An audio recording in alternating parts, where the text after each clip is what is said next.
Welcome everyone to day 18 of MCT AMER North 2026 playoffs. The pressure is at an all-time high as today's matches mark the beginning of the lower bracket survival battles, where every series from this point forward could mean the end of a team's championship run. I'm your host, Layla, and joining me today at the desk is Kronos, ready to break down all the key strategies, adjustments, and high-pressure moments we'll be seeing throughout today's matches, and Trex, known for his deep understanding of the North American MLBB scene, the stories behind these players and teams, and, of course, never being afraid to say exactly what's on his mind. Hello, Hey. Trex. Hello, Kronos. How are you guys feeling today? Fantastic.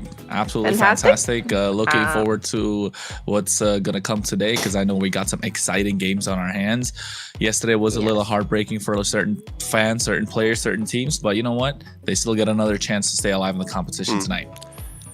Yeah, I'm very excited about tonight's games, but also kind of sad because somebody will get knocked out tonight, right? We have some knockout games happening. It's funeral. We had to wear all black for this today. We always wear all black on the first day of lower bracket.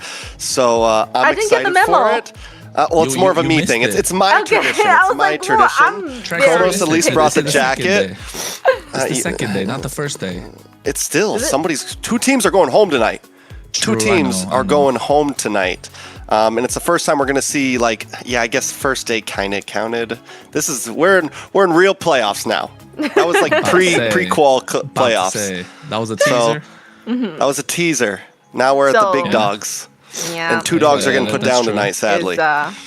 Is funeral day. Harsh No words, man. second chances left for these teams. You know, after suffering tough losses yesterday for both the Night Horde and Stamina, they now drop into the lower bracket for that one final opportunity to continue their championship dreams. Kronos, with the elimination now hanging over every match today, how much does that pressure change the way each teams approach these series today? I mean, of course, that's definitely something that's going to be in the back of their minds, right? And I think for the first game that we'll be covering, it comes down to who's going to get momentum, because I think in a best of five in the lower bracket, momentum is a really big game changer. And apart from momentum, you don't want to go down being on the same side, just like Night Horde did yesterday against Vendetta. So you don't want to pick blue side 3 times and end up getting 3-0'd, right? So I think that's a big thing to look at. Yes. So there's a very difficult road ahead for these teams that are now facing off. The playoff race continues. So let's quickly take a look at the playoff format and see what it takes to survive the journey towards the grand finals. Welcome to AMER 2026, the official league for Mobile Legends Bang Bang in the Americas. In this video, we'll walk you through the format of the competition. The league is divided into 2 regions, North America and South America. Each region features 8 teams, for a total of 16 teams competing in the ecosystem. The regions compete separately during the season before meeting in the Americas Finals. Each region begins with the Swiss stage. All 8 teams compete across multiple rounds. Teams are matched against opponents with the same win-loss record, ensuring balanced competition. Matches in this stage are played in a best-of-3 format. The playoffs are divided into 2 phases based on seeding. Lower-seeded teams begin in Phase 1, where matches are played in a single elimination format. Higher-seeded teams advance directly to Phase 2, which uses a double elimination bracket. Matches throughout the playoffs are played in a best-of-5 series. In Phase 2, teams that lose in the upper bracket move to the lower bracket for a Compared to mechanics or the gameplay itself. I mean, I think it holds about an equal part. We've seen great teams fail just over, I think, mental pressure. We've seen great teams that play amazingly normally fold under the pressure of it has to be some reason, and sometimes that's the only reason I can really think of how did this team play this poorly this day, you know? And that comes down to not only the pressure of what's happening during those games, but leading up to those games. Are you getting sleep? Are you eating? Are you taking care of yourselves when there's so much on the line tomorrow night, right? And tonight is tomorrow night. So hopefully these players are ready today because, yeah, it's life or death. There's no more second chances. You need to win this one. You got to win the next one. You got to win the next one. And those are the only options to make it to grand finals. Oh, that when you put it like that, you know, these lower bracket teams, they definitely cannot lose any game from here on, pretty much, or they're gone, right? Yeah. Tough spot for them to be in. Kronos, when teams drop into the lower bracket, you know, how difficult is it for them? Because I was asking mental resilience. So it's the pressure they crack, but the resiliency is how can they come back, and if they can come back after losses like that. So for Night Horde and Stamina, what do you think is it like for their mental resilience? Are they the kind of team that have that kind of resiliency? I mean, we're gonna find out today. We're gonna find out today because they got destroyed yesterday, if I may say so. Any sort of egos that they kind of had all shattered from yesterday's BO5s, if I may say so. Because it wasn't, yes, for Night Horde it was brutal that they were all so close games, except for game number 3, I would say. But for Stamina Esports, yeah, I think in a similar fashion they got destroyed as well. So they better come back with their A games. Otherwise, it's gonna be a difficult BO5. They're gonna go down. The opponents that they've got, Influence Rage and Leviatan, not like they're any pushovers. They made it there. They made their way here by knocking out the 2 Mexican teams that came through as well. So I think we definitely have a massive series on our hands tonight. Both of them, not just the first or the second. And it comes down, like you said, mental strength, resilience is important. And of course, you don't want to be playing multiple games going into the grand finals, but we all like to see a good lower bracket run, don't we? Yes, we do. And we're going to see great runs, definitely. Teams that will rise and teams that will fall in the playoffs. And much that also depends on how they draft. So let's look at the global ban system and how that will change their play. We'll have the global ban and MCT Americas to bring more dynamism and special strategies. Under global ban rules, each hero can only be selected once by each team. After every match, the 5 heroes used are banned for the remainder of the series. The pick ban applies only to the team that used the hero. The opponent may pick it next game. In best of 7 matches, the global ban resets for both teams if it reaches the final game. Expect new strategies, fresh picks, and much more.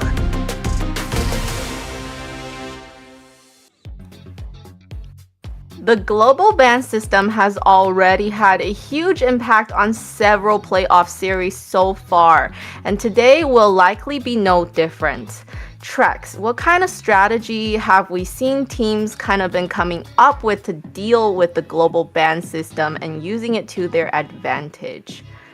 Well, my number one strategy to learn anything about the global ban would be first checking all of this information out on our social media.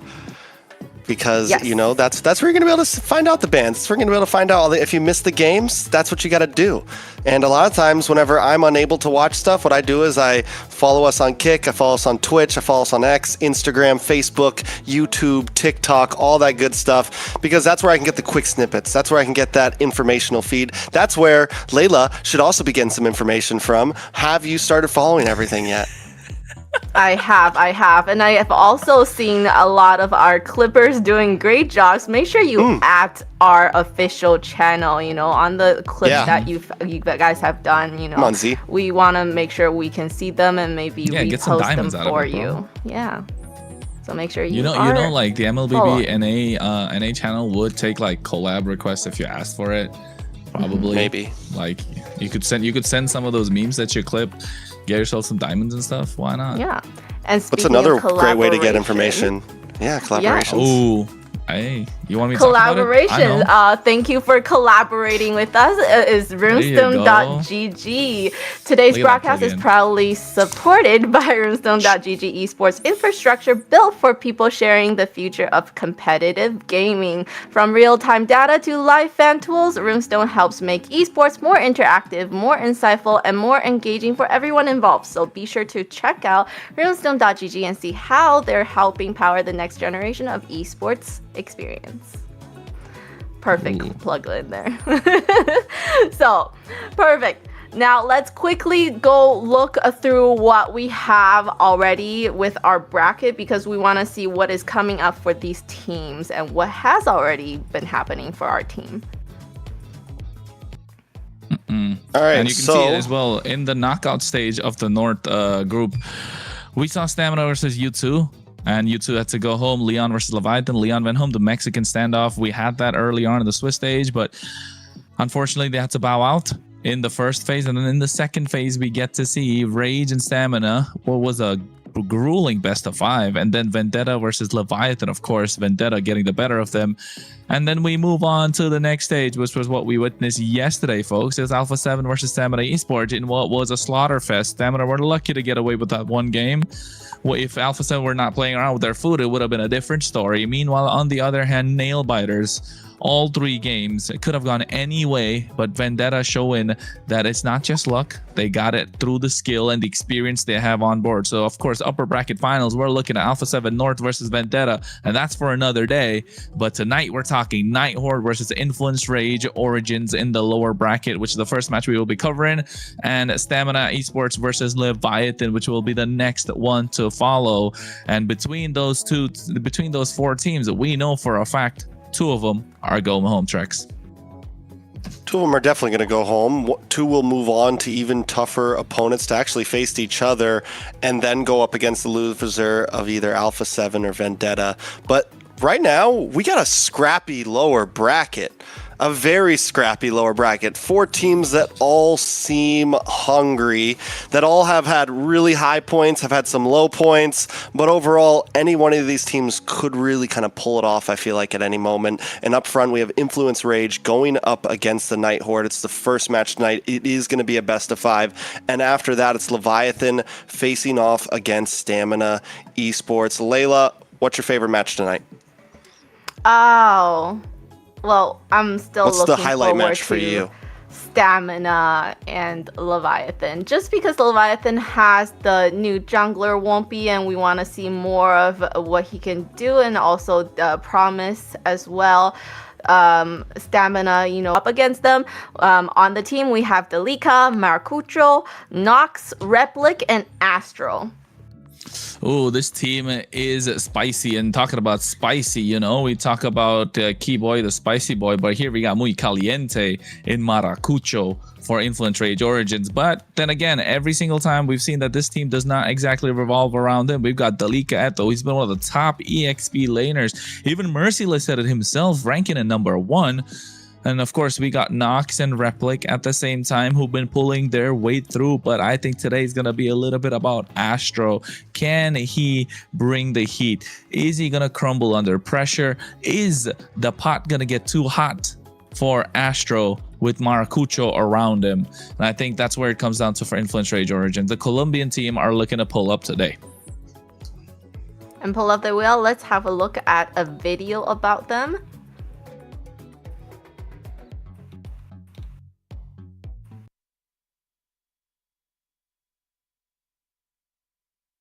Mejores junglas de la AMER. Top 5 Fu de Leviatan. Ese jugador he tenido el placer de jugar contra él, mas sin embargo en lo que he visto se destaca bastante porque tiene un muy buen micro y macro y me encantaría enfrentarme contra él muy pronto. De Stamina me parece que es uno de los mejores junglas de nuestra región. Ha jugado bastantes torneos internacionales y tiene muy buen pool de héroe y sobre todo tiene muy buen macro.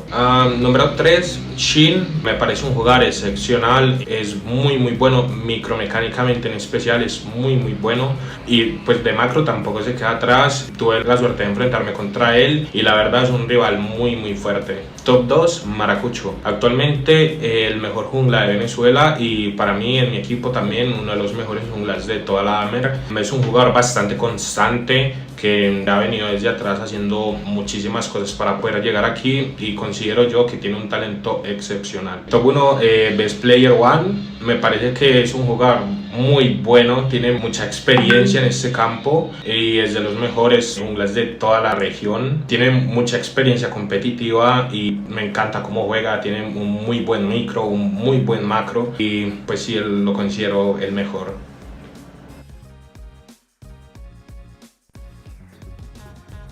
And that was a great video from Exorcist. And now we're going to talk about the team that the Influence Rage will go up against, the Night Horde. We have RR, Shiro, Suri, Kaiser, and Merlin. Yeah, and this is a team that was able to secure a second seed slot into playoffs and last night come off of a pretty gruesome sweep. So they're brought down a lower bracket. They need to pull together. We know that this team has it in them, but yesterday it was all about the basics. This time, I think they need to get back to the roots, get a little crazy, be willing to push it. But before we get too deep on them, we got a quick video coming in from the Night Horde.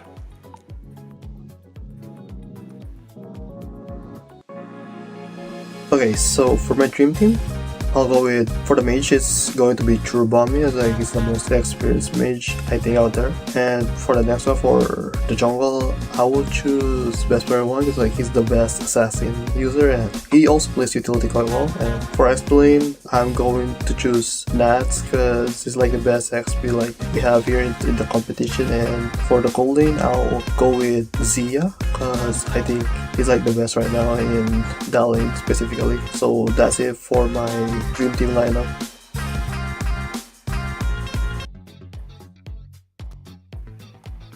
And that was a quick little video on the Night Horde.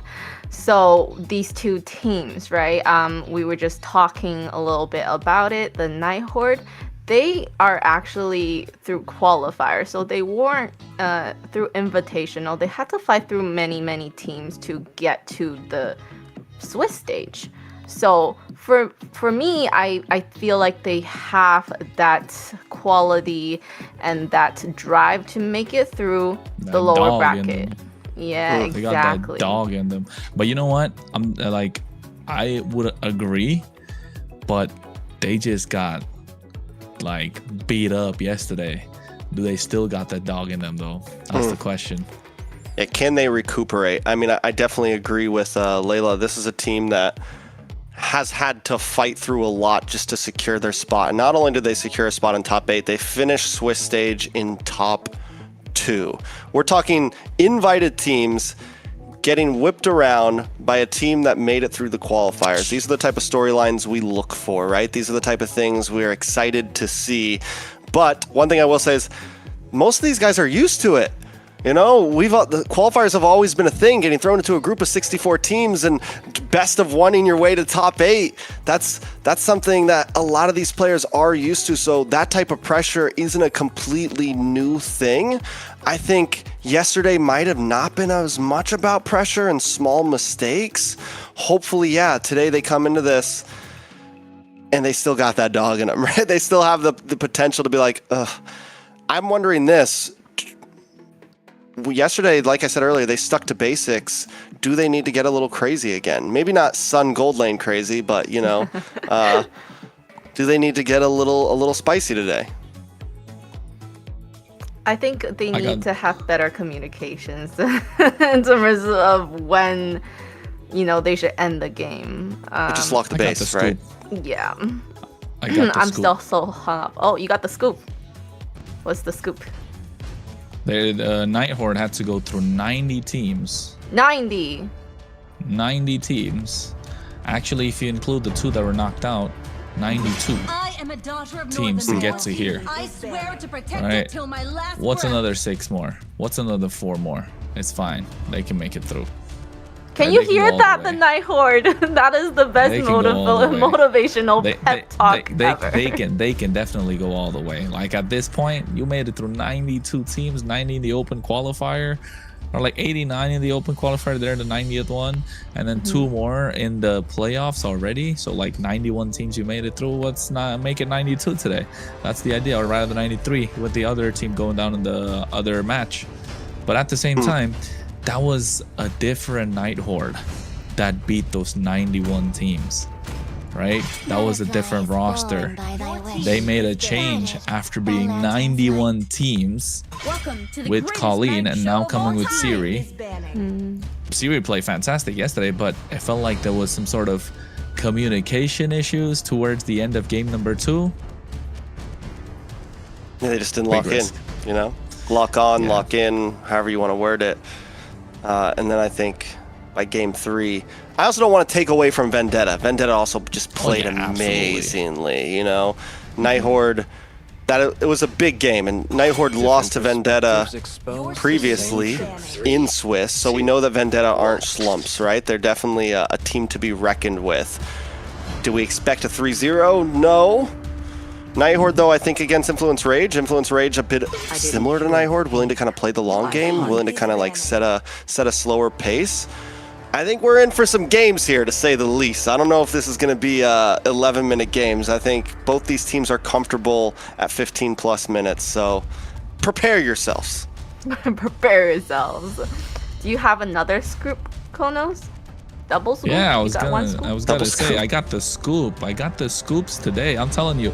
I mean, it's not a scoop, it's a hot take, right? Like, and I saw your reaction, Layla, when I mentioned that they went through 91 teams, right? You were like 91 teams, but then it would the teams that they went through with the team that they had to run through the 91 teams was changed just when, you know, when it was crunch time, just when you overtime, you know, just when you're down to the 4th quarter, they made the change. Do you think that change was the deal breaker in this case? Mike, I feel like that's my question is. Hopefully not, because we want to see the best come out from Night Horde every single time. But then again, you know, I know you're not gonna answer it because you gotta support your Canadian team. Meanwhile, Draft, Freya, Harley on the blue side banned out along with Valentina, Guinevere, Marcel, and Jushin taken out. Hilda left open, so you know for a fact Influence Rage are gonna pick up Khalid soon in the first phase. Bosch is still open as well for the side of Influence if they want to pick that up now. Won't have too many problems with the Hilda, so I think it's solid on us. They go for the Suyo Claude instead. I think Night Horde, you pick up Basha here and you just go for big Ube, big like tanky front line. Honestly, you could go like Eve 2 is good, but apart from the fall. Oh, Herod Basha? Herod Basha, easy. So solid. Well, I just feel like it's always I wouldn't want to pick, you know, the carriers right in the beginning. Like they just told them, hey, now you can counter our golem, you can counter. Well, our since jungle. Influence already picked theirs, like they wanted to pick theirs too. legacy Ooh, shall Zetian.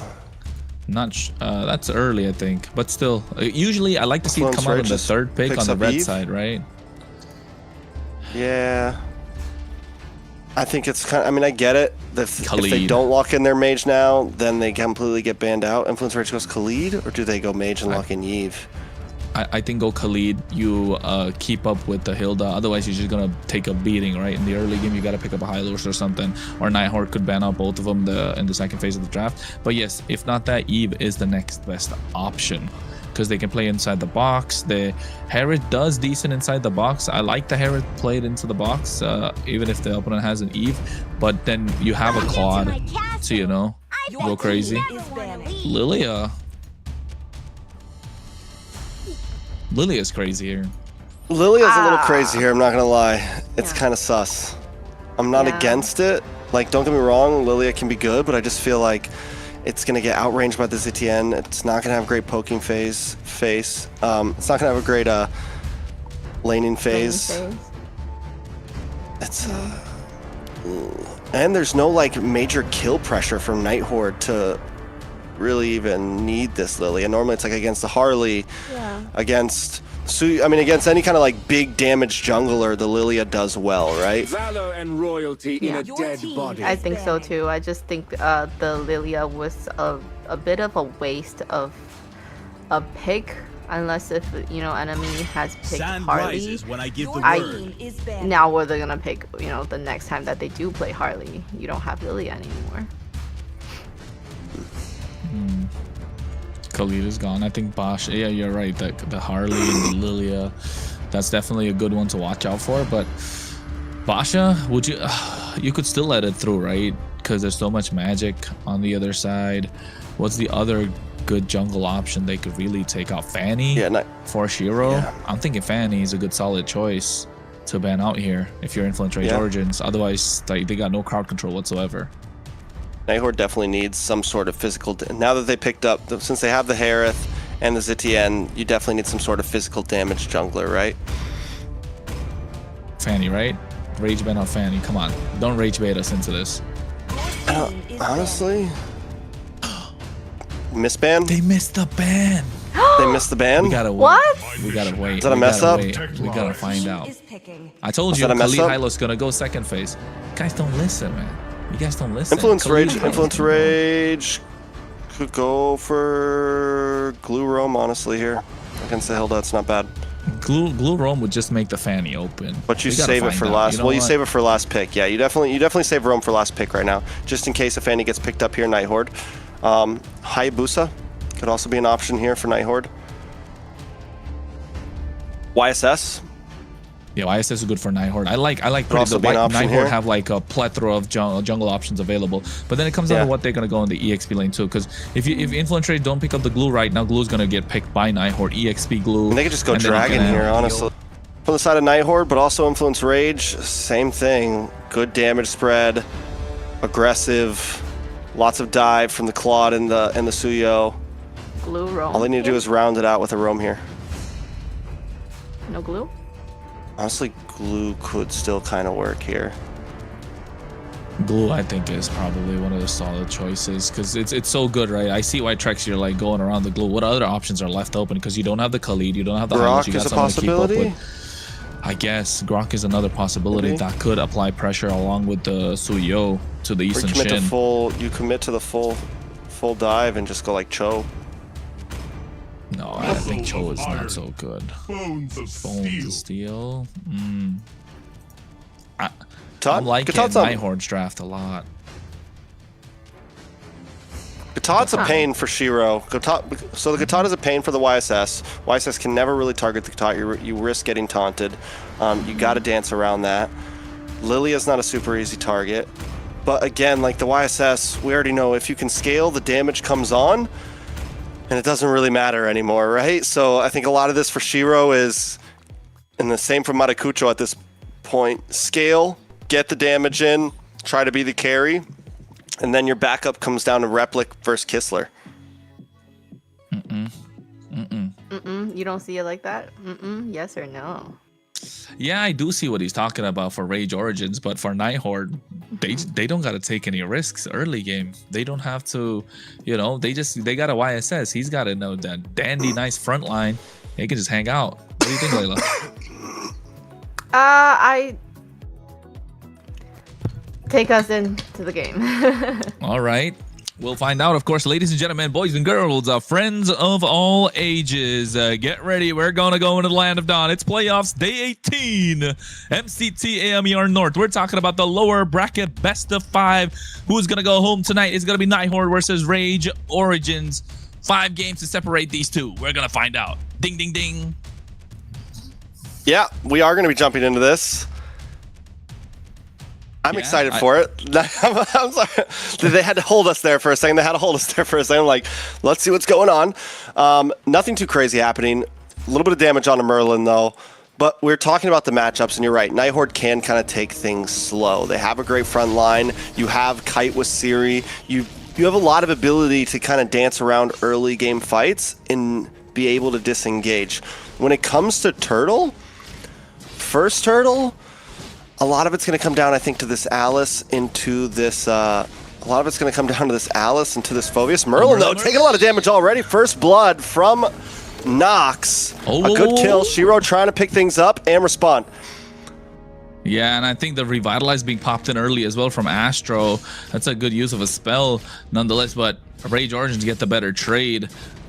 And also at the same time, Merlin trying to be a problem. It's all right to Hilda. That's what Hilda's business is all about. Be annoying in the early game. Make sure you're able to pop a couple of flickers, maybe a revitalize or something. It didn't happen. Just got the revitalize, got first blooded. It's okay. I think Nighthawk still have a great opportunity. Usually I like to see teams play aggressive in the early game. In this case, it's a YSS. I like a YSS every single time. I've never shied away from it. One of my favorite heroes in the game because it provides consistent damage throughout the game, right? You find a good scaling point, and if you get the farm, you don't gotta be in every single team fight. You just gotta make sure you're there getting your items, and once you hit that power spike, if your teams get you enough space, it is gonna be great. You can see already they're getting started with the turtle. We'll talk about the emblems a bit later, Trex, but right now the fight's already breaking out. Astro peeling for the team. RR going in, looking to pop that big throne of ruin. Here it comes. No flicker actually goes on Maracucci. He's able to immune it with Blade Surge. Fury of the Phoenix coming out as well. Astro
over to Night Horde. They've been given Rage Origins the works, and they get a free Lord. Siri able to secure it. 3 towers down, Kronos. Where does Rage Origins go from here?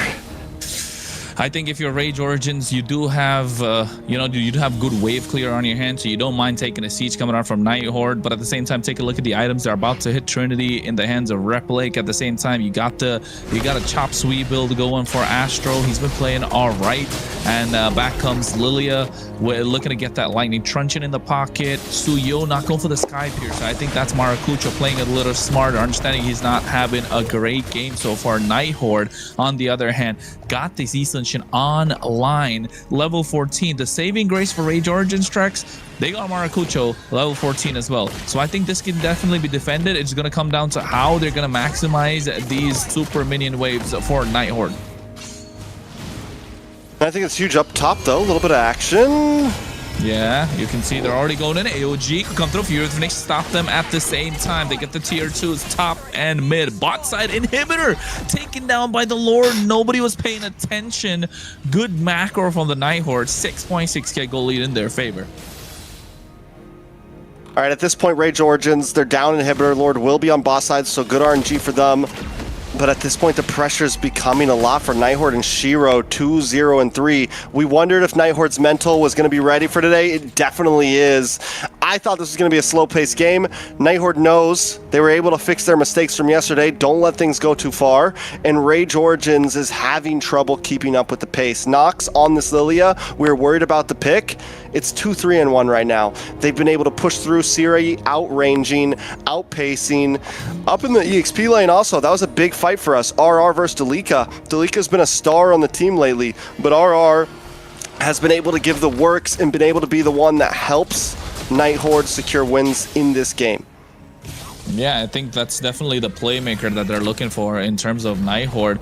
But you know, the Night Horde have been so clean, so fast-paced, and so lightning quick that even our stream wasn't able to keep up for a while, for a good 2 minutes. And at the same time, Influence Rage Origins, on the other hand, they need to go back to finding out their identity, their win conditions in this particular game. And you know, normally in this case, you'd count out any other team, but it's Rage Origins. We've seen them come back from a deficit. We know they like to play the slow-paced game. They are very good at defenses. Yes, contrary to what happened on the bot side right now with the inhibitor, but they will find their moments. And knowing Night Horde, oh, do we even have to talk about it? They got the lead multiple times, but for some reason, they always give, you know, the opposition the mom spaghetti. Yeah, they lose the opportunity for sure. I will say this. Rage Origins does have the ability to slow play a game, but losing an inhibitor at first Lord is huge. Normally, if you're trying to slow things down, staunch the bleeding, the gold should not be this out of hand. The tower differential should not be this out of hand. Rage Origins is definitely in a very rough spot. They do have the Lilia, like I mentioned, which does good at defending big pushes. You set down a bunch of glooms, the moment the Lord starts to walk over it, you pop it off, and it does a lot of damage all at once, clearing waves, clearing minions, clearing Lords. Oh. So there is some possibility. They have Replica as well, which is a great Lord Shredder. But Rage Origins needs to be careful on how they approach it. One mess up, and it could be GG's. Yeah, it definitely could be, and you can see on the top side, they're already starting to push through. The Lord's coming on the bot side, Trex. Are we looking at a possible end angle? Definitely a possible end angle. They're already being inhibitor gone. Oh! Coming out as well. Look at Nox taking a lot of damage. No chance. I already used the black shoes. AOG coming in from Astro. Replic taking so much damage. Kistler is absolutely a monster right now. Inhibitor's down to the mid lane. Maracucho trying his best to clear the wave, but the two heavy wave clear options have already been exhausted. Maracucho trying to go for outplays, but they don't have the damage. They have been outscaled with a 10k goal lead on the side of Night Horde. 12-3. And did anyone even have a doubt? It almost felt like we didn't even have to talk that whole game. It ended so fast. Right. Out of nowhere. You know, it's almost like I closed my eyes for a second, everything went black, and then the game was over. Crazy to explain. But yeah, no, overall, Night Horde, I think maybe we had them a little pegged wrong. They came in angry today. Angry with themselves, ready to prove a point, ready to show that, listen, we are still a team to be watched. I know it's only game one. I know we still have a lot to see possibly from Rage Origins, but after seeing that right there, they still have that dog in them, to say the least. They were working fast through that match, and you can just kind of see the intensity that they want to bring to this match. Seems like it's working so far, even with the switch of the mage. So I won't say much because I don't wanna I don't wanna jinx it or anything. Yeah. About to say, I think some two working all right so far. So that's a good sign. But at the same time, the all black is showing. Feels like even the stream's not able to keep up with the funeral. But moving on, folks. Moving on. Nighthorde 12-3. You can take a look. They had a solid game. One big highlight I want to mention is Shiro 307. 10 out of the 12 that are there in the game. Again, Siri doing the same, 10 out of the 12. Merlin, on the other hand, I think this is where the difference came through, right? A massive difference maker against Influence Rage. Influence Rage like playing the slow-paced game, but at the same time, Nighthorde were looking to go down the same route through Yi Sun-shin, but this Hilda just being a massive difference maker. That's why I was talking about in the draft phase, pick up the Khalid, pick up the Hylos. You want to have someone to go toe-to-toe against this Hilda in the first few minutes of the game and not get poked out early, or rather even in the mid-game where you got to scout out bushes. You need to keep up with rotations. That's why, Trex, you mentioned about the Grok was a possible option, right? The Gatotkachi, yes, it's a great tool for going in with the AOG, but then again, it didn't work out, did it, in their favor? You could take a look at some of the highlights here. This is the 5th minute of the game. A couple of the minutes that we missed, Maracucho was able to get the steal on the turtle, but getting caught, and the AOG from Astro just not being able to use it at the right time. It felt like they were super split apart, and Siri having that extended range option definitely helped them out a lot here, Trex. Yeah, I think Siri, yesterday we were questioning it. Today he's in game mode. He seems like he's a part of the team this time, and being able to be on something this time. Yesterday we saw him on things like Eves, more passive stationary heroes. One good thing about the ZTN is you can move, right? You can be aggressive, you can kite, you can do everything you want to, and having Merlin also on this aggressive roam in front of him gave him so much space to be able to continuously output damage. Even in this last highlight here, Kistler, I was just going to say, all of them, they're aggressive, they're playing the game they want to play, and they locked on the base this time. So that's all it takes. Good job. And let's clap for the MVP, Shiro. He was able to do a great job with this team that's really put together today, we have to say. Yeah, Shiro's eating well, Layla, right? Eating well. I mean, Did he get the choo-choo train? Nah, Did he get not really. Not enough kills. Not enough. They have to break like 10 kills to get the choo-choo train. Yeah. All right, Gotcha. That's a new trend we're going to go with from now on. Hopefully it gets picked up in other broadcasts too, right? Num.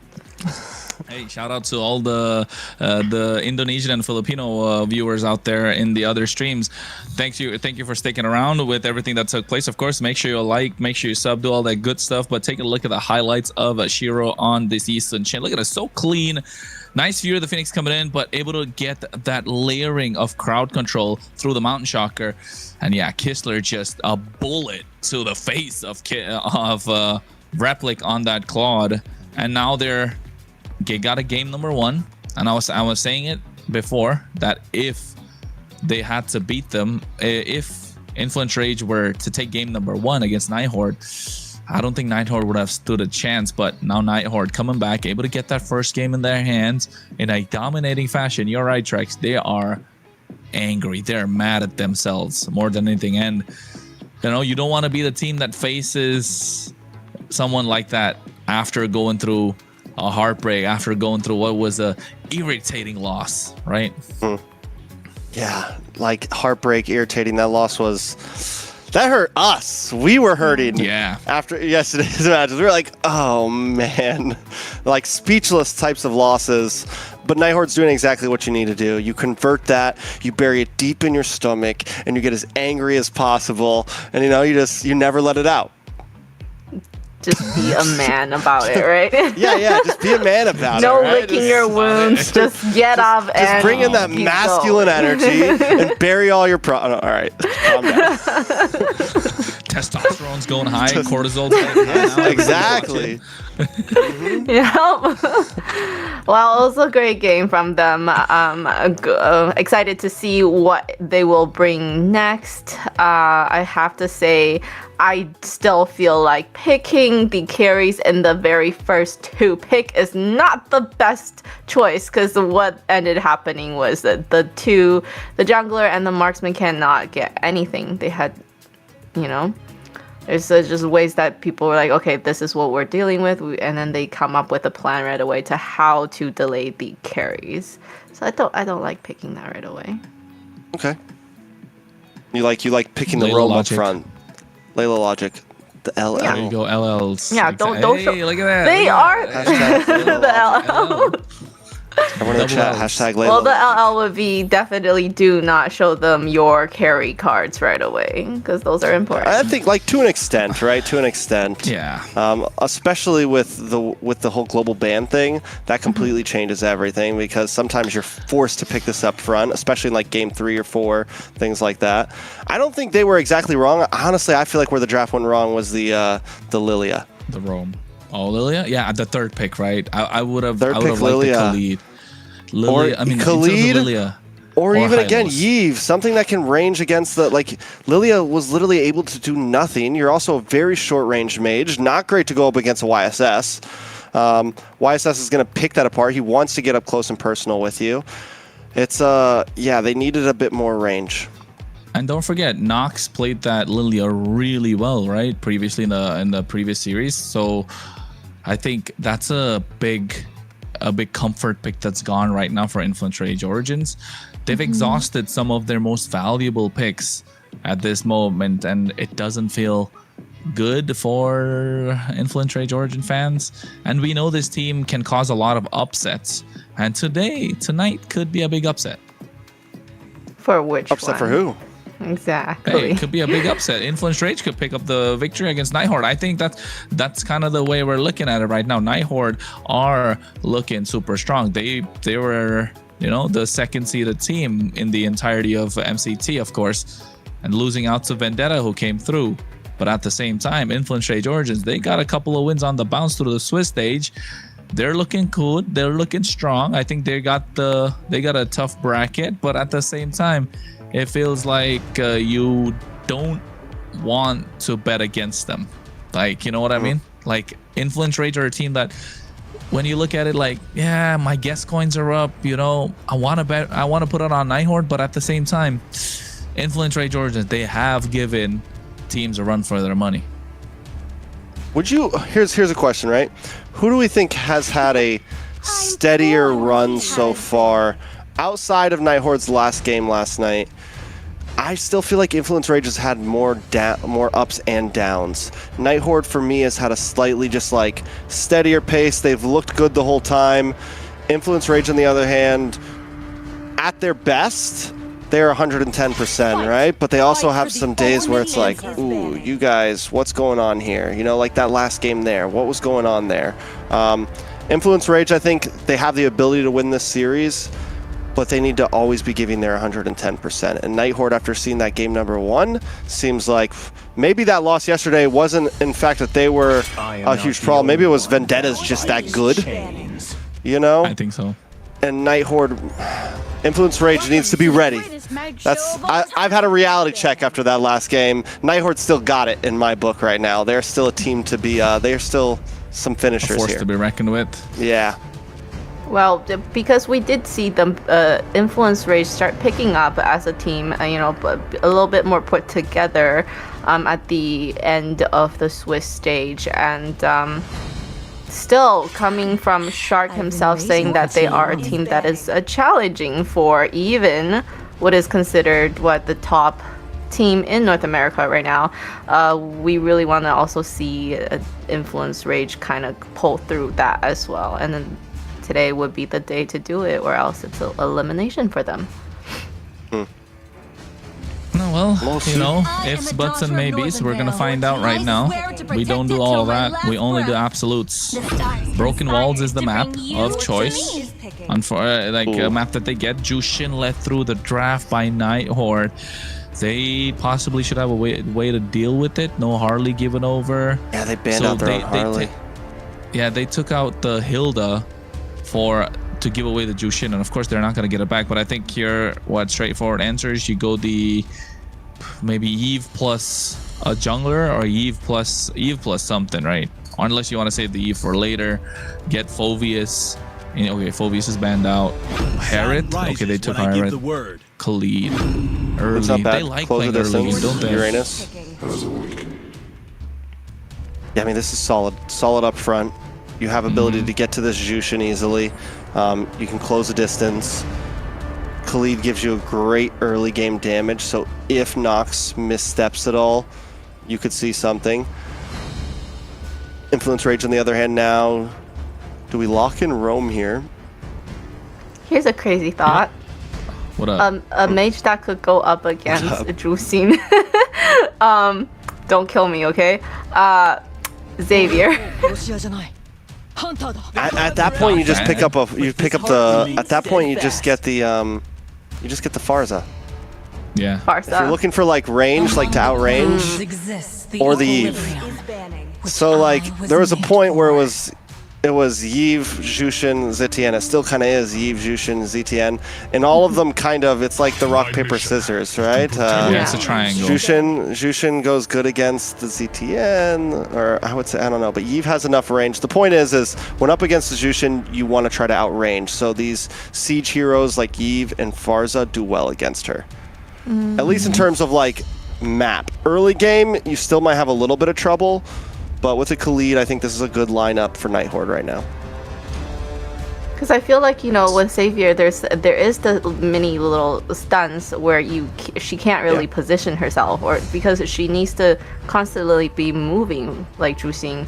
So having her to not be able to do that, that means that she can't stay on somebody for that long on her second skill, which means she can't pick, you know. So that could be like that's what I thought. Yeah, I mean, yeah, he'll do good against her in lane, but when it comes down to a team fight, when it comes down to like a 5v5, what is he supplying for the homies, you know? He doesn't bring much else to the map, like Eve's kit.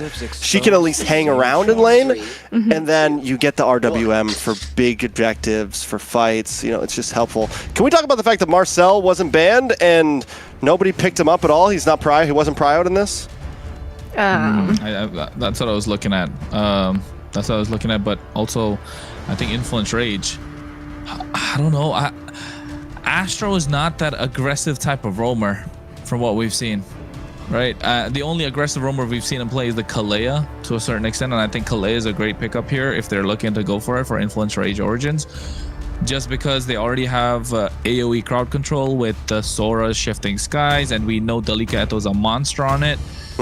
And they got Harriet, so definitely going to win the gold lane bout. I think here the option will be taken out. Yeah, Suyo, just choke out the jungle pool that's available right now. May give Shiro a little bit of a hard time. Guinevere's already taken out. Suyo's gone. Harley's off the table. They can't play the Yi Sun-shin, so Leomord's probably going to be the weapon of choice here for a Nighthorde at this moment. And then now all of a sudden you look at Leomord come through, and they're winning every single neutral objective. They have the RWM, they have the Raging Sandstorm, they have the peel from the Uranus. So Nighthorde, I think it's a straightforward Leomord here. Just get 2 games in the bag, and with the draft at least. And dare I say, is it a letdown for Nighthorde fans if they don't get a 3-0 tonight? They want a statement victory? No, I don't think Nighthorde has to get a 3-0. As long as they win and move ahead, it's great. Look at Layla, it's like, we're fine, Kronos, stop it. We're traumatized from yesterday. We just want them to win. Think any of these have to be statement victories to prove yourself at these points. All the teams that are here right now have earned a decent spot. Honestly, for me, if a team doesn't get at least 1 game, that's when the problem. That's when you're like, ooh. It's more of like, whoever loses this, are you at least going to put up a fight? Nolan? Basha? Nolan Basha. what else, right? Not Hayabusa. You're not. You could go Lancelot if you wanted to. I like but the Basha better. I think you difficult. already have a lot of damage just with your first 3 picks. A lot of possibilities. Said there are no Basha shortcuts in plus life. I literally chip? invented one. Call me a hero. Okay, we've seen Astra on the chip. It's been a big whiff. YS. Oh my lord, that's aggressive. Well, I just feel like they're gonna have a hard time. More invades from Yes. Night Horde in the beginning. Proud of Layla. Yeah, I'm learning. No, you're right. I don't know. I don't know about the YSS pick. I'm a big fan of YSS. I'm always a Moskov too. Yeah. So much macro from Night Horde. They do have the chip for Influence Rage Origins, right? It can be played very wild card, aggressive. Yeah, but we've seen the chip from Astro before, haven't we? It's been a big whiff most of the time. It's been terrible. It's been terrible. I mean, the chip's done well. Chip's done well by some teams. I feel like it doesn't have a. I don't think it has a horrible. It's not. I'm losing not talking about streak. overall win rate. I'm not talking about overall win rate. I'm just talking about Astro's performance Astro. on the chip. It's been questionable. He's been the one who's died like 5, 6, 7, 8 Oh times. yeah, I do remember. Remember? He like kept on. Yeah, Kept on yeah, engaging yeah. when it wasn't necessary, and Yeah. then that game was Maracucho clutching And it we'll the like entire drop a time. shortcut. Like, why even drop a shortcut there? Yeah. I remember now. Exactly. So I don't know. Can he redeem himself tonight? Can he redeem the code? But Layla? speaking of chip, really, there's been many chip picks right now. Global ban. Trex? I mean, it's a tough game. I think for Influence Rage here, there's a lot of needles they have to thread here. There's a lot of possibilities. It's aggressive, what they brought to the table. Maybe they can pull it off. Hey, dot their I's, cross their T's. That's what it's all about for Influence Rage Origins. Night Horde on the other side, looking to pick this one up easy peasy lemon squeezy with their composition, looking super solid for every single neutral objective. Influence Rage Origins have to play from behind. Oh my god, already a little bit of action from Merlin. That's exactly what Ooh. you want to do though on this Khalid. The flicker does get forced out. Maybe didn't have to Again. use that one, but didn't want to take any risks. Shiro also already using Retry. I mean, I get it. No Use it flicker early. again. No flicker again for what that happened last game, huh? Yeah, it's a repeat of game number 1. But then again, Siri has been really good with the positioning on this Eve. We've noticed that we saw that yesterday. We saw that again today in game number 1. And at the moment, eyes, I would say, on the EXP side of things for Night Horde. If Uranus pops off, yeah, like Rage Origins, they've got a massive mountain to climb because they don't have the shred tricks. They don't. They do have Harith on the Zaman Force, but it's gonna take everything from that Zaman Force just to take down the Uranus. Yeah, unless they try to pull a move like what we saw yesterday from some teams is focus on. We saw them try to pick on Merciless on the Uranus. That was something that we saw from Night Horde. In the end, they still lost that game, but the idea is there for Rage Origins. Make sure, and then if you do that, you make sure Delika gets a great game. And when Delika has a good game, Rage Origins has a good game. But the problem is they're not really winning out at mid lane right now, so they're not able to make any quick rotations. It's a slow pace for Rage Origins. You want to get Maracucho online, you want to get Replic. Most of your carries aren't exactly early game pressure, Delika. so we'll see exactly how it goes. And this is what you're talking about, right? Once the Uranus pops off, it's going to be difficult. And not just the fact that it's a Uranus on their side, it's also the lane that Delika Eto plays. And like you mentioned, he is the playmaker for the team. When he pops off, the team pops off. Uranus forced to flicker out. Look at Merlin, no flicker. RWM drops out as well at the same time. Steed comes up, and you can see they go into the shifting skies. And Merlin easily kiting out of harm's way. Shiro secures the turtle. Delika Eto going to the back line, getting 1 kill. And that is first blood in the hands of Rage Origins, powered by Runestone. And looks like they want to go for the chase. Lantern Flare drops down. They don't have the mana to back it up, but at the same time, Maracucho providing the backup that they need, and they get 2 on the board, missing out on the turtle though. A beautiful start for Rage Origins. Night Horde maybe overcommitting just for a turtle there. They lose Merlin, they lose RR. Not the biggest losses in the book, but the fact that Rage Origins gets a kill into the hands of Maracucho and Delika, two players that we love to constantly talk about, two players that we know can help carry a game for Rage Origins, means this is a big start for Influence Rage. And that type of pace, that slow, listen, we don't need to win lane, we just need to win objectives, is what we like to see from them. Yeah, it is. It's calculated, right? I think that's the word to use for the team. Meanwhile, on the top side, you can see Astro. I think so far he's been all right, not giving us a little bit of a surprise of what happened in those previous chip games. Aggressive. Now they found a way to control the river. Merlin burning those flickers early did cost them that position and that river control around the first neutral objective, but now they're contesting. They're contesting and taking a look at the emblems as well. Nothing crazy, nothing out of the ordinary. Again, Moskov on a... Oh, no. Oh, Shifting Skies. Looking to push one back. RR, so they'll be fine. The wave's been cleared as well. And just in time before the before the turtle. Yeah, RR's going to go for this lane cut, though. Oh, he delays Delika there. Well done. That's not good. Especially with Turtle coming up in 10 seconds. And the wave Delika's going to have to stay and hang out. Yeah, and look at Shiro. Finding position, but here comes Nox and Maracucho. Yeah, they come through. You can see RR is going to be target. Nox dropping down the lantern. Those disco lights. But RR is going to be able to tank that quite easily. Merlin comes into the picture. No Delika means they're not going to be able to go for the turtle. That's why... Oh, no. What's Nox doing? That's a crazy position. Goes in, but the backside, you can... Oh, no. They come in. Shortcut dropped out. What a Shifting Skies at the same time. And Shiro goes down. Looking to get Replic right now. It's a double in the process. Looking to trade one back. Meanwhile, Merlin finds Maracucho. So 3-for-2 trade.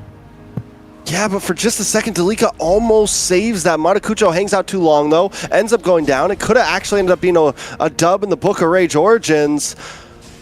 But Maracucho just hangs out a bit too long, gets caught off by Merlin, and now Nighthorde still holding a huge lead, not only in terms of kills, I mean, not only in terms of that last fight, but also now Kistler getting that tower, getting presence over the turtle pit.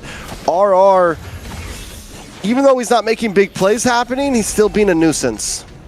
He definitely is being a big nuisance.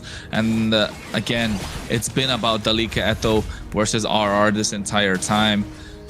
Maracucho's not got the chance to pop off, right? He's not hit that Caliente point yet. He's looking for the Carolina Reaper to hit, but hey, you can see here Shiro able to secure the turtle. Again, RR catching Maracucho off guard. Replic drops his on force, but it's only for a disengage. They don't have the damage. Delika Eto's going to be next to follow through.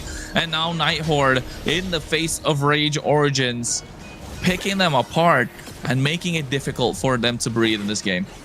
And Nighthorde finally put a kill onto the one player. It started to feel like they really need to. Delika Eto goes down. And it was getting to a point where it might have got scary soon if things continued that way. If Delika could have kept on snowballing there on the Sora, we know how crazy a fed Sora can be. So well done by Nighthorde. They get another turtle, 2 objectives in the bag, and what started off as a very even, almost even into the favor of Rage Origins game, Nighthorde now sitting with almost a 2,000 gold lead, a tower down on the top side from Rage. Nighthorde finding the groove once again and looking for a fast pace. Look at the damage on Merlin, forced to use Rage. Oh, Siri! Oh my lord. So close. He almost dashed into it. Yeah, it's definitely so close right now for Nighthorde and Rage Origins. They're playing a dangerous game. 2K gold in the hands of Nighthorde. Looking to catch a little bit more room around the map. They did get the top tier 1. Bot tier 1 should follow through next with RR cutting these lanes, proxying these waves, but I think mid lane is going to be the target. All right, so where does Rage Origins go from here? We know they have to farm, right? Maracucho unable to really do that.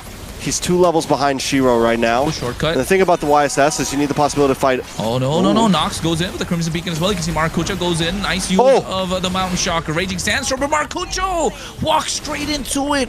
Oh, with the Traceless, what was going to look like an outplay, a misplay coming through. And now Nighthorde are looking to capitalize. They pick up another one in the process, and that's Replic, the 2 main sources of damage that you want farming up or not having a good time. And look at RR right now. Takes a face full of damage from the Shifting Skies, the Lantern Flare, every single thing, but still walks out alive with the help of a Flicker. Maracucho right now is playing like he's ahead. He's looking for big plays, like he's 3-1-3 instead of 1-3-3. And he can't do it. He's got to wait. Rage Origins have to bide time. The damage is not there at all. And at the same time, Nighthorde, you got 3-1-1 Siri, you got Shiro who's outputting, you got Kistler who just locked in Golden Staff. It's a lot. And Rage Origins needs to know their place on the map right now. Their place in this time slot. This is not their time to strike. It's their time to lay back and just slow down Nighthorde as much as possible.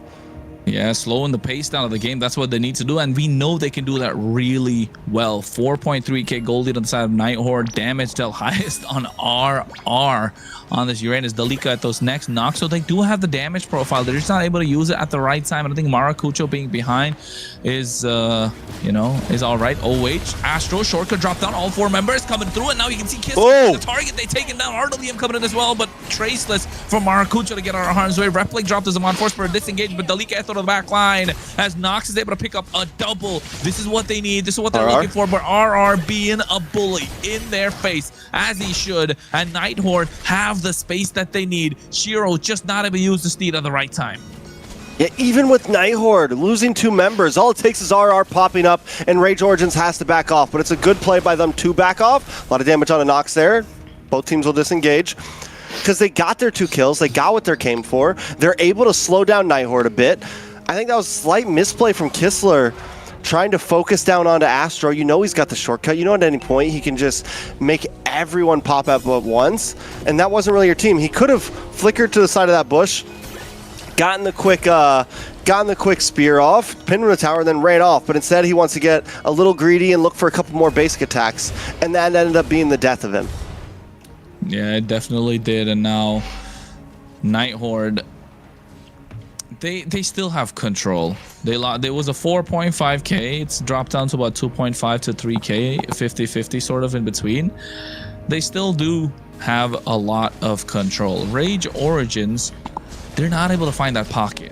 They're not able to find that space that they very badly need. Purple buff in the hands of Replic, so they still get it. And RR, look at the job RR's doing, man. RR and Merlin, them 2 alone, not letting the entire team, oh, the SRA misses. Them 2 alone not allowing the entire team of Rage Origins to play. And any play they want to make is going to come down with that shortcut.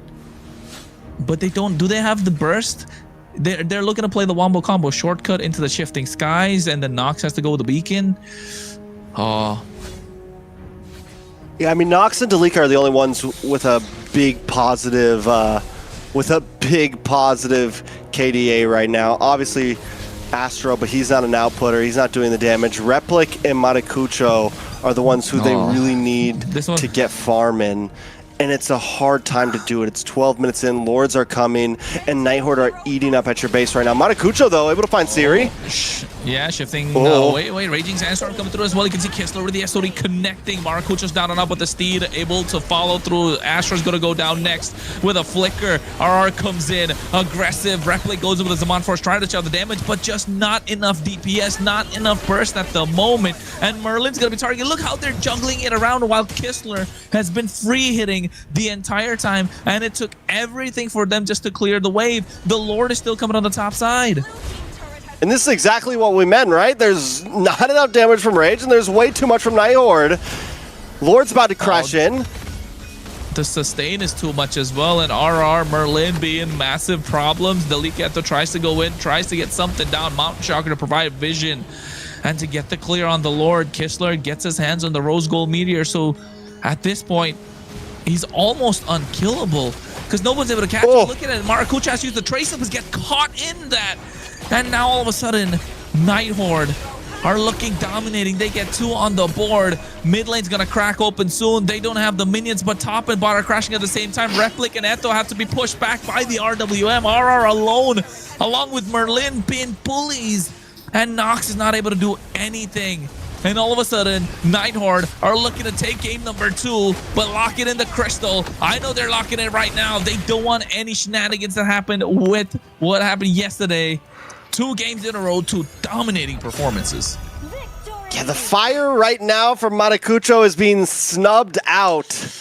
as Nighthorde continue to put more and more pressure on from game 1 to now, it's even more aggressive. It's even more one-sided. It's looking grim. It's match point, Layla. How we feeling? I can't say anything, but you can see it from my smile. I'm pretty happy about it. Can't say anything else. Great though, these guys, like you said, they learn from their mistake. Remember to lock in always, okay? Lock the base. Nothing else you need to do. Yeah, okay, everybody that's watching, okay? If you're playing and you're not locking the base, you're gonna get reported. You're gonna get reported. You're gonna get reported. From me, most likely, if you're Layla playing on my Logic. team. Hashtag Layla Logic. LL. That's the way to go. Hashtag LL. LL Layla Logic. Let's take a look at these stats. Shiro played a great game. RR played a great game. I mean, everyone in Nighthorde has stepped up, and Siri is finally really looking a part of the team. Siri did get knocked off one time there.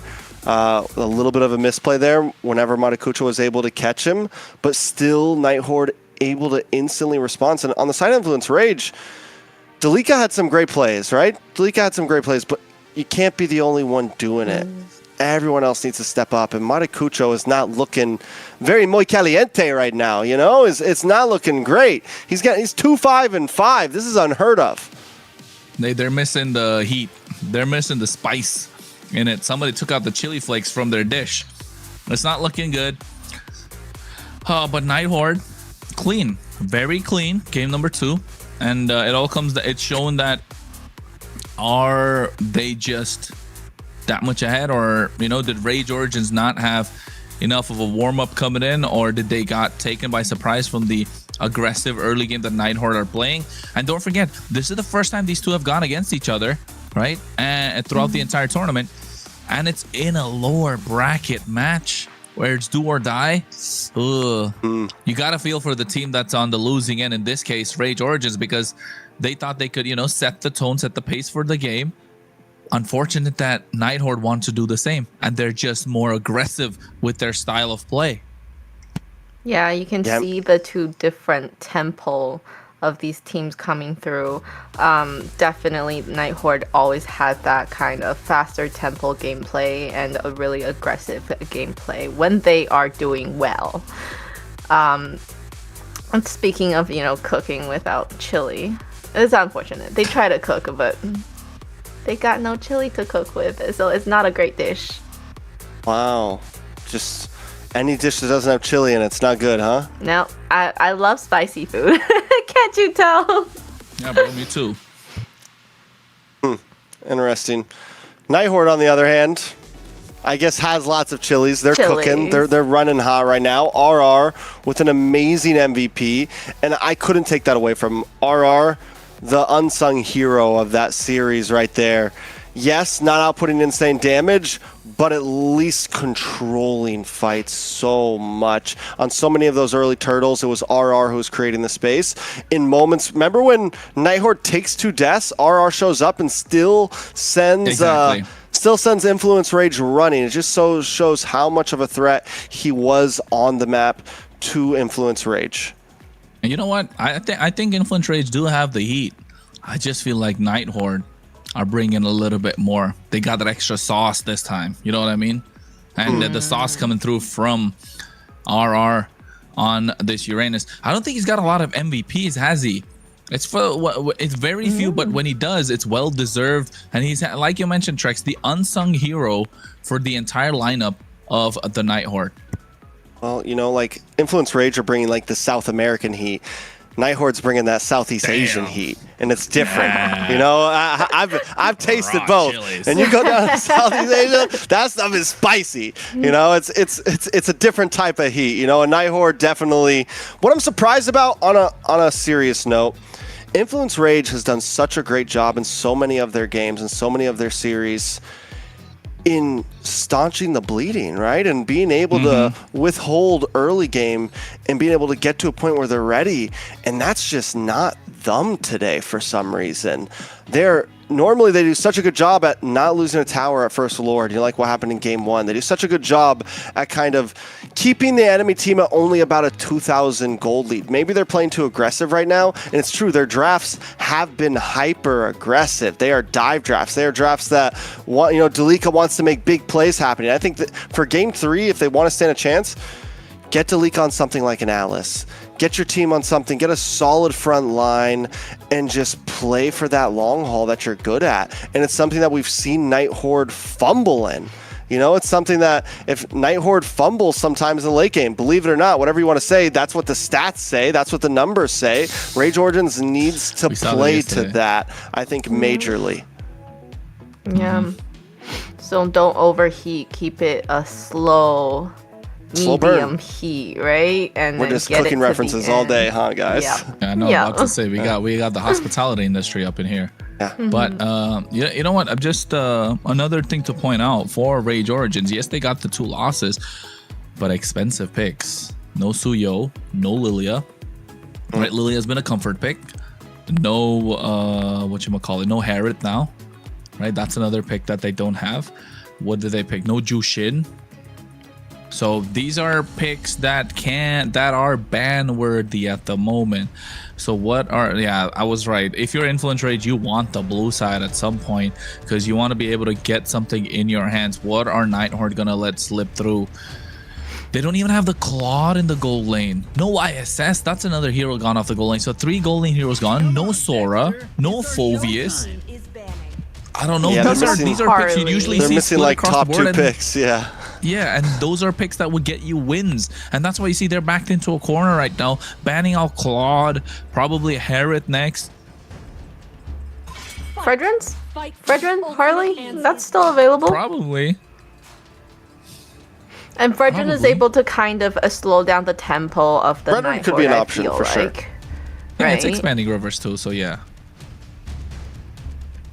Still have the You know Eve who- possibility on the side. Like there's still some compositions that Influence Rage could pull off here. But the fact that they do have so much banned out on their side and Night Horde still has some options, they're forced to ban things like Claude here. They even on blue side. Normally blue side you target They have to ban, ban the but now Jushin. they have to ban the Jushin. That's normally a Night. That's a the red Suyo. side ban. And the Suyo now? Maybe. Or Harriet?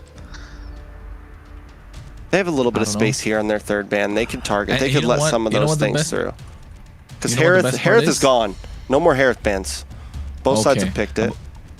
I was gonna say, Night Horde can leave the Freya open and they could get the Phoveus for themselves. See? They have to ban out the Freya because they can leave the Freya open, force the Freya on Influence Rage, and Night Horde can go for the counterplay with the Phoveus being picked up.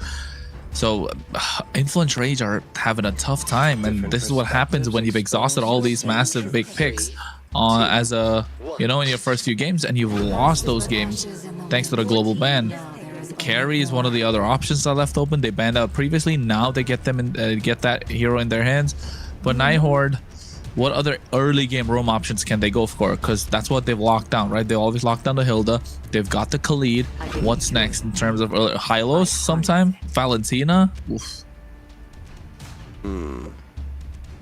I still Honestly. feel like Fredrin for Influence Rage would be still really good here. Oh yeah, now they can with the carry, 100%. Yeah. With the Eve too. Yeah, you Oh, could that's why Eve, you could Eve that's why Fredrin the here on Valentina. Influence. That's why the Valentina. Your team is Oh. picking. Oh. That Merlin We're forces, getting that spicy. forces Replic to go Purify here instead of Flicker, which means you lose the aggressiveness of carry a little bit there.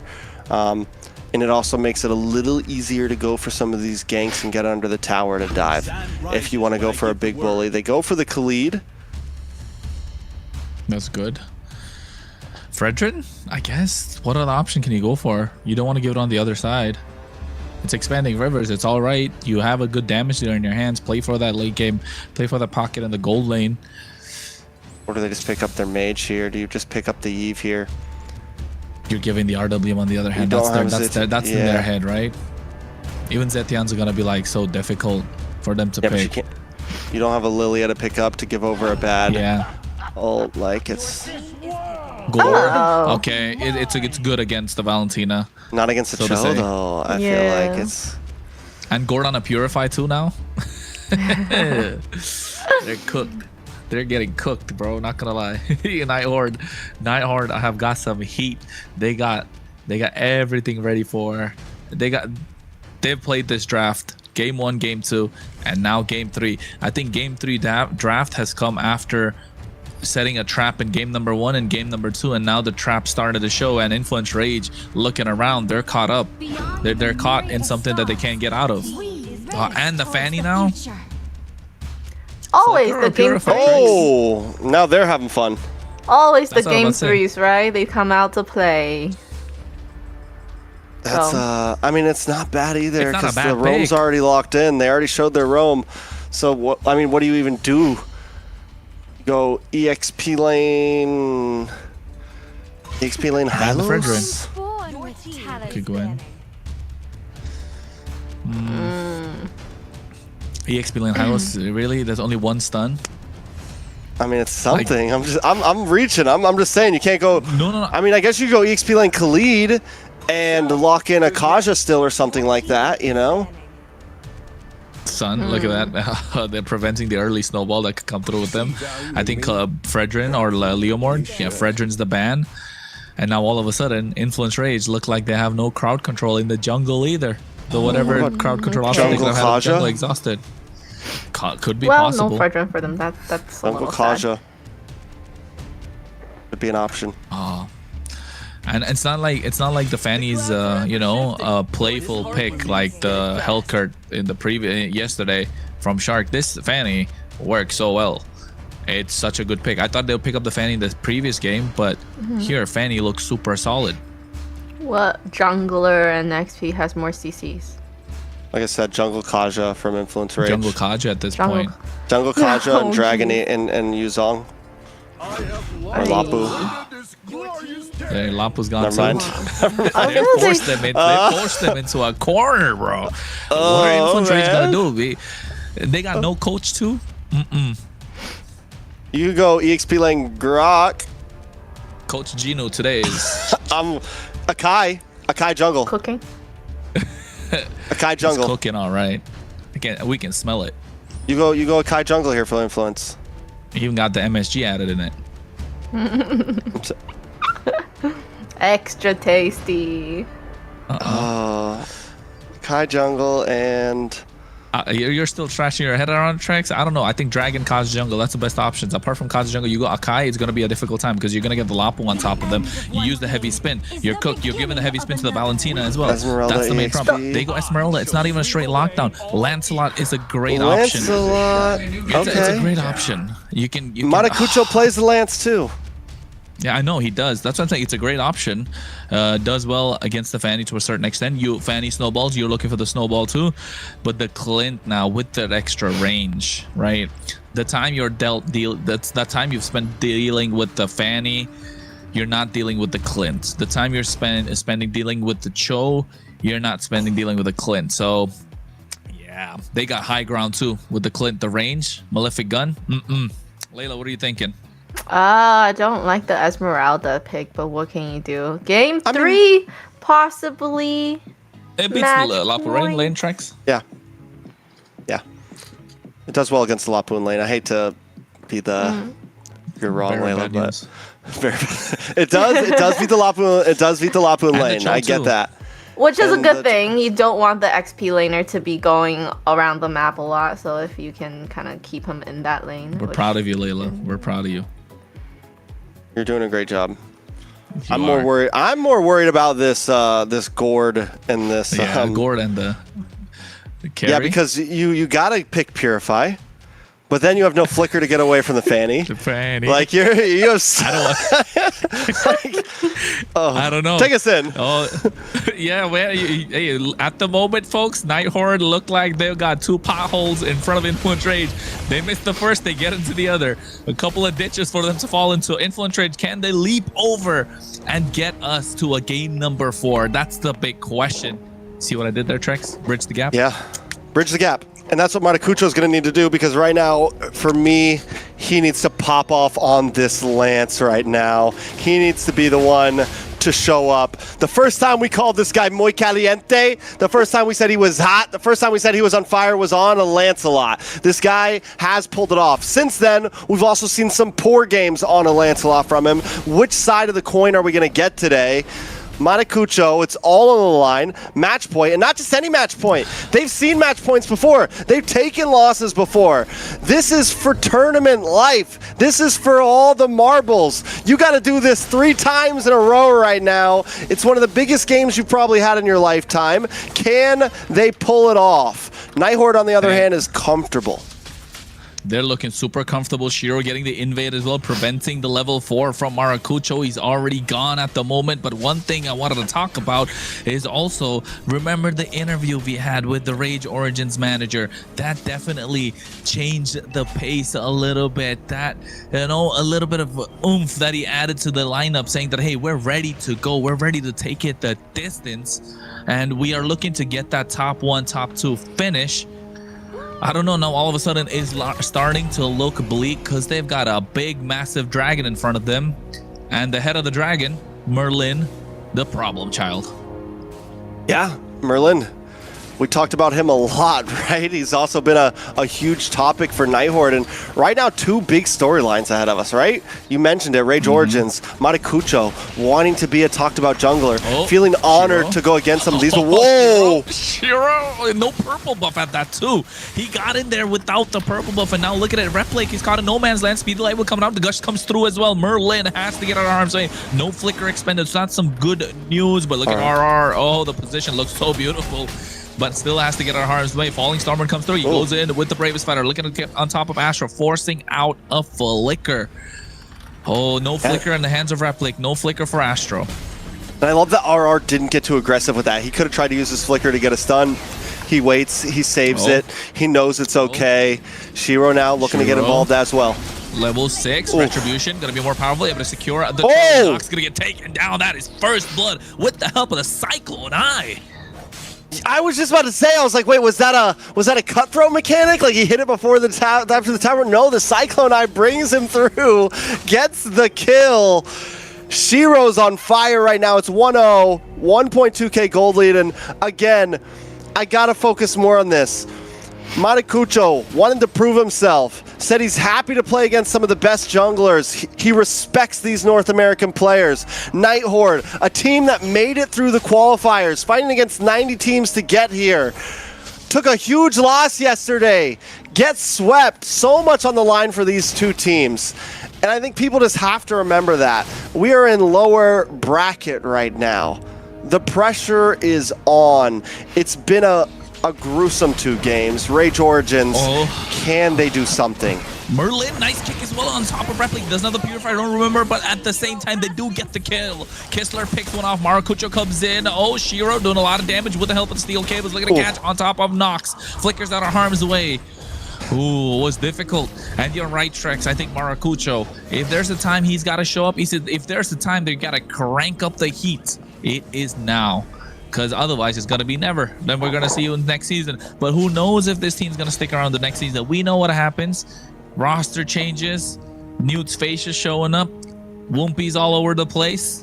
Woompy's all over the place. You're either a Woompy or I don't know where I was going with that. Anyways, no, Kistler 1-0 and 0. Oh no. On the boss side. Delika should be able to handle his own. He's an Esmeralda. He's doing a fantastic job, right? But the thing is, Shiro, he has been 2 levels ahead of Maracucho the entire time. Now, Astro flickering out, caught off in a bad position. Quicksand guard to get his HP back up. Here comes the Gush as well. But Siri with the Raging Sandstorm, able to get them back. Talk about using your own card against you. Yeah, that's dirty. What a way to get taken out. Shiro. Maracucho got to Shiro making to get Nox. He's trying to survive. Oh, the steel cables able to get out. He didn't have the retribution. This would have been difficult. This would have been easy rather. But before that, while we were looking at, you know, the kill from Siri onto Astro, Maracucho got picked off 1v1 against RR in his own jungle. Yo, can we talk about Shiro's 2 levels ahead too right now? 2 levels ahead already. Shiro's playing a hell of a game. You didn't get the memo? You didn't get the memo? He was in the jungle stealing those creeps away, and then all of a sudden it's looking difficult. He got the lethal. He even got They don't even get the EXP crab. Nothing's working in the favor of Rage Origins. Now they collapse. Nox doesn't have a flicker. The Cutthroat coming through as well, looking to catch him off guard. Here comes the Bravest Fighter. Purify popped in, but Shiro doesn't care. He finds a triple. More? Give me more. Already. RR Give me more. Replic's going to be the target. Shiro's looking for that fourth one, but RR able to get picked off by a Replic. They get the tier 1 in the mid lane. Shiro is having a fun time. Yeah, we haven't seen a Fanny game like this. We saw Wumpi play good 1-1 in his debut, but Shiro's still kind of holding the crown right now on this hero, I feel like. And the thing is even when he's not getting kills earlier on, diving under the tower, sending Nox back to base, sending people back to base is what's creating the ability for Nighthorde to take all of these towers and gain map ground. He doesn't need to get the kill. He just needs to keep them weighing. Down to the boss side. I need the cameraman. There it is. Oh, Shiro taking a lot of damage. He almost got the kill, but the outplay present. This is why the Lancelot's decent. It's good against the Fanny, but you're behind 3 levels, and it's taking Delika Etho to protect you at the moment when you're supposed to be diving into the back line.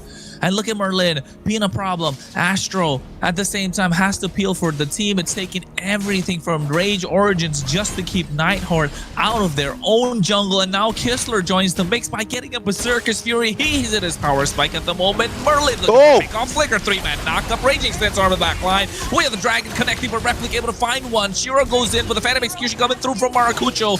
Picks off Siri. Falling Star Moon onto RR. They have to run back. Shiro able to get this purple buff in his hands as well. Bravest Fighter coming down, getting the Lancer, catching 2 members. Raging Slash to be able to get our harms away. Kistler free hitting, doesn't have the mana. Could be disastrous for Nighthorde. This could be the opening the Rage Origins are looking to get, but RR bobbing, weaving, gets out of harm's way and doesn't give Rage Origins the reins of this game. Nighthorde makes a mistake there. Merlin goes in. I think the moment Merlin goes down, they should have known. Siri tries to make a big play himself, dives in. Both of them go down, and this gives a little bit of breathing room over to Rage Origins. Yes, it doesn't mean it's a wrap. Yes, it doesn't mean that Rage Origins is taking the lead, but it does open up some space. Shiro's haunting the iframe. All right, looking for Nox on the board. Unstoppable. The speedy light wheel chasing him. Well, he takes a tower shot as well. Lucky against survives. Nox is not having a great game, right? They picked the Flicker over the Purify and still getting hunted down. Talk about, you know, the Mikasa skin coming to life. Sasageo indeed. Sasageo. Yeah, exactly. Sasageo. Shinzo Sasageo. But yeah, don't get. We'll save that. We'll save that. We'll save that. We'll save that. All right, where do we go from here? Rage Origins, we do see Maracucho playing the top lane right now. I think that's the right play. You don't want to contest for this. Get back to your origins. Get back to your roots. Oh, Merlin again giving a free kill in the hands of Rage Origins. Shiro comes in, looking to pick off Nox, does now the flicker, look at the steel cables. He's been clean, but at the same time, I think he's missing a couple of these cables. It's coming a little too, dare I say, couple seconds, not even a couple seconds, milliseconds late. That could have been disastrous for Nox. He does have the flicker up now. Delika Eto now is starting to get tanky to the point where they can't deal with him, and this is what Rage Origins need. Maracucho split the map, Delika Eto be in the face of the opposition, and now Shiro looking to pick them off in the jungle as well. Speedy light wheels are starting to hit, and this is becoming a problem. Replic is 4-1-4 after all these fights are taking a lot of damage. You can see Replic finding another. He's got a mega kill, and these aggressive fights that Rage Origins have been taking to Nighthorde have come from the initiation of the Nighthorde. Where the dragon there's nothing you can do to Delika. And Trex, it's every single time Nighthorde are picking these fights, Rage Origins are finding these messy, scrappy kills, and it's all going into the hands of Replic. It's 5-1-1, and if there's anyone you want to get those kills, if there's anyone on the side of Rage Origins you want the goal to stack up on and funnel into, it's him. Yeah, and it's gonna get dangerous fast for the Nighthorde, right? Delika Echo as well. How do they even kill Delika? If this game gets a little bit farther, it's already getting tough. All you really have is the big kick, and Kistler isn't a shredder. He's meant to do big damage. They're going to have to stack up a lot of stuns just on Delika. Purify is gone. They're going to have to bait it out, and then wait for a moment possibly like this, where you get a kick plus the Bravest Fighter.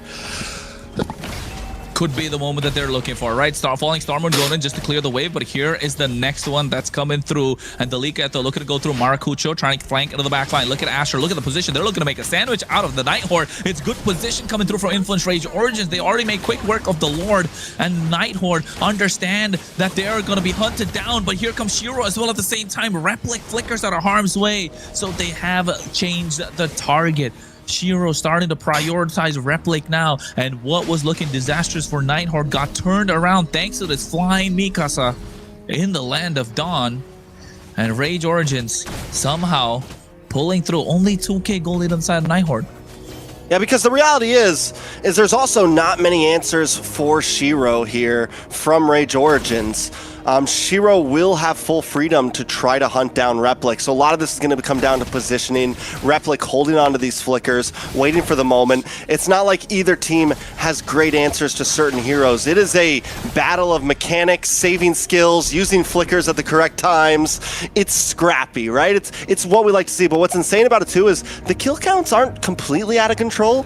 It's only 6 to 8 right now. The pace has slowed down a bit. Shiro got 5 kills early on, but now has had a bit more trouble finding them. Can't hang out as long as he used to. Yeah, definitely. Especially with those speedy light wheels starting to hit. The Trinity's online. I want to see if he has the Malefic gun, because if he has the Malefic gun, that's a little bit more of a saving grace for Replic Light. Right? We haven't taken a look at the items in a while. Rage Origins getting this lore started. Replic doesn't have a flicker. Leviatan goes to the backline, taking a lot of damage from the quick draw from Kistler. Phantom Execution. Thorn Rose has secured the Lord, and now Shiro hunting them down in that orange buff. But look at the damage that he's taking from the speed of the light wheel. Siri going to the flicker play as well. Replic's going to be the target. Doesn't have a flicker. But at the same time, what a play from Leviatan, able to stun them up and buy time. Where Merlin going to get it, but he's going to stay on Kistler. Flanking from the side. He has the range. Finds a shutdown on Replic. For just a moment, that felt great for Rage Origins. Even losing Delika would have been worth it, but Kistler shows up in the last moment, uses the flicker. The hunt was on. Everyone knew Replic had to go down, and he's able to secure it. Things might get a little bit harder, though, moving from here. Replic has locked in the Wind of Nature. Going to make things more difficult for Shiro to get the kill. Astro, though, taking some damage as Shiro picks it up. 6-0 and 1. Oh, that's the clock is ticking, though. The clock is definitely ticking, not just for Influence Rage Origins, but for Nighthorde, because Replic's damage is starting to show, and he is a monster. Leviatan now understands his role. He's been playing his role to a T, to be honest. Nighthorde, though, in what we thought would have been disastrous for Rage Origins, is starting to slip up, and Nighthorde needs to start closing the gap quick, needs to find these angles, needs to get these Way of the Dragons on point, because as much as of a problem Chine Merlin is, he hasn't been that much of a problem this game. Yeah, I mean, he's gotten a few decent kicks off. He's also made some mistakes. Merlin definitely, in the past 2 days, hasn't been the major player that we used to see him as, right? No, Replic. Shiro, though, has been able to step up.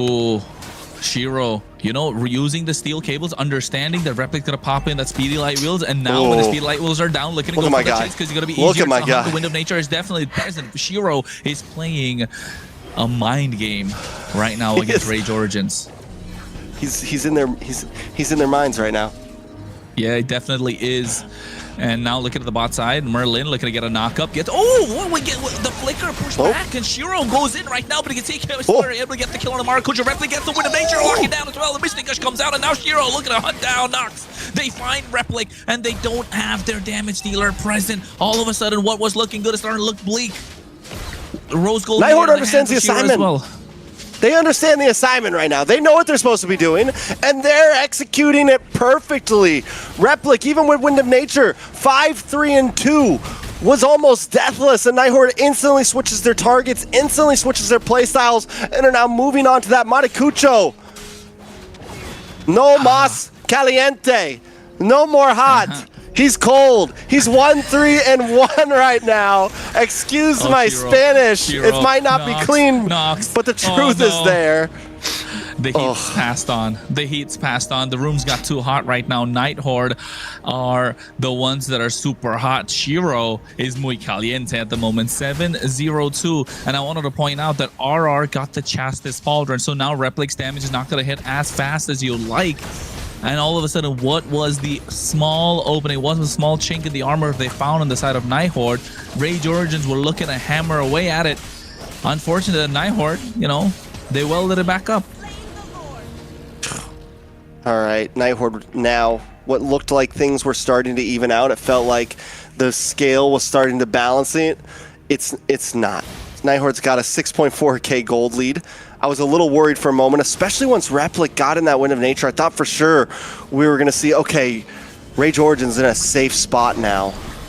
But somehow Night Horde has still been able to just stack these layers of pressure, continuously attack, and not all at once, right? It's RR comes in with the Bravest Fighter, Shiro comes in with the Cables, Kistler comes in with the Flare. Like, they're able to all move in one at one and make sure that everything that Rage Origins has to defend gets used slowly until one of them at least gets the kill. Now there's a Lords crashing in. Inhibitor's already gone on the boss side, and Night Horde gonna try to make quick work of the next ones. Merlin, Jeet Kundo gets a knock up on a Delika. Marco's trying his best to clear the wave. Kistler able to get the inhibitor in the mid lane. Marco's taking too much damage. Shiro comes to the steel cables as well, looking to hit the right target, but the speedy light will start to show. Immortality to handle Shiro as well at the same time. Bravest Fighter not come through yet, but look at the base crystal. Oof. And I think Night Horde need to lock this in. They don't want to repeat of what happened yesterday. The waves have been cleared. Kistler with a quick draw. Astro still has the immortality. Marco just the only person that falls down, but the base gets locked in, and there's no possible answer that they could give through for the side of Night Horde. It has been a great display coming out from these teams. And you know what they did? They locked the base. They locked the base. They did. Yes. They definitely did.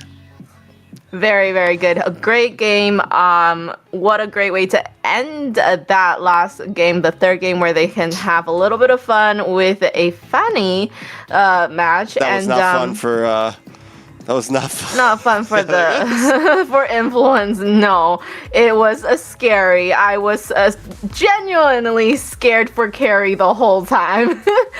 Oh, but you know, they made it. They did really, really good. Looking at the stats. Oof, man. The stats definitely tell a story, and that story is Shiro 7-0-2, Kistler 3-0-6, and there was just nothing Influence. And it felt like there was moments where we thought for sure, okay, Influence Rage, there's some opportunity here. Replic was having a great game for a while there. But even towards the end, I think the moment we saw that Fanny lock in, do we feel like that was just a wrap? The moment we saw that Fanny lock in and there was no way to really deal with it? Was Lancelot the right pick? I think so. I think Lancelot was still a good, decent choice, right? It wasn't a terrible choice in this case. And your tournament life's on the line. You know, your jungler's not getting hot enough. You want to give him his comfort pick. It's the Muy Caliente special that we were looking for. But guess what? The prices were too high, man. The price was just too high. Rage Origins does a great job, though. You know, in all reality, they made it this far. Sadly, we do say bye to them here. Night Horde, and Night Horde deserves it, right? They come in after getting swept and show that, listen, now it's time for us to do the sweeping. Now it's time for us to show up in this lower bracket and try to regain some respect in MCT North. And today they did that. We were worried about their cohesion. We were worried about Siri. We were worried about roster changes. And we saw from this game right here that they don't have to play a slow game. They can be aggressive. They have plenty of layers to the way that they can play this game. And we saw, I mean, in this game, it was perfect. We saw that they still have great micro and macro mechanics. In this game, it was very hard to focus down on Replic. And they did it perfectly by layering skills. Look at this. Shiro coming in. And then we see Merlin coming in from the side. Siri's the new attacker. In comes the Bravest Fighter. Kistler. Watch for Kistler here. Everyone was constantly a threat. He's not letting him get away. I was gonna say that flicker play was super aggressive, super important. Otherwise, that lead that Nighthorde had built up would have just slipped completely, right? And at the same time, Shiro wits, right? Having the wits to go in with the steel cables, bait out the speedy light wheels and get out. And here you could see it was looking difficult. He tried to get a lot of damage down. Phantom Execution. Maracucho tried to get the clear. Unfortunate that he had to be the one to go in first. The Leviatan had to be the one who had to protect the backline. The base crystal was definitely possible, but then again here, it is the clinch true damage just able to lock down the base. And before he even hits it, just the minions, I think. And you can tell MVP, okay. Okay, we gotta have a talk. Yeah, we gotta have a talk here. Julie, I'm telling you, this not the one we want to see on the screen. Oh. We know. Kistler, no disrespect. I mean, don't get me wrong. Kistler played a good game there, but without Shiro, there was no good game there. Shiro came in with a great Fanny play. I have to say he got half fed, okay? Not fully fed because, you know, some of the kills went to Kessler and all that. But if it all went to Shiro, that would have been the choo-choo train for him with lots of food on that train. Lots of food on the train. Yep. Look at these moments as well. MVP highlights. I mean, yeah, Kistler is the one to get this. This was the game-changing play indeed. And I think off this play alone, you can say he gets the MVP. But yes, overall, no, like Trek said, Shiro played a fantastic game.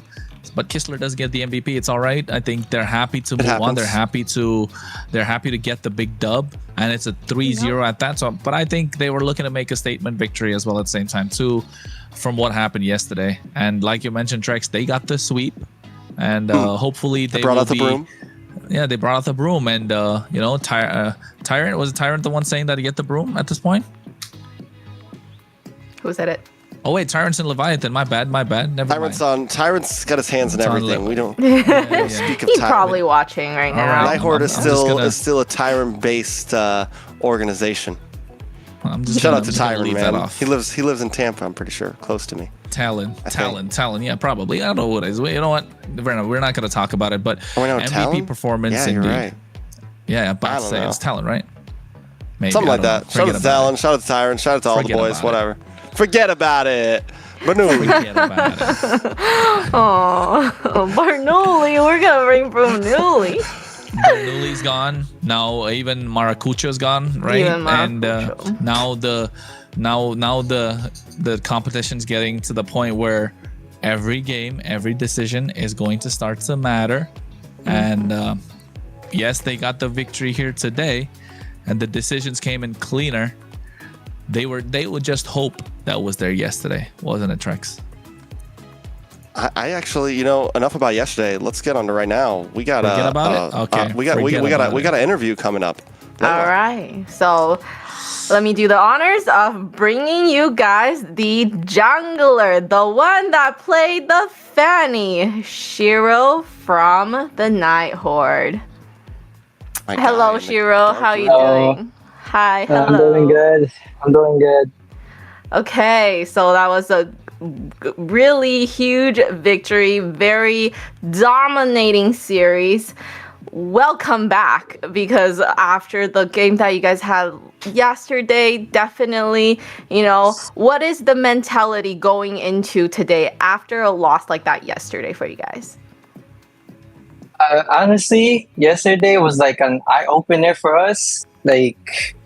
Like as you guys could see from our gameplay today, we were supposed to play like that yesterday, but then, you know, we have a new member, so we're kind of like adjusting to what we could do with the lineup. And like what we said, we just tried our gameplay and then it worked out.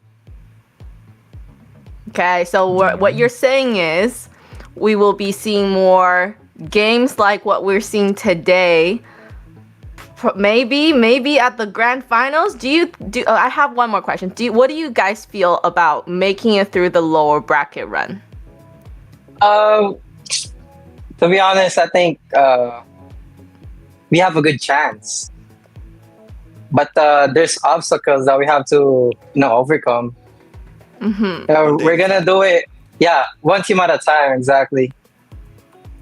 All right. And you know what? You guys already beat 91, 92 teams now coming through the open qualifiers. That's the that you got to wear that on your chest, bro, with pride. You got to speak that with pride. One team at a time. We beat 92. What's the 93rd team going to do at this point, right? And speaking about the 93rd team, that could be next on, the Grim Reaper. You guys are the meme right now. You're the Grim Reaper going through every single door, taking everybody down. And the next one, who are you looking to face? Leviatan or Stamina? Who do you think it's going to be? That's the big question. I would say Leviatan.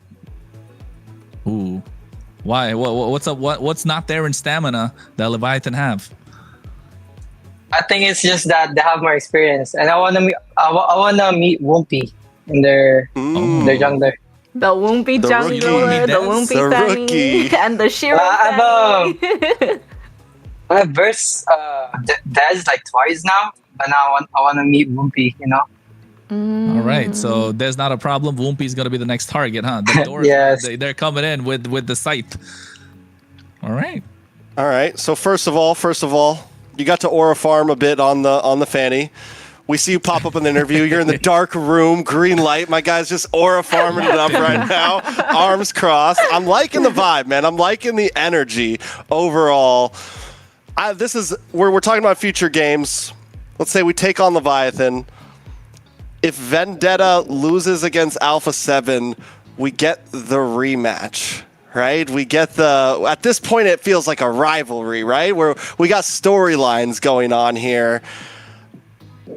Like, what are the hopes of that? How do we feel about that? Do you think if you see Vendetta again, you can secure the win?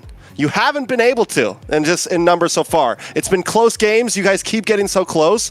Do you feel you got it in to get that win if you see them again in the lower bracket? Well, they say third time's the charm. Third time's the charm. charm. I like it. Good answer. Good answer. All Good right. answer. Well, the fact that we all got impressed by that. He's aura farming, man. Come on. He's locked in. The only thing that he's missing is probably like background lighting, but at the same time, he's got that. He's aura farming, locked in, AirPods on. He's mogging right now for the rest of the chat to see. I like it. All right. Any words to the fans? Yeah. Thank you guys for supporting us. We actually came from qualifiers. Like, we had a tough journey. Like, we all went from like qualifiers to here, and now we're still going, even if we're in the lower brackets. Thank you for supporting us, and I hope you guys keep supporting my team. Shout out to everyone. Shout out to my team. Once again, congratulations on that elimination win, and we will see you in the next match. Bye.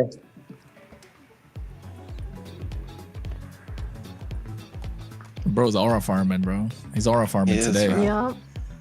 Yeah. The moment I saw, before the interview came on, the moment I saw his camera pop up, I was like, look at my guy down there. It's like, I'm like, yo. Okay, but what would you pick your color to be?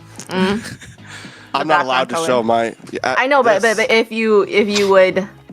Oh, we're going. What would your green background and color? blue. Green and Green blue. and Red all the way. Come on, bro. Just say green and blue. We got the green with background. Red, white, and blue. Background. America. America. Okay. Bald eagle flying in the background. Layla be like, no, it's white and red. What? Well, the win from Nihor, we gotta put the white and red colors. Fair enough. Dude, about to say, nice transition. Anyways, I want to just bring your attention to our sponsor. So today's broadcast is proudly supported by Runestone.gg Esports infrastructure built for people sharing the future of competitive gaming. From real-time data to live fan tools, Runestone helps make esports more interactive, more insightful, and more engaging for everyone involved. So make sure to check out Runestone.gg and see how they're helping power the next generation of esports experience. And with that, also, Make sure you are following us on our official channels, MLBB and Esports. Search that up on whichever platform you use the most, and make sure you are following us so that you do not miss the highlights, the amazing fanny play that happened just now, dominating series that we have in these playoff series. So make sure to check us out, and also be sure to follow our socials as well. You know, our talents here. We have Kronos, we have Trex. Give these guys a follow so that you get more Layla, exclusive. Layla as well. Baxo, you know, / for more exclusive content. Okay, these guys make great content, so make sure you are there, and they're in the know, right? If you have any questions, they probably will have the answer. And that's it for now. We ended that first series with an amazing, dominating win, and we will see you back here for the second series of the day in 3 minutes. I hope that's 3. Every diamond count, and with Bonox, recharging is easy, fast, and secure. Jumping now, choose your top up and get ready to dominate the map. Plus, use the code MCTBNX to get 5% discount. Skins, events, hero, everything within reach with a single top up. Less waiting, more action. Recharge with Bonox and play it at next level.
Listen up, warriors! The Frozen Sea Showdown is here. 8 Brancos, 2 sides. Ready your hooks. Well, the rules? Real simple.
Welcome back, everybody, to MCT AMER North 2026 playoffs. So in case if you are just joining us, we had a dominating victory earlier with the Nighthorde going against Influence Rage, where the Nighthorde definitely dominated with a 3-0 in that series. Now moving on, we have something that everybody is also looking forward to. We have the next series coming up, and that will be Stamina versus Leviathan. Now, Stamina coming off of a lose against Alpha 7. Unfortunately, it was expected, considering they are one of the best teams in North America. We have that game coming up. So, how do we feel about Stamina coming into the series today, Kronos? What do they have to keep an eye out for to be able to win the series and avoid the elimination? Hey man, I'll tell you what. Stamina are their own worst enemy. Nothing else. I think Stamina need to play their game, not back themselves into a corner when it comes to the drafting phase, right? I'm not saying they've had bad drafts, but I'm saying it can always be better. But also at the same time, play your game, play your tempo. Don't play along with what Leviathan are bringing to the table. You got to bring your own flavor. Otherwise, Leviathan are going to sweep. We saw rejuvenated Leviathan. It's not, what they had in the room before. It's Promise that's coming in. And he's going to be a problem to Dez in the jungle. And not just that, Whoompy. If Whoompy gets a big dub over Dez, what are we going to say about it? Speaking of Whoompy, this is the lineup we have for Leviathan. We have Bethlehem, Whoompy, Yato, ISO, and Promise. And this is a team, like we just said, Kronos, that overall, they're rejuvenated. This is a team that at first we thought were going to be top 3 guys. They had a rough upbringing in the Swiss stage, but now Whoompy getting slotted in, Promise getting slotted in. This feels like a team that is ready to swing hands with just about anybody, and Whoompy is looking for the next jungler to put a notch in his belt over. He's on a mission to prove himself. He's a rookie, and not only a rookie, but a rookie to the playoffs. He wasn't even playing in Switch, and he's already showing up. So if Dez has to be that next wall he has to climb, he wants to prove himself jungler after jungler. So obviously that is one of the big matchups here that we are looking at. But before we get to that, let's take a quick look at this video from this team.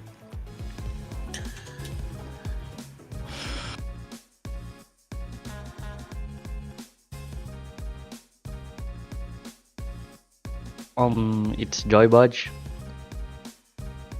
I think I was 16 years old. First name hero is probably Kufra or Tigreal.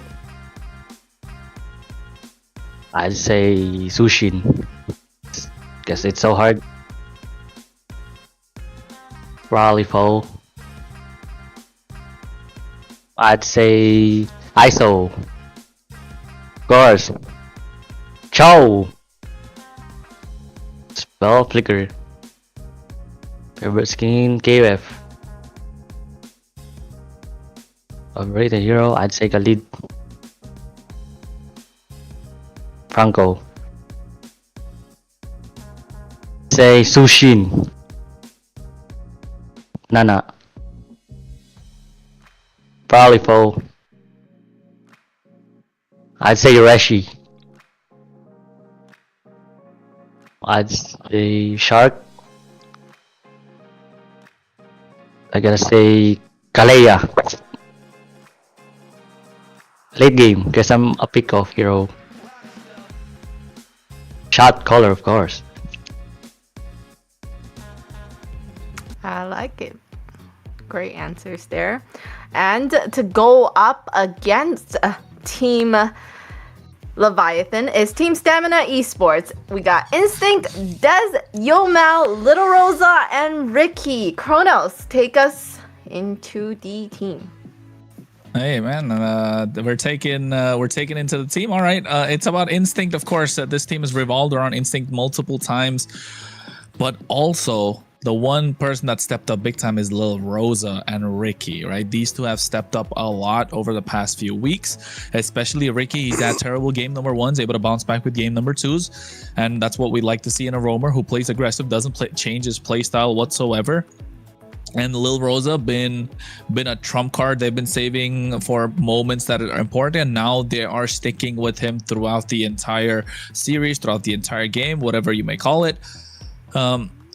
Although Yomel has had iffy performances throughout. Like, he's either MVP or he's zero. Like that's been Yomel. So I think that's one good thing to look at, because he's gonna be going against Yato. He has to find his footing, otherwise it's gonna be difficult for Stamina Esports. And let's have a quick video about Stamina Esports.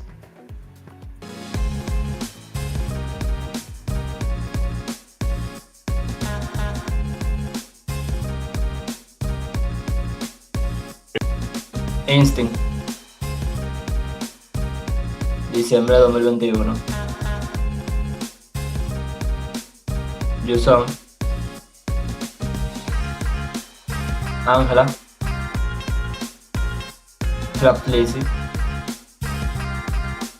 Jun, Yuson, la ulti de Yuson, Palpadeo, la Coleiron de WSS, Allot, Blue, Florin, Lapu, Ricky,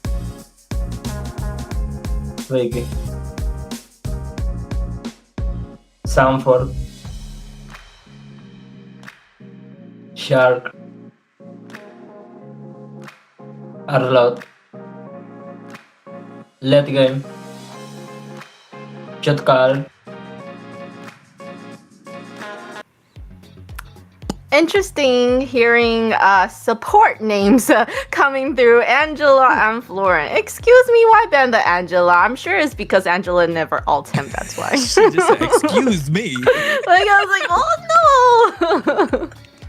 I was about to cry. Okay, but a hero that I would ban forever is actually Franco. I would. Oh, Franco? okay. Franco. So annoying. Why? I don't know how.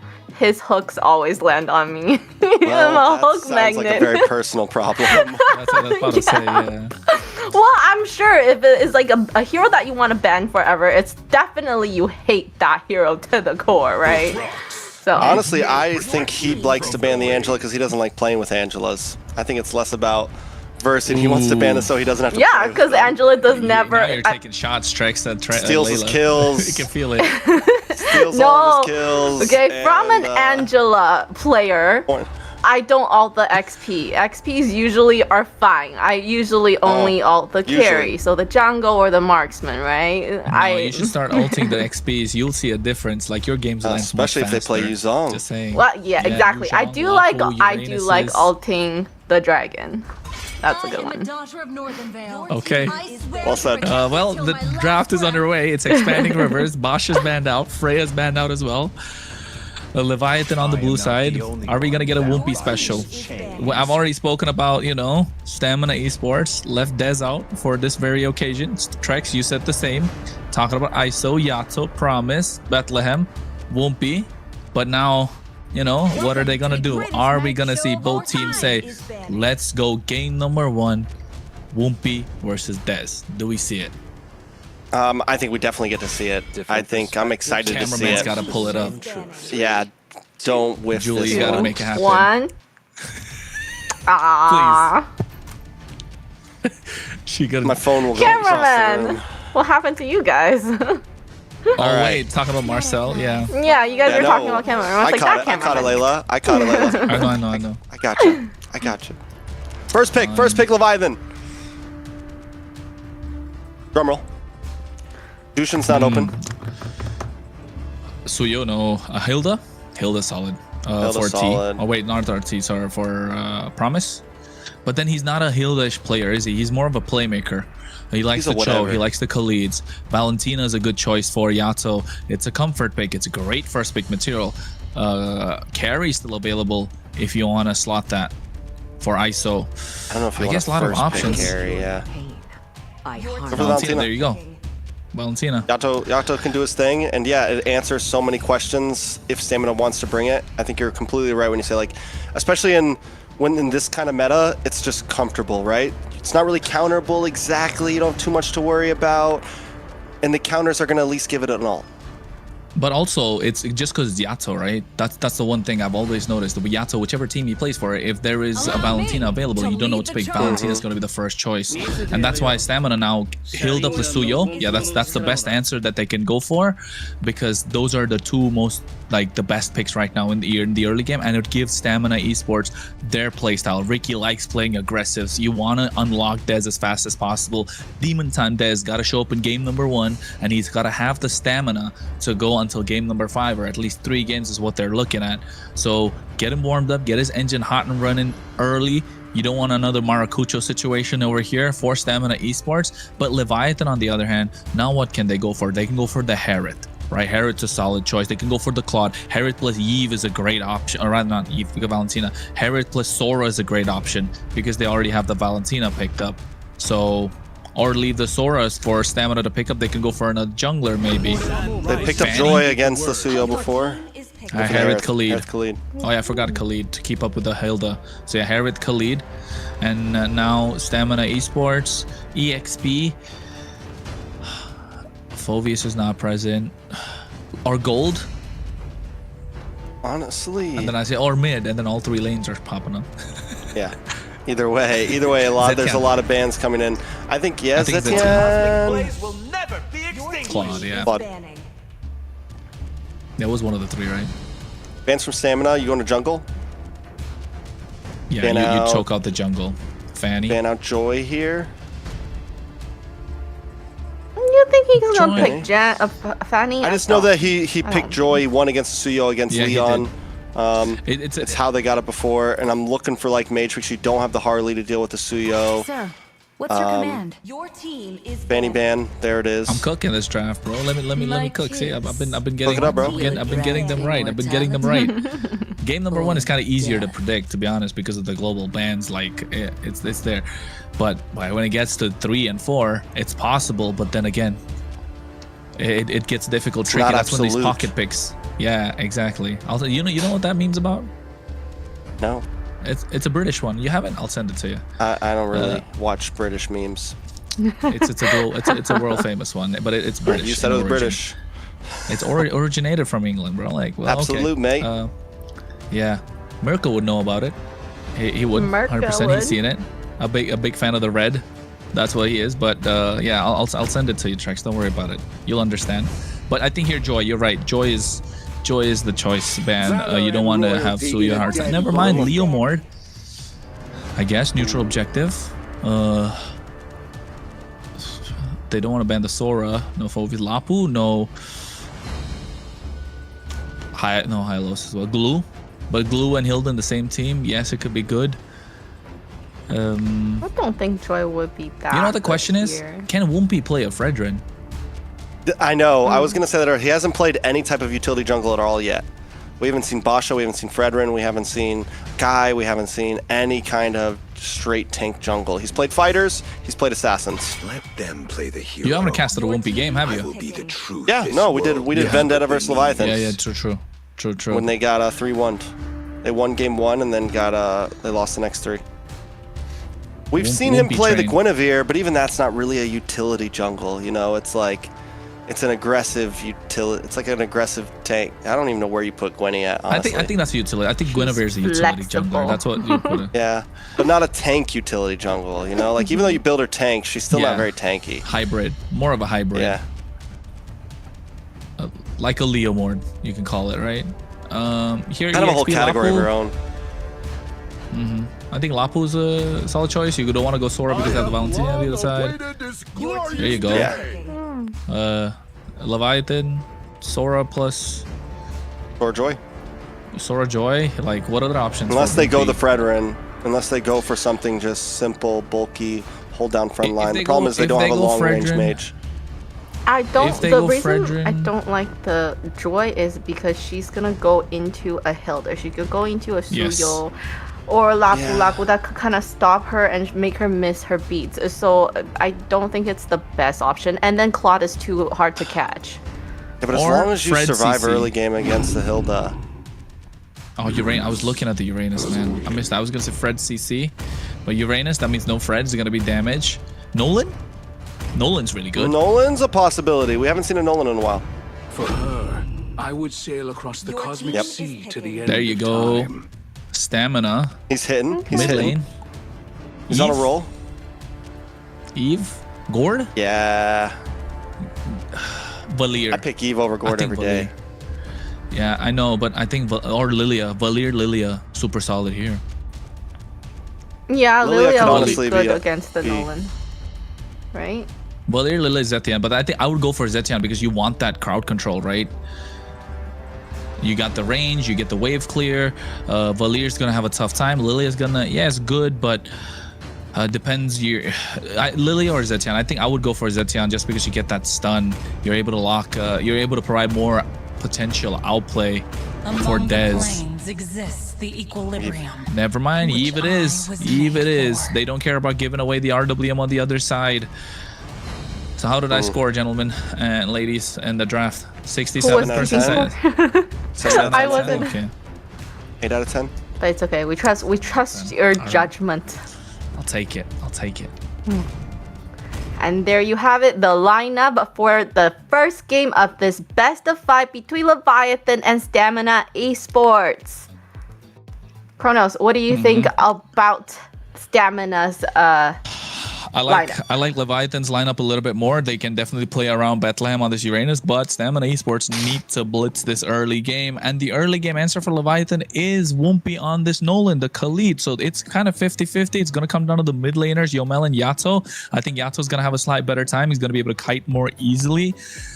And yes, I definitely feel like this is Wumpy versus Dez, but Dez does have the advantage on the Suyo. Nolan's gonna look to get the invades down, so it's gonna. I think this is gonna be an overall team play. There's a lot of factors at play here for both these teams. A lot of boxes to check. If Promise gets a good early game, then Wumpy scales fast. But if Ricky gets a good early game, then Dez scales faster, right? So it depends on that. Of course, Bethlehem and Instinct are going to have their own fun, jolly good time. Expect a good rotation from Stamina into Bethlehem early on. They want to shut down this Uranus as early as possible. And even if they don't, they still have Lil Rosa to do the late game damage to get the shred down. So I think it's a lot of burst from Leviathan. DPS present on the side of Stamina Esports. Two different play styles, but both of them have a similar win condition. You gotta get your early game, you gotta hit the neutral objectives, and Yomel's gotta watch out for Wumpy. Those fractures will start to hurt if he gets 2 levels ahead.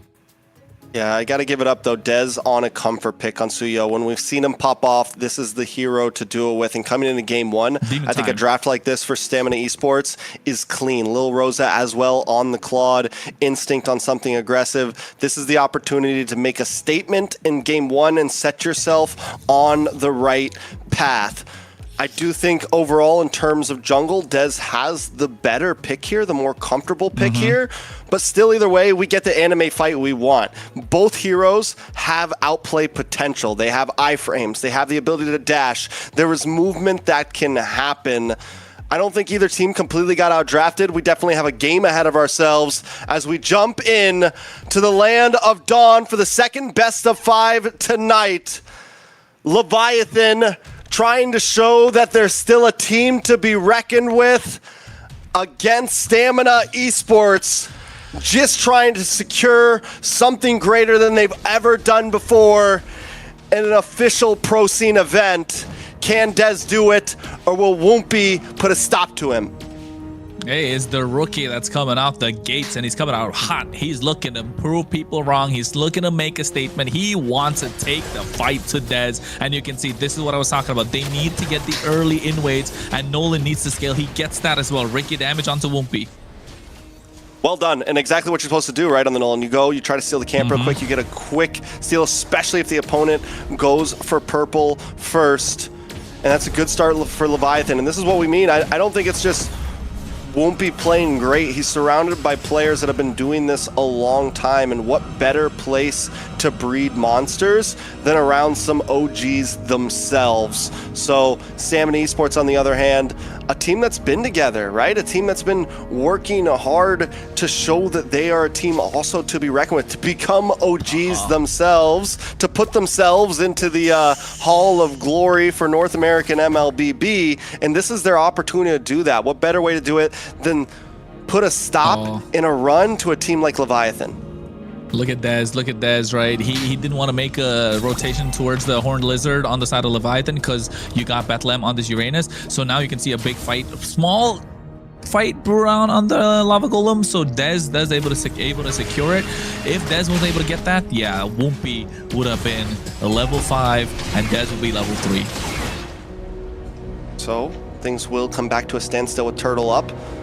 Both mages sitting at level 4. Yato hasn't used the IMU. Oh, he takes it from Lapu, so be prepared for a possible bravest fighter coming from Yato in this upcoming skirmish.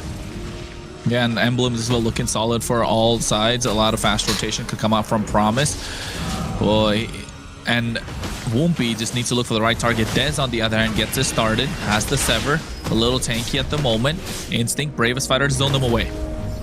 Down on the boss side also, there's a 1v1 with the marksman. Ooh! Rosa gonna go down! Oh, but at the same time, you can see... Oh no, Woompy. Dez gets the turtle. Turtle goes down. Good kills from Leviathan. Next up on the fight. What do we do from here for Stamina Esports? Yeah. And, oh wait, Ricky! Woompy He gets picked off. Able to find the kill onto Ricky there. And they take the orange buff away. Dez on bot side, all alone. They're going to try to cut him off here. He's got to watch out for Yato and Promise. Should be able to make it back to safety quickly. But this could be another buff stolen. Now they're going to move on to the purple. Dez with the cutoff of Promise. Don't know if he's going to be able to have away. And Little Rose is going to have to come in and try to help, but the purple's already gone. It's Grand Theft Orange. It's Grand Theft Purple. The whole jungle's gone. Woompy level 7. The soil is ripe for the seed to sprout, and it's looking like it's gonna be a big tree in this game. 3-0 already, 1.5k goal lead. Yato! Ooh, what a beautiful back step! Pops his own RWM. He only needed, it was the fadeaway RWM. They get the kill onto Ricky, walked into his own death. Leviathan right now. We thought for sure Yato was gone. Nope. I am you. I am you. Beautiful. Bro, Mamba mentality, man. He's got the Mamba mentality, that fadeaway, and using the IMU, just escaping the edge of the RWM. It's, you know, like that close, if you guys could see my fingers. But yes, oh my god, it was so close, and we're both showing our fingers very close right now. Yeah, like thinking super you close. all You can guys see can us. imagine. Yeah, drop that emote in the chat, but oh wait, on the top side. Bethlehem's good. He's a Uranus. He's 0-0-1 right now. Great smite on the emblem. He's living his best life. Right now, Leviathan, they know they had wrinkles and they had to iron it out, right? They've got it. They're ready. They're locked in, and they gotta go. Stamina Esports, it's too much chaos right now. It's bedlam in the land of dawn for them, and Leviathan are bringing in the heat. And look at the bot side. Oh my god. ISO. Good. He baited out 2 ults. 3 ults. 2 ults. In fact, and almost got a kill. 3 ults. Ricky's ult too. And again, Grand Theft Purple. Well, up in the top side, another buff gone. Dez forced to use his retry on that orange buff earlier, meaning no contest on the turtle. It's a 2.6k gold lead. Leviathan is making moves right now across this map. Stamina is essentially just, we need to stay away from wherever they are right now. They're going to try to move up to the top. Yato alone brings out a bravest fighter of his own, moves on, gets a stun on instinct, going to get dived on. Yato still alive, dashes back, and Dez the flicker! Dez can't do it! Yato's a monster, and he goes down! Promise shows up! 3-man wipe! Leviathan is grooving on these boys right now. What is happening? Hey, smooth criminal. That's what Yato is. This is the 3rd time he does it in the game. He escapes. He escapes. He creates the outplay. Talk about a clip. Talk about a moment. Dez. Oh, how is he going to be able to show his face after that kind of a play? They had 2 members on top of him. He was able to survive. With the slightest bit of HP, flickers, regens, double dash, moves forward, gets the damage down, and comes back in. He's bobbing, he's weaving. He's going Look like Muhammad Ali out there. He's got the handle. He was hitting him with the ropey dope. He's Kyrie Irving at this point. Oh, Dez down. Woompy. Another hit on it, Bethlehem. It does go down, but it's okay. At this point, it's 8-1. That's the first kill on the board for Stamina Esports. Leviathan 6.1. Yato was looking rusty when things started, but right now he is in full form. This is the Yato we remember. This is the Yato we know. This is the Yato we love. This is the Yato we wanted to see. This is the first pick Valentina confident Yato, where the team relies on him and he is able to put the team on his back with the experience that he has. And at this moment, the tempo of the pace of Leviathan is moving around him. He is there. He's the shot caller. He says go. The rest of the team dives in. Stamina Esports behind 7K goal leads 1,000 per minute at the moment, and they're losing towers left, right, and center. It's going to take everything that Stamina have to defend this. Instinct tries to use Braves Fighter, unable to connect. ISO drops him on Force, a lot of damage on a Dez. 2 RDBMs at once. Whose will be better? Little Rose into the backside, but it's not enough. Promise takes out Dez, pops the guard. Does go down. Little Rosa able to get the kill, so it's 1 for 1, but still it's Dez for Promise. Leviathan still winning outside. Woompy. Stop. Rookies aren't allowed to do this. Stay on the other side. This is like dunking when you're 20 points ahead. You just show some respect to Stamina Esports right now.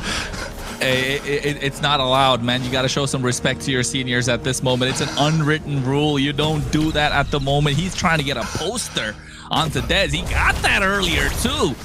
Talk about another one that he's looking at. Oh my God. 5 levels ahead. This team, Trex, rejuvenated after Promise and Woompy came out of their lineup. And my God, they look like contenders right now, or just exposing what Stamina Esports have been this entire time. If Leviathan keeps playing like this through this series, I'm going to say it now. I'm not going to say it later. I'm starting to be worried for Night Horde. We haven't even gotten there yet.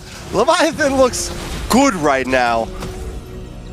Oh, good. They look fantastic. Layering their skills, able to kite, able to absorb damage for Bethlehem. Look at Promise. Goes in first. Bethlehem comes in. Oh, boom. Ricky gone. RWM does come out as a response, just to try to keep him away at this point. It's not aggressive, it's defensive. Yato getting some quick shots onto the mid-tier 2 tower, and it falls as well as ISO on the top side makes sure the Holy Defense drops, and Lord's not even up yet. Same with the bot. Holy Defense gone. It's 9 minutes in, Lord taken out, and Leviathan are not freezing lanes. They are pushing in. Another Holy Defense gone just in the nick of time. Trex, is the heat today in MCT North too much for some to handle? We saw Influence Rage crumble. Now we're seeing Stamina Esports losing their heads. They got no head at this point. They lost the early rotation. The mid game wasn't looking so hot. We're still in the mid game where it's not even late game. 10,000 goal lead. We're talking 1,000 per minute. It's not even 10 minutes. They got 10,000 goal lead. They popped all the holy shields. This is an end angle, and they're going for the jugular. Yeah. Lord about to crash in on the boss line without the Holy Defense. He's going to catch the crash. Little Rosa BMI's back.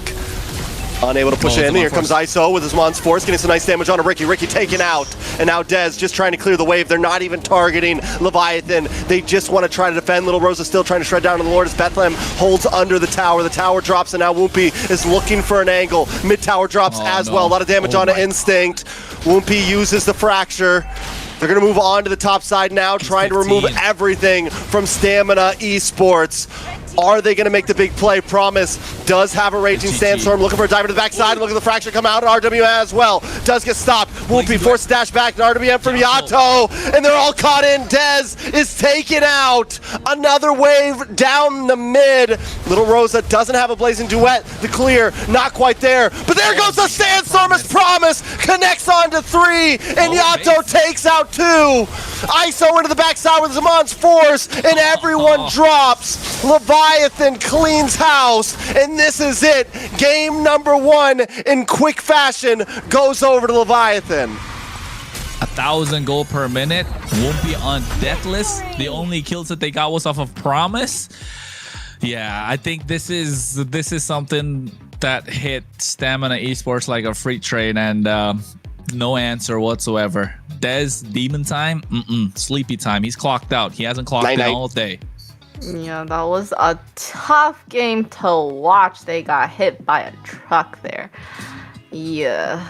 Hopefully they can come back stronger in the next game. I know how hard it is to have like a whooping, like A whooping? a whooping on your bottoms, you know, in the first game, and then to be able to come back from that is tough. Let's have a look at the stats. Oh, what stats can we talk about? What's to talk about? What's to You talk wanna talk about It's a slaughter 405 ISO, 209 Auto, 503 Humpai. Pick one. It feels like Stamina Esports walked into a butchery. Is that they were the ones getting butchered? Yeah. All right. And it's 10 minutes 53 seconds, man. And at the 9 minutes 30 seconds in, they were 10k ahead. And not just that, Dez was level 10. Woompy was 15. Woompy was 15, and that's why I said, right, the Nolan could be a good choice here just because of how fast he farms up. You're able to keep up the speed. You get that early lava golem, right? That early lava golem turns into such a massive snowball, and not just the lava golem, but the pathing from Woompy. He steals that after the purple buff, gets the lethal wanderer, doesn't go for his lava golem, goes all the way around, takes the horned lizard from Dez's jungle, comes to get the beetle, then the orange. Then yes, Dez did get away with the lava golem because his pathing was not the best choice. Didn't go down to the top side and steal away the lizard from Woompy's jungle. And after that, look at the gold. He's got 0 team fight participation. He don't even got an assist. He was the only. He kept going down. When have you seen Dez come out with 0%? And that's on a comfort pick Suyo, where sometimes we know for a fact if Dez picks up a Suyo, it's an auto win. I don't know about that this time. It feels like back to the drawing board. I don't know. Buy a new drawing board for Stamina Esports. I don't even think it's exactly it's not even exactly a drawing board and how we approach this. It's not just Dez. You know, I think we put a lot of weight on Dez's shoulders, but honestly, Dez couldn't play his game. Instinct needs to be able to hold Bethlehem back. Bethlehem was the reason they were getting their jungle robbed, essentially. Yomel needs to be able to deal with Yato. Gold lane, Lil Rosa, can you keep up with ISO? You got 1v1 on your way up to the first turtle. You know, if everyone is crumbling around, of course Dez is going to have a horrible game. None of his teammates could keep Leviathan out of his jungle. That play right there, we should have saw the whole thing. That thing right there. That's the play of the week. That's the play of the playoffs so far. That's the play of the week. Yeah, that's play of the month, bro. Be honest. Like, that was insane. Like, my guy double dashed up. First he got the Terrified, double dashed up. Then as he gets chased down, flickers back, fade away. Ugh. No, he flickers forward, dashes front. No, he dashes up and then flickers back. Oh my god, that's crazy. Like, either way, yes, it was disgusting. Thank you. Well-deserved MVP. Thank you. Well, make sure that you guys are following our socials because that's definitely going to be on it, right? One of the highlight reels. And it's a first pick Valentina, right? They got into their heads instantly from the draft. Yato showing levels to this game. And I kind of highlighted in the draft with the storyline going that, yes, Yato is one of the main players, main stars for Leviathan. He has been. He's a veteran. And on the other side of the coin, Stamina Esports, everyone has had their moments, but and they've been, you know, on point. They've been able to play to their roles, dotting their I's, crossing their T's. But Yomel, he's either having a great MVP performance or he's just absent in the entire game. He's just not visible. And in this game, it shows. And look at this. Dez, look at the amount of pressure on Dez here. Right, Bethlehem from there, Promise comes in, basic attack, spins around, flickers, just so Dez can't escape. They really made a sandwich out of him. And like you mentioned, it's not just about Dez, it's Stamina Esports as a whole crumbling. Lil Rosa got 1v1 on the bot side. On the top side, Instinct was having a tough time against Bethlehem.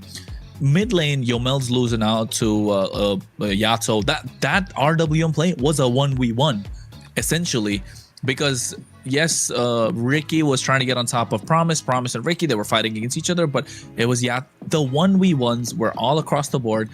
And eventually, if every single person is fallen down, Dez, yes, he has an early power spike with a Suyo level 3, but if Woompy is 2 levels ahead, Nolan's gonna clean house, and they did. And this was a dominating performance from Leviathan. Stamina Esports needs to lock in, shake it off, and find a way to get and move on further in the series. Otherwise, Leviatan, yeah, if they continue to play like this, what can we say? How did Leviathan ended up in the bottom bracket anyway? They lost to Vendetta, no? Vendetta. Yeah, Oh. they lost to Vendetta Vendetta. slowed the pace of the game down. That's the difference. Leviathan are very good aggressive, and Stamina want to play aggressive. So when it's aggression versus aggression, the one who's more aggressive kind of wins out, right? And there's a lot of outplay potentials and small micro fights. And Leviathan are very good with their micro, as we've seen. Brilliant with their micro, to be honest. But Vendetta, on the can't other fold hand, a they bit. play the map. Yeah. Yeah. What? And you go back and look at those games, 20 minutes, the games that Leviathan lost, 20 minutes, 16 and a half minutes, 20 minutes.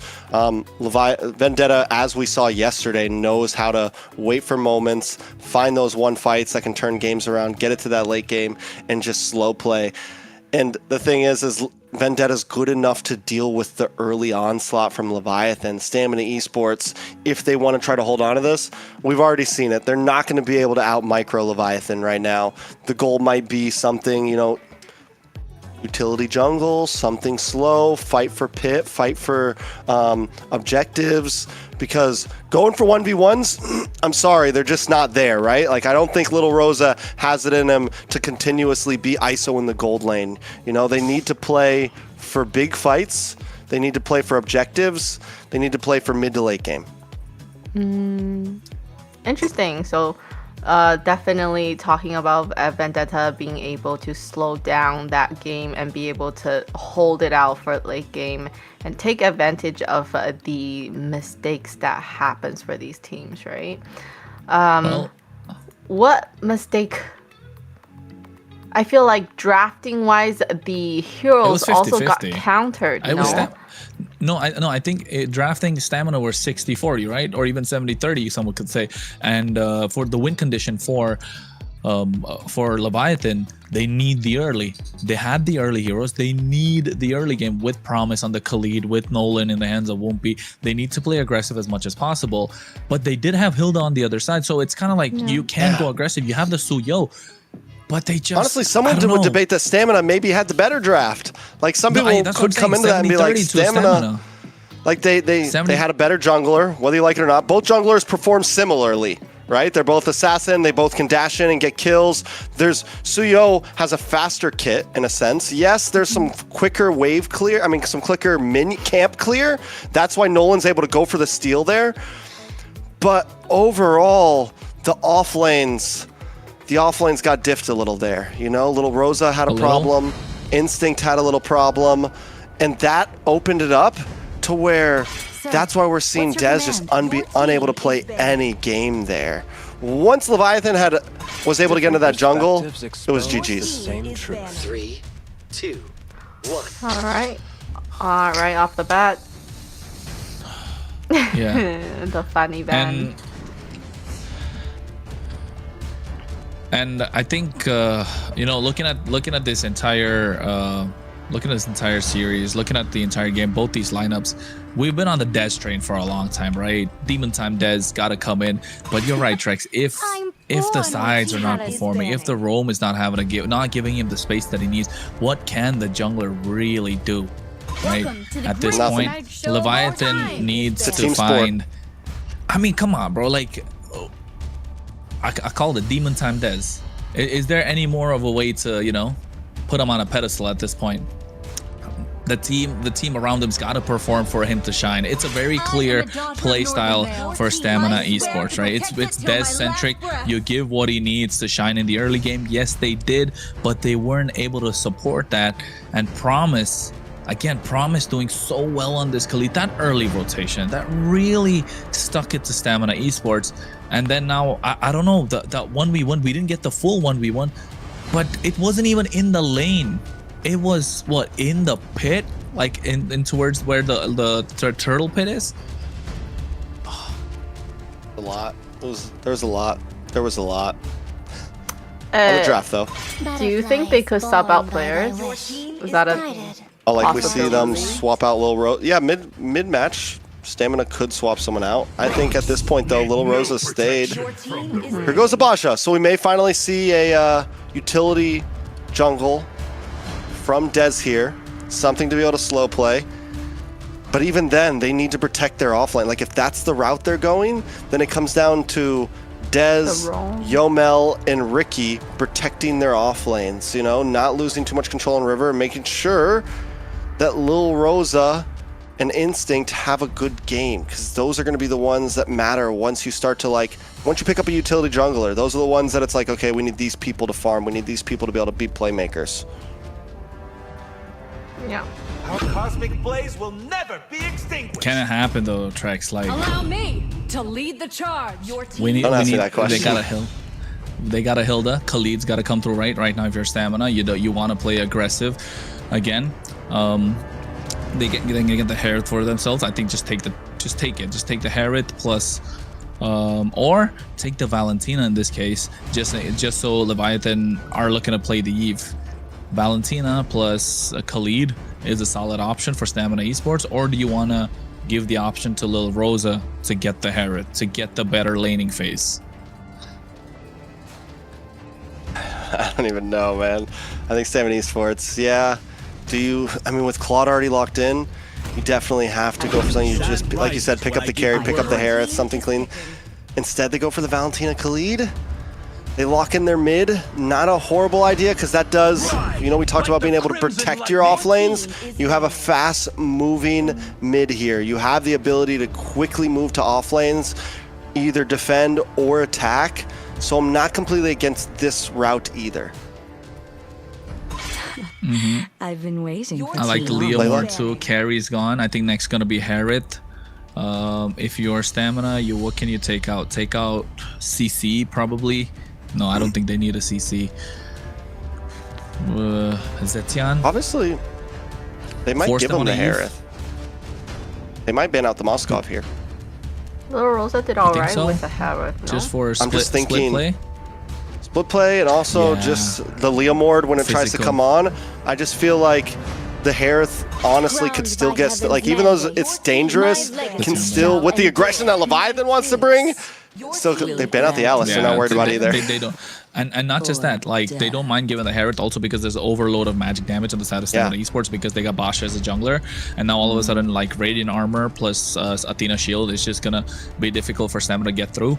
Leviathan, I think the Zetian was a ban that I was talking about. I think Yve could be the next possible ban, or the Stamina try and force Leviathan onto Yve. Apart from the Yve, what's left open?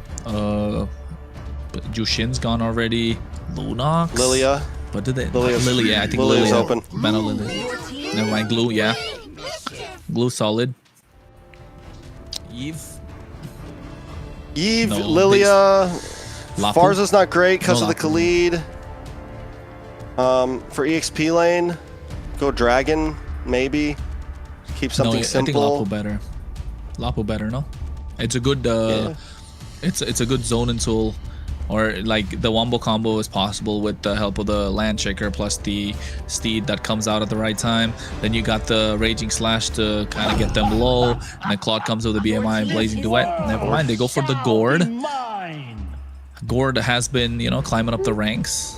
Slowly, with a lot, especially against Valentina. That's one thing, right? Yeah. Always against the Valentina. And even like the Basha. And against the utility jungles, against things like the Khalid where you can slow them down.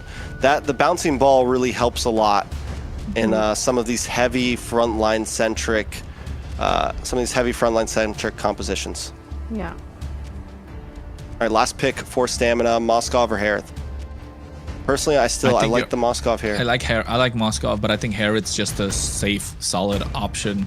There you go. Herod's just safe, solid. You get the win. You get the laning phase. You can play around the Zaman Forest. Team fight potential is heavy. They got the Yuzhong for the physical damage. Yeah, Instinct has to pop off though. Like he has to pop off to be able to supply that physical damage. And I think Leviathan are going to choke him down. That's why now they're looking what possibly could beat this Yuzhong in the lane. The Phoveus is still left open, and I think Phoveus is going to be a brilliant choice because you're going to make it difficult for Lil Rosa to breathe as well. So you give him the Phoveus, he's going to have a difficult laning phase, but you rotate into the EXP side. Never mind. They go EXP Hilda. Rome got thought. Okay. They're going for broke, aren't they? Yeah. Rome got EXP Hilda. Okay. That's vicious. They're going for definitely- broke. They used up 2 roamers in one game. Yeah. I don't think they're stressing it. Bethlehem, though, I think they're looking for they're looking for match point here. And Bethlehem is already a very this fits into his playstyle so well in the Hilda. We haven't seen a lot of EXP. I don't think we've seen any EXP lane Hilda so far, but No, Bethlehem on this God. is something that's going to be dangerous. He's going to play just like he played the Uranus earlier. He's going to cut lane. He's going to just try to annoy Dez as much as possible. He's going to try to open up map. He's going to move around. And the thing is, his Instinct or Stamina Esports need to slow him down as much as possible. Well, Layla, final thoughts. Final thoughts? You're right. You gotta keep the XP at bay. So let's see what happens for this game. Take us in. Let's jump into the land of Dawn once again. Leviathan take game number 1 up against Stamina Esports. If you're just joining, this is a best of 5. Can Stamina Esports even the playing field, or will Leviathan take us to match point? Match point is what they're looking to secure here. Dez gonna get faster, gonna have much more control in terms of jungle clear compared to the Suyo game that he had. He can play aggressive now. He is gonna be the front line of the team, so they need to find a way to rack up these damage. Ricky needs to play as aggressive as he can on this Khalid. But look at Bethlehem, the rotation's coming through. He's gonna be able to face check these bushes a lot more, hang out in the lane. Yato has a big role to play. Look at Ricky. This is what they needed a little bit from the previous game, but they got that from Promise instead.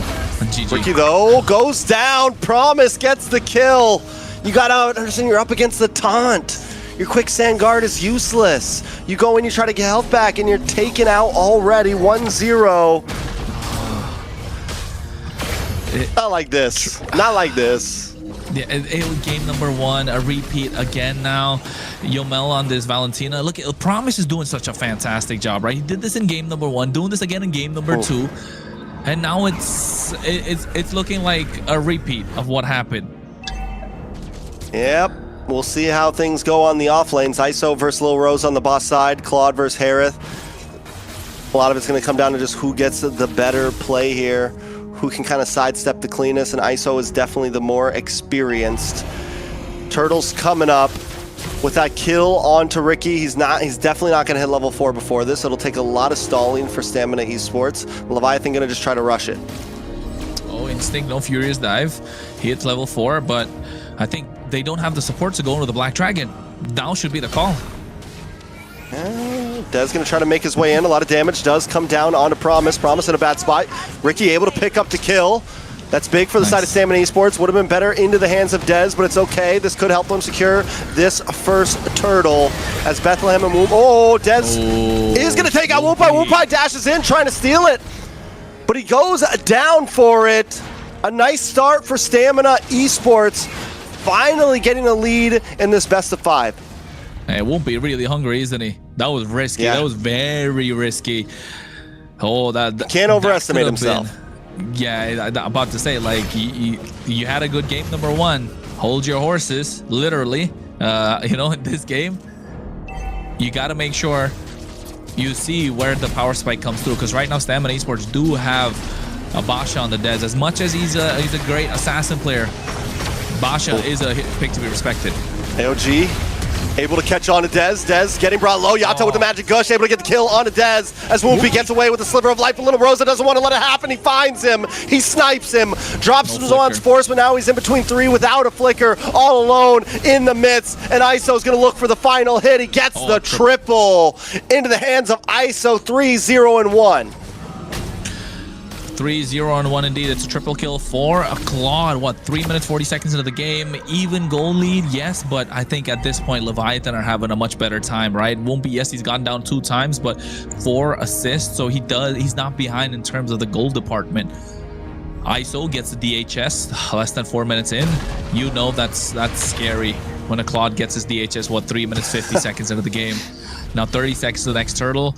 Damage is going to start showing. Yomel is being pushed back by Yato on this gourd. The range, those projectiles are catching him off guard. And now all of a sudden, Stamina Esports, the river control that they had is starting to slip. And look at Bethlehem on the top side. Look at how deep he is just to clear out the waves. Yeah, this is exactly what I said. On a Hilda, it's going to fit him perfectly, but look at the damage! Promise will go down. A lot of ults expended. Unable to find ISO still. That's all right. I mean, here's the thing. Stamina Esports, they're moving around as a team. That's what they need to do in this match, especially when they have something like the utility jungle. Woompy not having the greatest game, but that's the great thing about Leviathan. Any one of their players can step up at any point. Yato can pop off. ISO already 3-0-1. Last time, it was all Woompy show. This time, ISO trying to steal it. Turtle should go over to Stamina Esports here. Leviathan make the smarter choice this time of not even trying to contest it. Well, here Woompy with the steed out. I don't think it's a wise fight to take. Dez goes in. This is looking good for Stamina. They're able to catch Woompy. A lot of damage. Little Rosa takes him out. Magic Kush, though, onto Ricky. Has a quicksand guard. Will be safe and able to get away here. Yomel now trying to make his way down to ISO. Brings him down to about half health. Ricky on the run as well. But Stamina Esports got what they came for. Getting another kill onto the board. And almost 1,000 gold lead. And so far, Stamina Esports have been pulling off a really good game without Instinct popping off, right? That's the big thing. When is Instinct going to pop off? That's going to be when the tides completely shift towards the side of Stamina Esports. You can see the damage there. Yomel's leading it. Ricky is about third. Oh, dangerous. They tried. They tried. Oh, wait a second to the boss side. Ricky able to connect. Promise. Brings out the rejuvenation. Able to get some life back here, but look at the damage from Little Rosa. Little Rosa is becoming a force to be reckoned with. ISO gets a couple more taps in, and down comes Bethlehem on the hunt. Decides to back off and not go through the fight. Oh, on top of that Petrify? He goes in. Once again getting caught off. Tries to bring out the steed, but it's too much. He's getting the Dez treatment from game one right now. Hey, well, the rookie's got ahead of himself at this point. He got game number one, got overzealous, overexcited, not showing respect to your seniors. Yeah, he's getting bullied right now. And every time they find him, he's getting caught by 3 members. And he's always off position too at the same time. So if you're Stamina Esports, continue to apply the pressure. And this is what we wanted to see in game number 1. Play around Dez's hero on the Suyo. He was a damage dealer. The front line wasn't able to peel for him. But in game number 2, he's doing the peeling for the rest of the team. So the team is able to shine a little bit more. Yeah, I mean, their front line was lacking last time. Leviathan was able to crack through. So what do? You put Dez in the front line. You know, you pick up the utility. You get an extra roamer. You get an extra tank, you know? We've known this. It's a Dez-centric team. I've called it many times. Don't push him to the edge and give him a jungle that's a good pick. You want to give him a great pick to be able to secure the game. Because at this point, with the way that the rest of Stamina Esports have been playing in game number 1, it didn't look like he had the right tools around him to go to war. At this moment, he's got the tools. He is the tool, and it's making Stamina Esports play out to perfection. 3k gold lead. Steed comes out early. They secured the EXP crab, but now here's the re-engage from Stamina.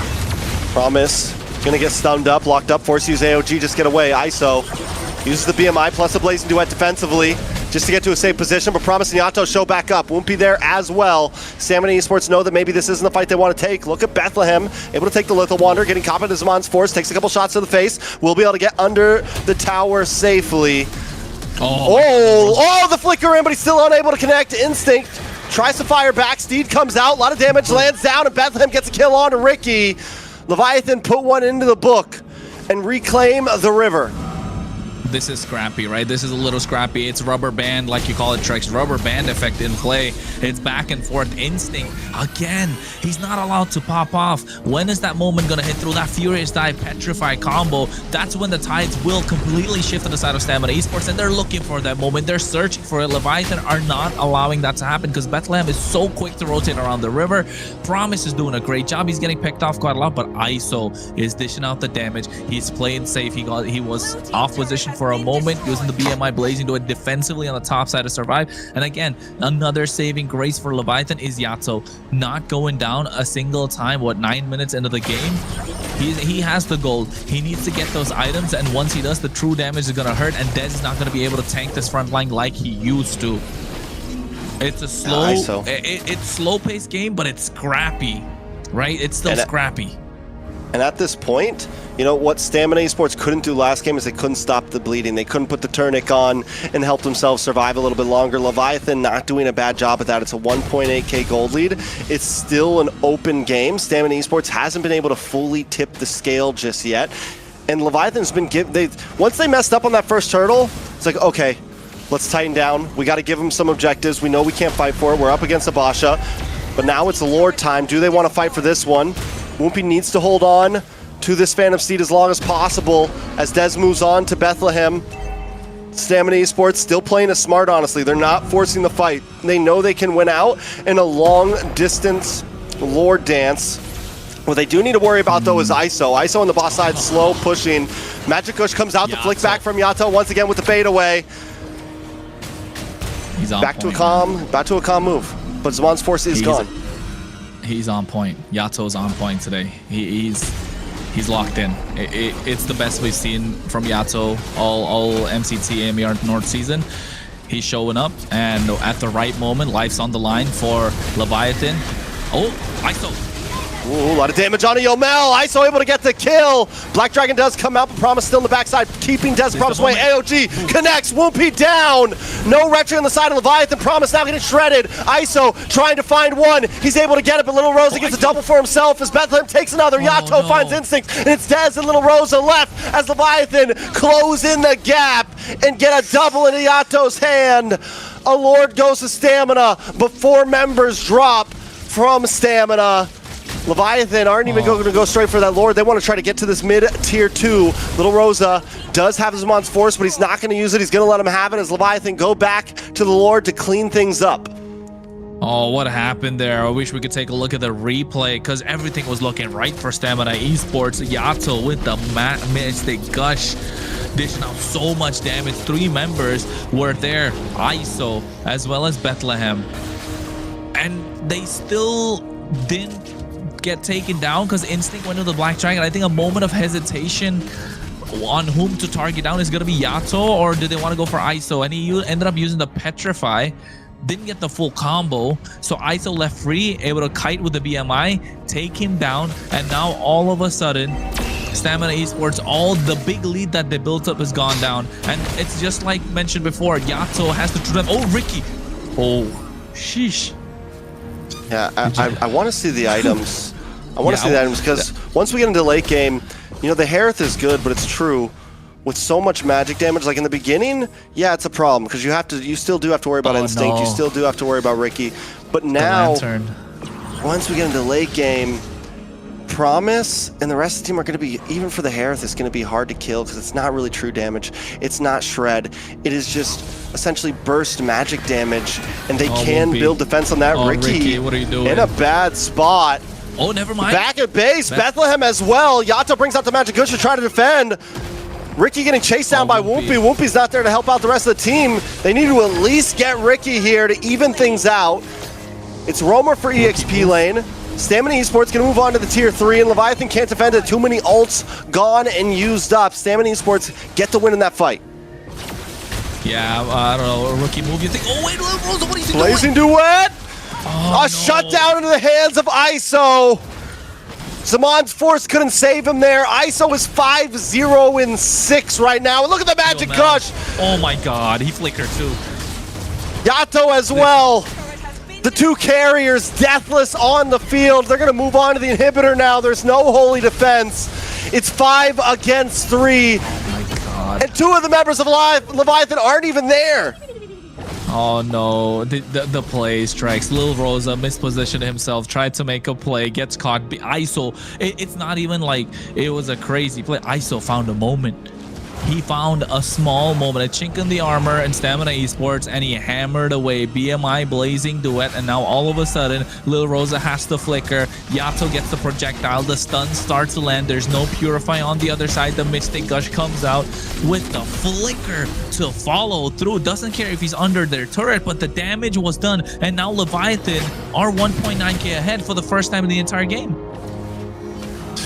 Yeah, and it's a huge lead because it's now late game. It's now mid game. This is when their spike really comes in. Lord gonna get shredded, and Stamina Esports, can they even find a way in? You know, we said it all game, Instinct. We need him to show up. The Black Dragon has to do something, but it's almost too late. Ricky gonna get Whoopi. caught off on the backside, pulling them away.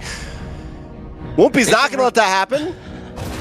And you know what? It's a rookie. I feel like a little bit of a rookie move from Whoopi, right? Getting distracted by Ricky the entire time. But AOG, oh my god. Big connect. Dez in trouble, but Promise might be as well. Magic Gush comes in from Yato. And the shred down as ISO jumps in, but look at the damage on ISO. He's in a bad spot, but he's able to get him just in time. But Yomel finds the shutdown. A double kill for Yomel.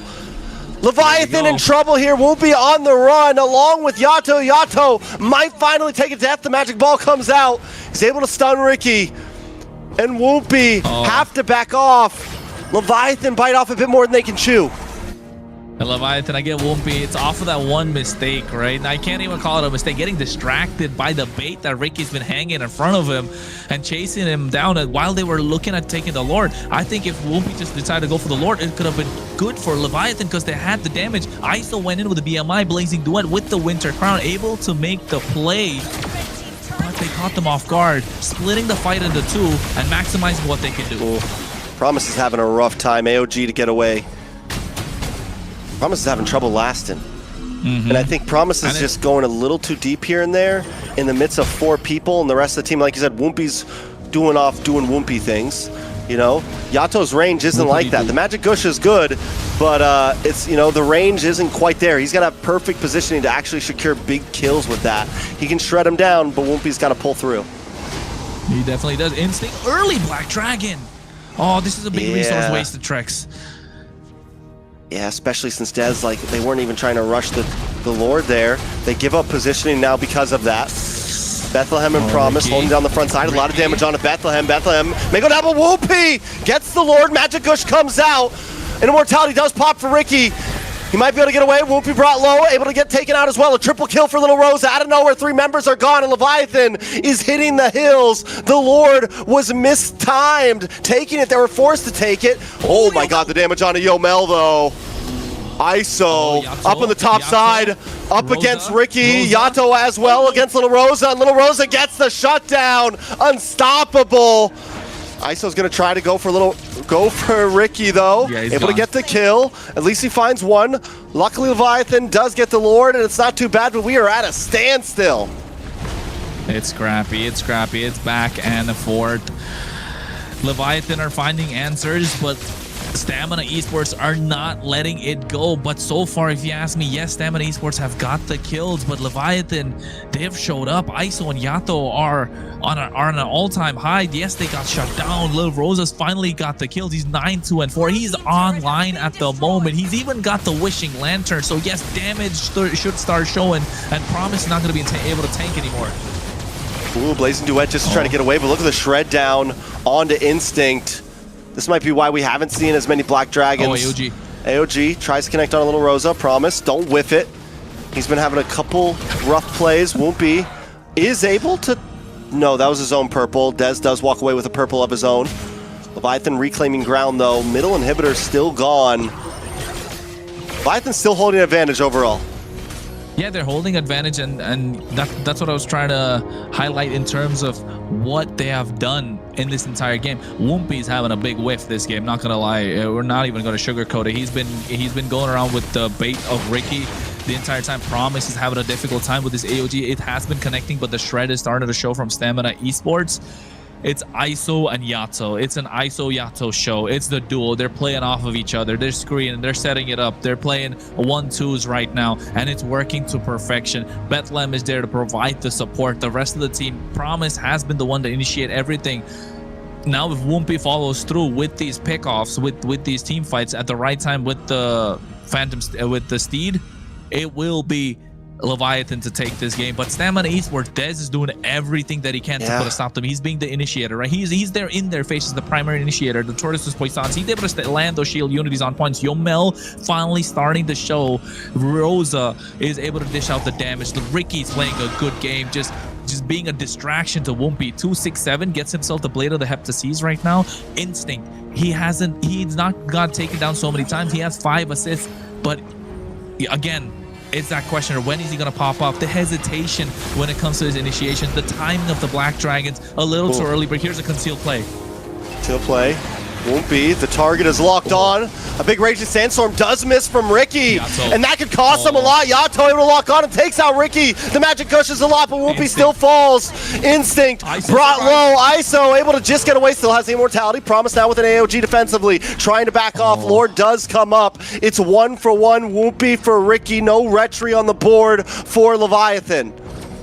No retry, and the timing of the Black Dragon this time was good, but maybe 1 second too early is what I'd say for Stamina Esports. But again, this time Dez being the initiator, as he should, taking the lead role of a shot caller in these fights, and it's working out to perfection for Stamina Esports. Leviathan, Woompy again getting caught off guard is not good. No, that's never a good push for the box here, is it? You don't want to be there. Yeah, that's not the one. That's not the one. But Dez is, at this point, you got to be fearless, right? Stamina Esports playing a strong game right here. Ricky as well, getting into the back line. Little Rosa showing up on this Harith right now. Everyone, I mean, even Yomel, 3-3 and 13. He's the one that got the triple kill earlier, or the double kill earlier, in one of the big fights that Stamina finally won on. And look at Ricky just constantly harassing this backside, splitting up Leviathan, and that's what's building the opening for Stamina Esports to either lock down onto Woompy, lock down onto Promise, or walk down onto Bethlehem. Woompy needs to not show face, because there's a target on his head right now. He needs to hide out in a bush and come in last moment. And that moment, he's the first one to go in, and Dez is looking for him. He's hunting him at the moment, head hunting Woompy. But you can see Dez right now. Yato caught up, forced to use the flicker. AOG just trying to get away, but Little Rosa still gets a kill. A blazing duet to the bottom side, but it's not enough. ISO. Immortality pops. He tries to get away, but Dez is on him. Bethlehem able to push back. Dez finds ISO, and now it's nothing but tanky boys trying to defend. No major damage on the side of Leviathan. Stamina got exactly what they came for. This is the moment. This is the moment that they were looking for. Dez finding the right target this time. Yato understanding he's the one dishing out the true damage. And then now all of a sudden, Leviathan backed into a corner. Don't know what to do. Woompy's lost his head a long time ago. And it's all thanks to Ricky, who's been putting a fantastic job just being a distraction. Look at him. He has been in his face the entire game. There's not one moment where you saw Woompy without Ricky. Oh, and then the flicker comes out. And now Woompy's baited in. Steed's been out way too long. It's going to run out in just a second. Right before Lord, so he can't try to go for a steal. He can't try to make his way in for something cheeky. Promise and Bethlehem are keeping vision on it. Yato back on the field. A lot of damage on an Instinct. That's what Leviathan needs to do. They need to play the map. You have a Claude. You have a Hilda. Play the map, play the macro. That's their opportunity to win this. Obviously, the 5v5s aren't working out perfectly. Dez is pushed back. He's getting harassed now. This could be a Lord for Leviathan. Dez has to go back to base.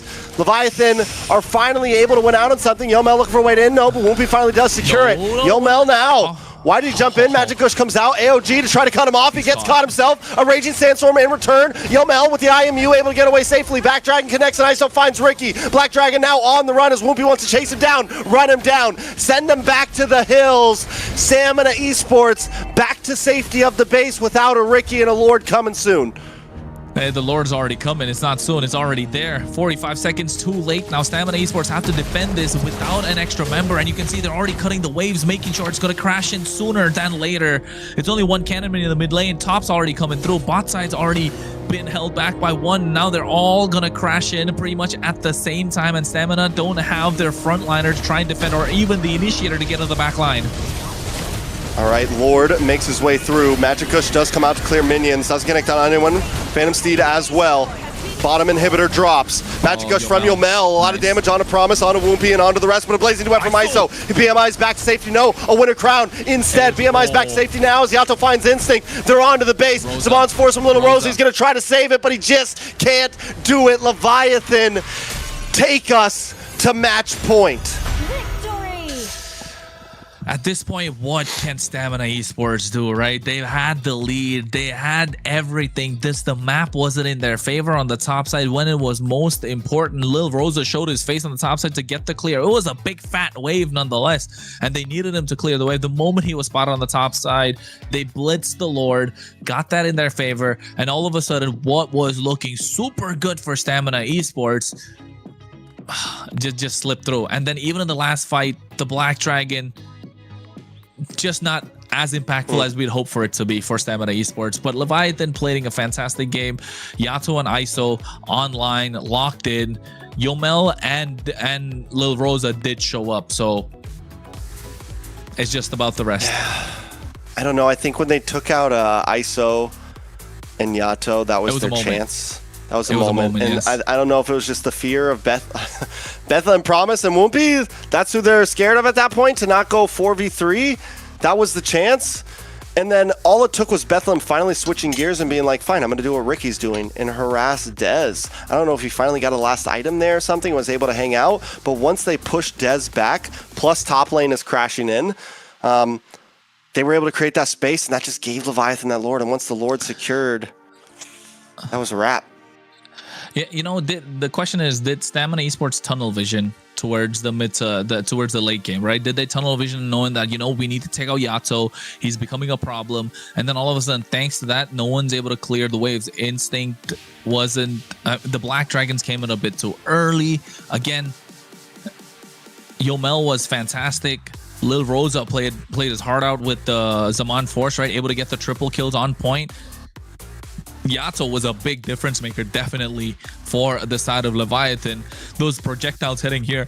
This was a good first hurdle, right? This is when you know Stamina Esports win it. Now they're able to find it. They find Whoopi, who got a little too aggressive for their liking. It's okay. Leviathan hold their own. This is another great play coming out from Leviathan. A blazing duet. And I think this is the moment where Lil Rosa pops off, comes into the fight at the right time, flickers, Zaman Force, able to catch Whoopi. But then the rest of the team already got taken down, so what? He's just Lil Rosa against the world at this point. The kill in the hands of ISO being the big problem, right? It was a triple kill, and then now all of a sudden, Whoopi getting caught out again.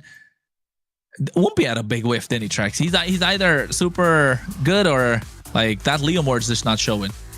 I feel like we got really excited. We almost forgot Layla was here. Layla, I feel like you haven't said a word since the game ended. She's just hanging out. She's just hanging. Yeah, she's just hanging out. She's not even saying anything at this point. She doesn't want to say anything. This is, you know, she's doing Layla things right now. Layla logic. Layla logic, indeed. Layla logic, living her best Layla life logic, right now. See? That's what she's not understanding it. It's fine, but look She's at this. not understanding it at all. Able to find the moment, right? They're almost there. They're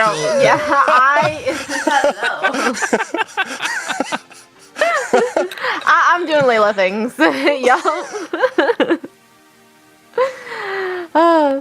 Anyways, we love you, Layla. We love you. I love you guys, dude. She's not weird, just interrupting her. She's like, you know what? She was.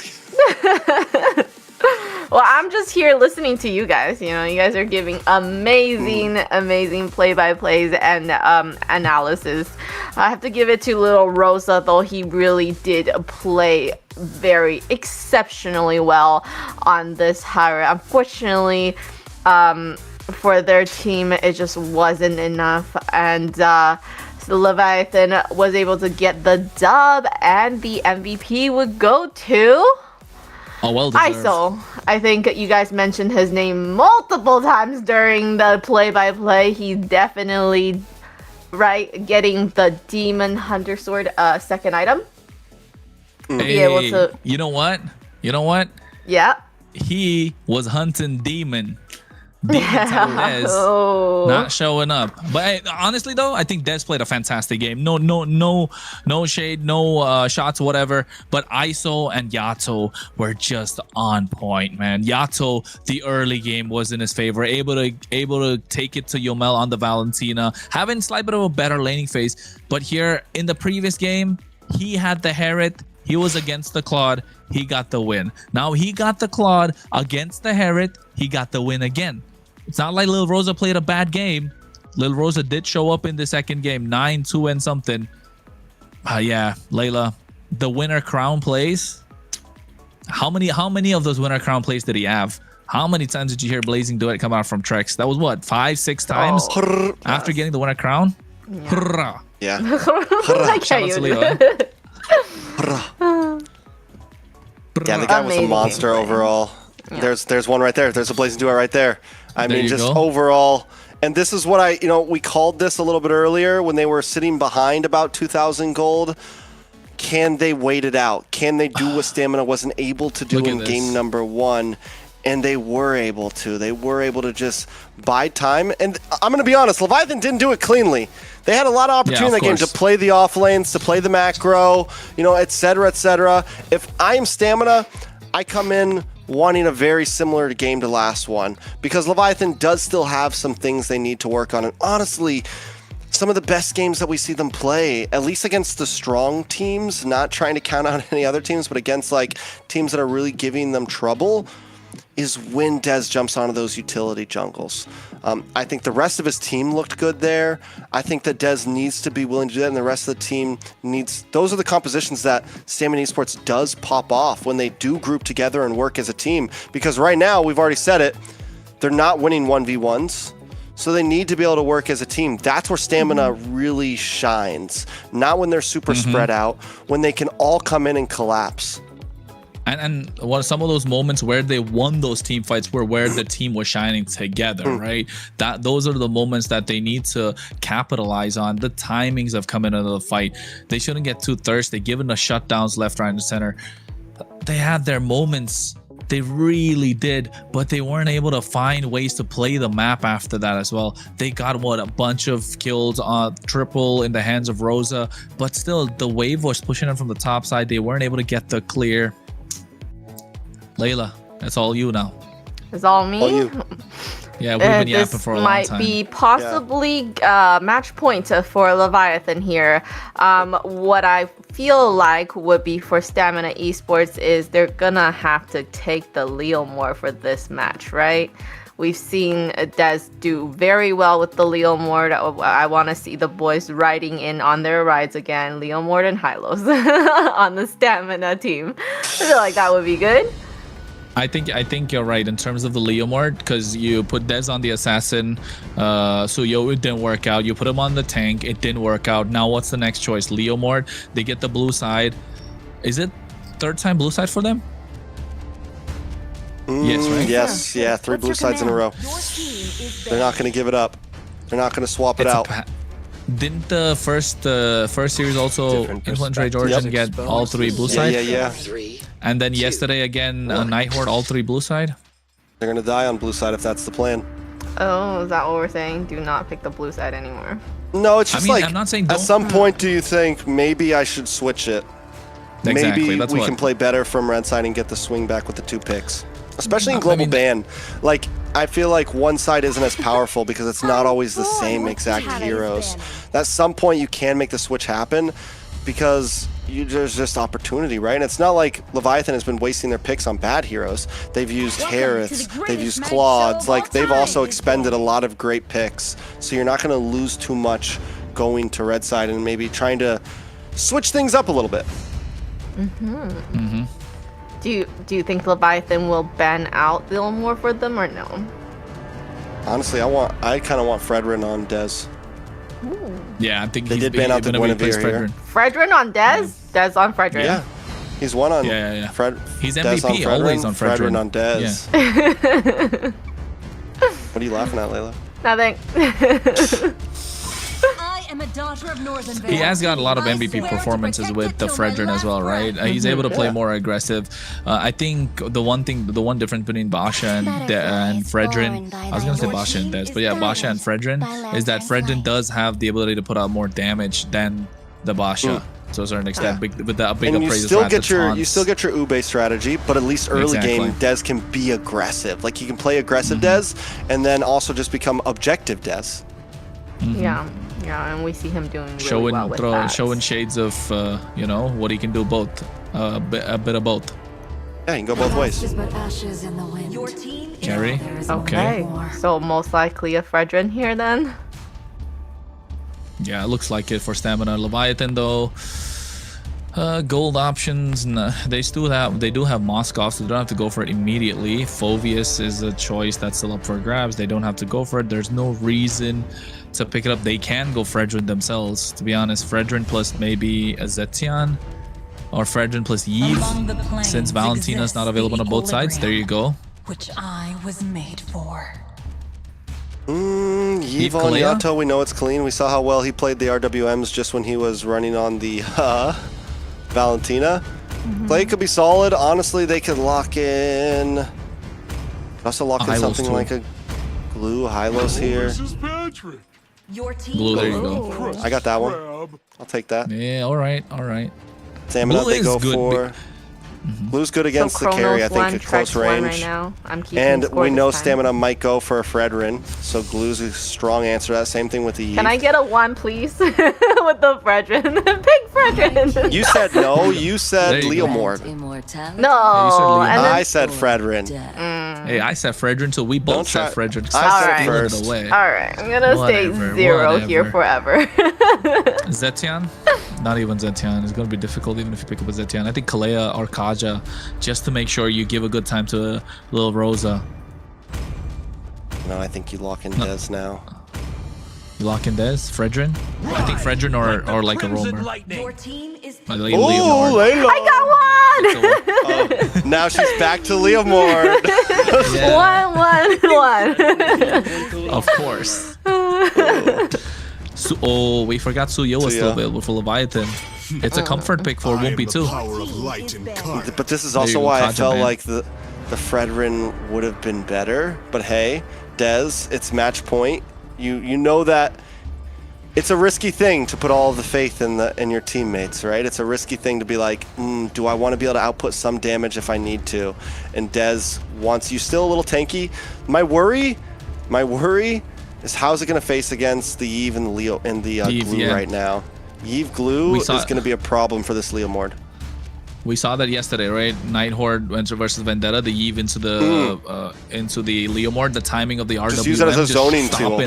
Exactly, just stopping him in tracks. As soon as he pops the speed, you put the RWM and then catch him at the edge. The Hylos and the Kaja is gone, so now Hylos is not going to be present to get, to ride the twin engine horsepower at this point. And Stamina Esports, what else And there's can no they ban out? Lapu for Lapu? Stamina. Yeah, I was going to say Lapu. Well, Stamina can't pick Lapu either. They don't have Dragon. Their EXP lane is running dry right now as well.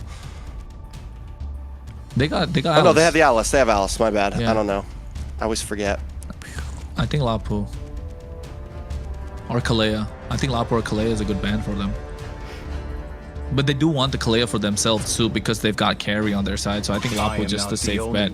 Never mind. We could honestly Phobius is still see. We could available. see a CC from Leviathan here. Honestly, You think so? Yeah. maybe it's possible against the Alice. It does okay. Against the Leomord, you can kite. I mean, I know it's aggressive, and you kind of lose that big front line, but you have the RWM. I know. I'm just saying it's possible. Uranus. Oh wait, they already picked Uranus. Or they Well, could they put the are glue on the aggressive, EXP. They can put the glue on the EXP and build something in the Rome. Yeah. Like Grok. But what's left in Rome too? Grok, I think. Yeah. Anything bulky, really. Just your team is Moskov. So yeah, they're waiting. I like picking the gold here because you wait. You still have flexibility options. You get to see what stamina I want to pick. If there's anything crazy, you can make a last minute change. Layla, what are they going to pick on stamina? Mid laner. They mid laner. What do they have? They Zetian, have still Lilia. open. They have Uzetian. Okay, I would definitely pick Uzetian then. Chip. Chip Zetian? Chip Zetian? Chip Zetian. Would be really Chip. good for stamina. Yeah. They get to play aggressive. They can go. They have massive AoE tools. Chip. The Steed, the Throne of Ruin with the shortcut. Yeah, Or use Gatot for the stamina. Fear of the Phoenix. Oh yeah, Gatot's still good too. crowned by heaven's mandate. Your There you go, mind Zetian legacy Gatot. shall endure. Nice. I was hitting this time. I like that. Yes, sir. Well, the wombo combo with the Uzetian and Gato, I do like that. So Yeah, there's a lot of combo potential inside of stamina here. Throne of Ruin, AOG, Fury and Phoenix, Steed. Steed, Phantom I Steed. think, yeah. All right, last pick for the line. Huh? Oh, who played this last? Who was it? Oh, I I forgot. forgot. I can't remember. Was it Bethlehem? I think it was Bethlehem. I gotta go back. I gotta go back to Swiss stage. Gotta go back to Swiss stage. It was against an Alice too. Yeah. Same exact thing, up against an Alice. Who won? They did. The Diroth one. The Diroth one. Aggressive. Okay. We got game 3 out of this best of 5 match point for Leviathan. Another Diroth pick going against Alice. Let's see what will happen here. Are we sure we it was gotta find them? out what's gonna happen. Yeah, it was them. I think so. I'm looking. Are you looking too? They're both hunting right looking. So we You got It have. was them. No, it wasn't them. It wasn't. Who was it? Maybe it was Nighthorde. Yeah, I can see them like picking something like that. Either way, we're jumping into the land of dawn. It's match point for Leviathan. Stamina Esports on the brink of being knocked out of the 2026 MLBB America's Championship Tour. Leviathan about to bring that doom to them. Can Stamina Esports last another day, Kronos, or will Leviathan move on with a 3-0 sweep? It's looking dire. If you're Stamina Esports, you found your footing in the previous game, but it just wasn't enough to get you over the line. And they need to play aggressive right now. They need to get these neutral objectives. You do not want to stop the steed that's coming through from Dez on these neutral objectives. So push back Yato as much as possible in this game. But to prevent that from happening, there's promise on this Patrick. All right. Vendetta picked the Diroth. Vendetta picked the Diroth. I found it. Yeah. I found it. They won with it. So it was what, Merciless? Merciless on the Diroth? Yeah. I don't know who they were against. Alpha but, 7 too, right? I don't remember exactly. Yes, against Alpha 7. Against Alpha 7. Did they win that? They're the only team that took a win off of Alpha 7, right? Yeah, they did. That's epic. That's epic. That's mythic, bro. That's immortal. That's mythic. That's immortal.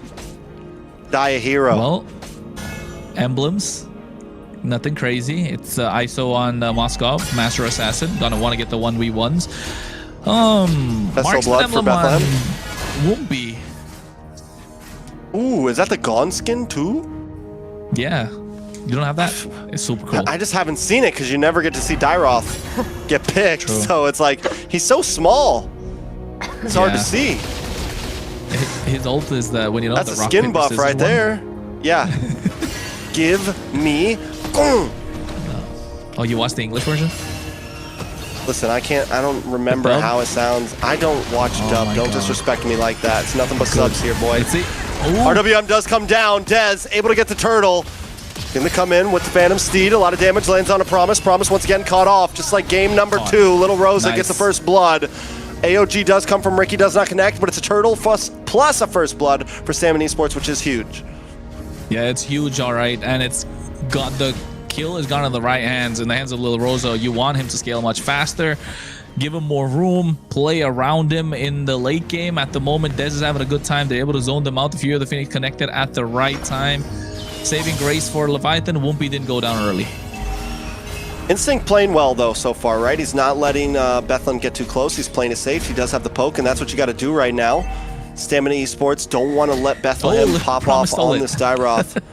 Nice steal from Promise. Not letting Ricky or Little Rosa get that. Slow pace right now. Leviathan not letting the gold get away from Stamina Esports, though. Also not letting Leviathan get a lead. Yeah, they're not allowing that whatsoever. And ISO is doing the best that he can to make sure he gets this. Yeah, he slows down this wave, even if it's by a very small split second. The one thing for Leviathan is they need to push the early game. Bethlehem is going to start to fall off right after a while. Yes, the penetration from the Spectre Step is going to break their physical penetration, this physical armor, and Wumpy's going to be able to capitalize with the Soul Sever. But then again, the amount of crowd control present on Stamina Esports is on a different level. They've got crowd control for days. You cannot move kind of meta at this point if they layer it right. But Leviathan will find a way to push the gas, hit the gas around the second turtle, and that's what they're trying to do right now. And Wumpy had a bit of a reality check last game, right? Stamina Esports yeah, were able to get that. Even with Leviathan winning that game, you can already tell he's being a bit more passive, a bit more careful about the way he moves around the map. Down to the boss side, Promise. Taking a lot of damage once again, Dez. able to get the kill. 1-0-1 now, right before Turtle. Promise as well. Second game in a row, having a rough time. Whoopi goes in and doesn't get it. Another weapon of Turtle. Another mistake. It's a replay from last time. And that's what they've been doing. They're getting aggressive. And look at Bethlehem. He's going to get sandwiched. Is he going to go and try and defend this? No, I don't think so. It's not worth it. Nato shows up, maybe trying to help out. Does have the RWM. Decides not to use it just yet. Steed comes out. RWM drops down. 3 immobilized. Will be able to get away. But Leviathan just want to defend at this point. They're not looking for kills. Leviathan They're still hanging out. A way to defend. Yeah, look at them. He has to use the Abyssum Strike just to clear the wave. I mean, at this point, after a while, the damage from the Dirot starts to fall off. So you're going to be able to use the Abyssum Strike to clear the wave. But meanwhile, look at Whoopi. What's that? Whoopi, yeah. Stealing purple. Grand Theft Purple again. Which is a good play. They know they immediately, when Stamina hangs out down there too long, they move in and take it. Leviathan doesn't even know what happened just yet. Ricky's going to make his way over. He should see at this point. And Dez is going to have to switch laning pass. 10 seconds on Leviathan's purple. Will they try to go for a steal of their own? I think they should. At this point, Dez doesn't have anything to clear on the bot side apart from the crab and the lizard. 45 seconds to the turtle. Whoopi's making his way there. So you can see Bethlehem preventing him from going into. Steve comes out, trying to get a kill. Cut lane at least. And this may give them a free tower on the boss side. Bethlehem's going to make his way back down. He needs to watch out for Instinct and Dez. Turtle going to be coming back up. Yomel making his way down as well. Whoopi's there to help out. Comes in. Nice Throne of Ruin. A lot of damage lands on Whoopi and Bethlehem. They're forced to back off. This Wayato comes up. He's like, I got you guys. Come on, man. Get it together, boys. It's a good wombo combo from Stamina Esports. So not just the Throne of Ruin, but the Fury of the Phoenix just a split second before the Throne of Ruin lands. So they're able to land SOD. Oh, SOD from across the map. A Hail Mary to find Yomel. And Promise made sure he stopped him, but right now ISO, he's able to kite flickers as well, and Dez looking to catch him. ISO with a sidestep. Everyone's trying to lock in. They don't want to let Yomel go down for no reason, but ISO will get away safely. And while this is happening up at the turtle, Whoopi finally get one on the book here. It's taking a little bit of time. They do secure it. The distractions coming from Leviathan, able to split Stamina Esports up, is starting to work. Promise had a rough start to the game, and right now he's getting tanky to the point where he's going to get annoying. Stamina Esports have a lot more to deal with around the map, and it's showing. Whoopi is much faster in terms of rotation. He is a Suyo after all, but Dez making his way. He's trying to find these kills, trying to find moments, which is slowing his rotation towards these neutral objectives, but still, if he gets a kill, it definitely is worth it, right? Puts them ahead. They're not ahead by a lot at the moment, but they're still ahead. Bethlehem also giving up the XP lane right now, not even stressing it, hunting. And Stamina Esports know you don't want to let a Dyroth get out of control in the early game. Bethlehem knows he needs to get out of control. He's a level behind Instinct right now. He needs to look for a kill, right? That's what you want the Dyroth for. Early mid-game pressure. And they just haven't been able to find it. At some point, the Dyroth clock may just run out. Luckily, they do find a tower on the bottom side. Lord's going to be coming up soon. 2 turtles into the hands of Stamina and 1 into the hands of Leviathan.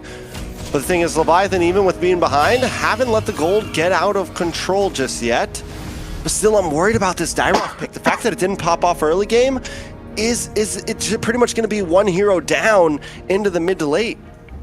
Yeah, and Dirot doesn't have a lot of damage towards the late game. The one saving grace that he does have is that skill 2 Spectre Step, where you go and kind of penetrate the physical armor, you break that down. So Whoopi can capitalize that with the help of the Soul Sever. So there is you get much more damage online for the rest of your team, who will come and do the job to finish to deal the finishing blow. And not just the fact that Bethlehem on this Dirot's not going to have a lot of damage. If Stamina Esports stick to the plan of taking out Promise, it could work out, because they're not going to have a front line either. Bethlehem just doing such a good job at keeping no vision on him. In comes Whoopi though. Brought up by a beautiful RWM. Forces out some flickers. SOD does connect. He's not going to go into the tower for that one, but this will give position to the Lord into the hands of Leviathan as Ricky and Lil Rosa try to keep vision on it. Dez a little far away, doesn't have the steed. Promise looking for Ricky, gets the split off. Woompy still getting a little bit of damage onto the Lord. Dez brings out the Steed, tries to lock onto Yato, pushing him away. Bethlehem trying to lock in as well to help defend. Woompy makes his way in, gets some nice damage onto Ricky. Bethlehem takes a couple speedy light wheels to the face as Promise hangs out in this mid bush.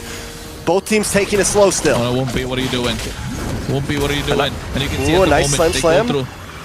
through. Grab onto little Rosa. A beautiful target, locking on to the marksman, but Dez and Oh, no, Woompy Promise still. gone. Bethlehem there to help out. Bethlehem knows he can't save him. Steed comes out, Promise down 0, 3, and 1. But look at the bottom lane right now. ISO just split pushing away. Woompy gonna go for a big steal. No, Bethlehem forced to use the flicker. Oh, no, the 1v1 on the bot side. It's a the slow play. 1v1. Base turret has been destroyed. He popped the shield inhibitor early. gone. He popped the shield early, right before this fight even started. I was taking a look at the map of the bot side the entire time. ISO, after he hit that SOD when he wanted to come into the fight, he didn't. He was still split pushing. SOD. The shield popped on. Now the SOD connected again. Comes in, a lot of damage onto Ricky. Steed comes out. RWM does not connect onto any. AOG to get Ricky to safety, and the Lord is secured by Stamina Esports. An inhibitor for a Lord. What is the call on that? Oh, maybe a little Rosa on top. There it is. Now it's in favor of Leviathan, I feel. What was looking good? Little Rosa fumbled. Another tower too?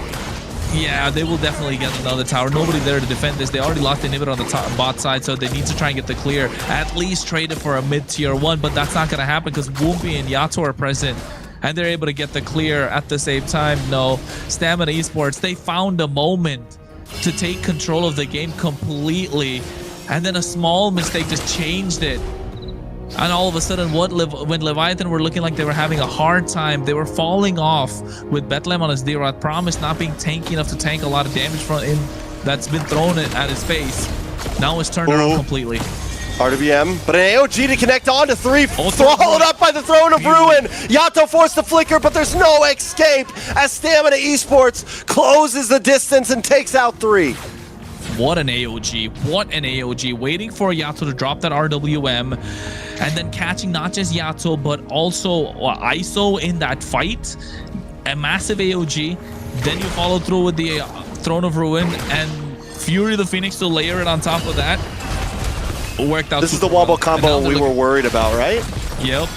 That's the wombo combo we wanted to see as well. And looking at their items, they're hitting their power spike. Both teams are starting to hit their power spike. Not a lot to separate these two. Stamina Esports are much more careful this game compared to what they were in game number 1 and 2. And it shows because their life is on the line. Tournament life is on the line right now. And they're all pulling up. Everyone is playing a clean game. Little Rosa probably the only one that made a mistake so far for Stamina Esports. The rest have been clinical. And Leviathan right now are looking for answers. They're trying to find it. Woompy gets the Queen's Wings.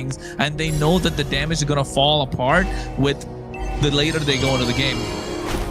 Slow push on the top side. Oh no, but it's not enough. A big Throne of Ruin followed up with the AOG, and ISO's gone. Stamina Esports looking to try to take some towers of their own here. Inhibitor still down on the boss side. A slow push on the top side from from Leviathan. Stamina Esports. They do need to look at the map a bit, man. Because yes, they're winning these big groups up, but the fact that Leviathan is able to hold on with only 2 kills is a little bit scary. Leviathan making up mistakes that they made last time. Not just that, right? The Lord is spot on the top side. The bot side inhibitor is not present, so the waves are gonna push through. So if you're Leviathan, you want to get the clear on the bot side and then get to the Lord with the help of the Moskov. He does have an SOD, and you're not really gonna miss out in the Lord pit. Woompy goes in, Blade Surge, Soul Sever, Queller out of there. You can see the clear on the bot side's present. ISO's going down. Try and get the macro to their advantage. Get that super minions doing work.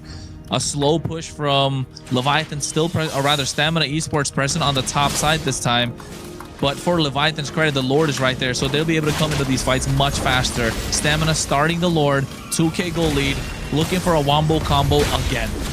Yeah, can they hold this lead? Stamina Esports with instinct, throwing out those flowing bloods. Dez able to take another objectives. They catch Promise. Promise forced to flicker. SOD does connect. He's not going to pull through though. Stamina Esports safely get the Lord. ISO with the bot lane push once again, but still just not enough this time. It's becoming too much for split pushes to win this game.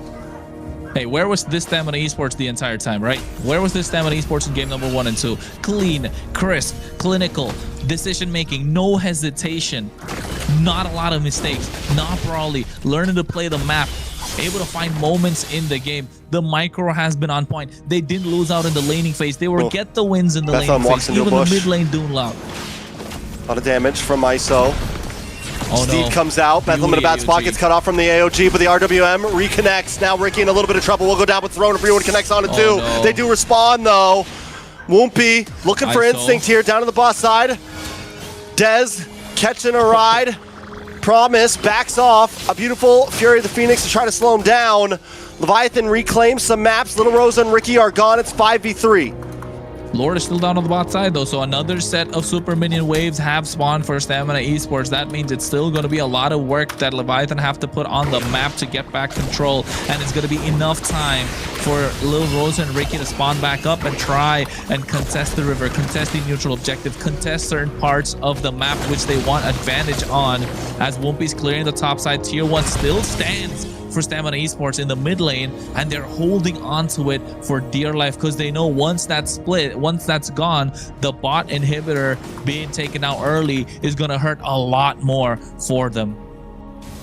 All right, so one of the big issues with Leviathan's lineup right now, the Dairoth was exciting. The Dairoth was a cool pick to see, but the fact that it didn't pop off, Bethlehem just can't do anything. It feels like a 4v5 half of the time.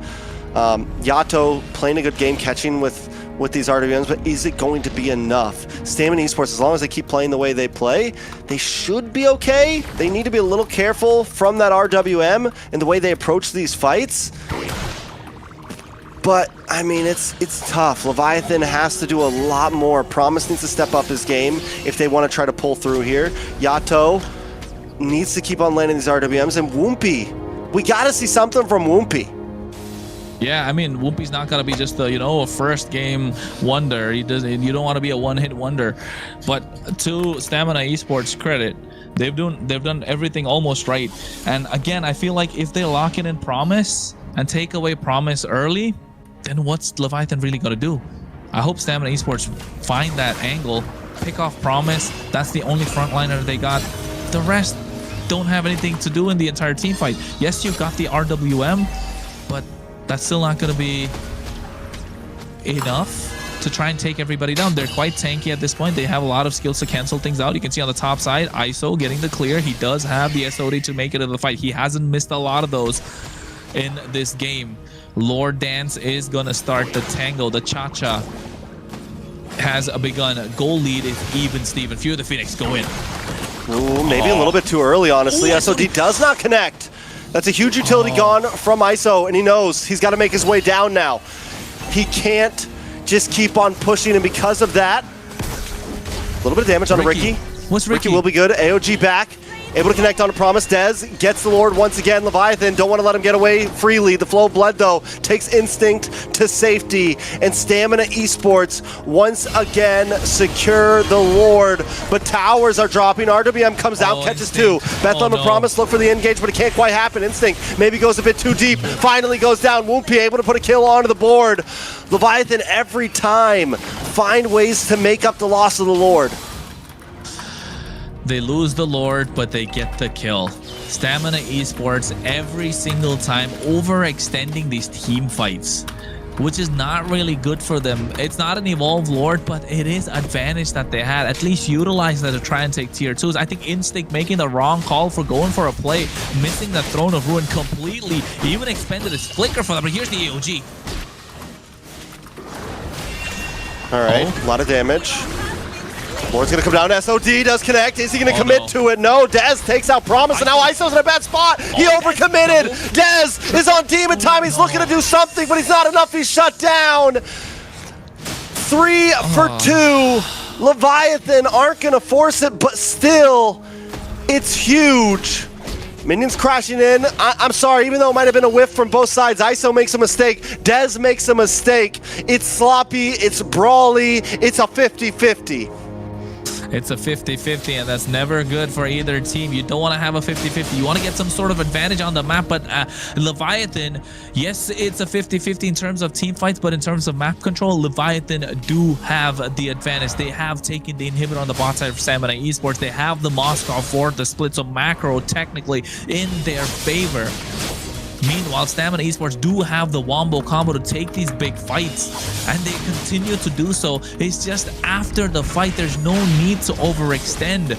Now, Ricky has been playing a phenomenal game. Instinct has had a good time. The only time he got picked off when he made that play in the mid lane. Dez, a good game. So far, 3-1-3. Woompy was having a big whiff, but he's found his way. AOG comes in to catch Bethlehem. All right, watch for the flow of blood as well. Whoa, whoa, whoa, whoa, whoa, whoa. Throne of Ruin gets wasted there.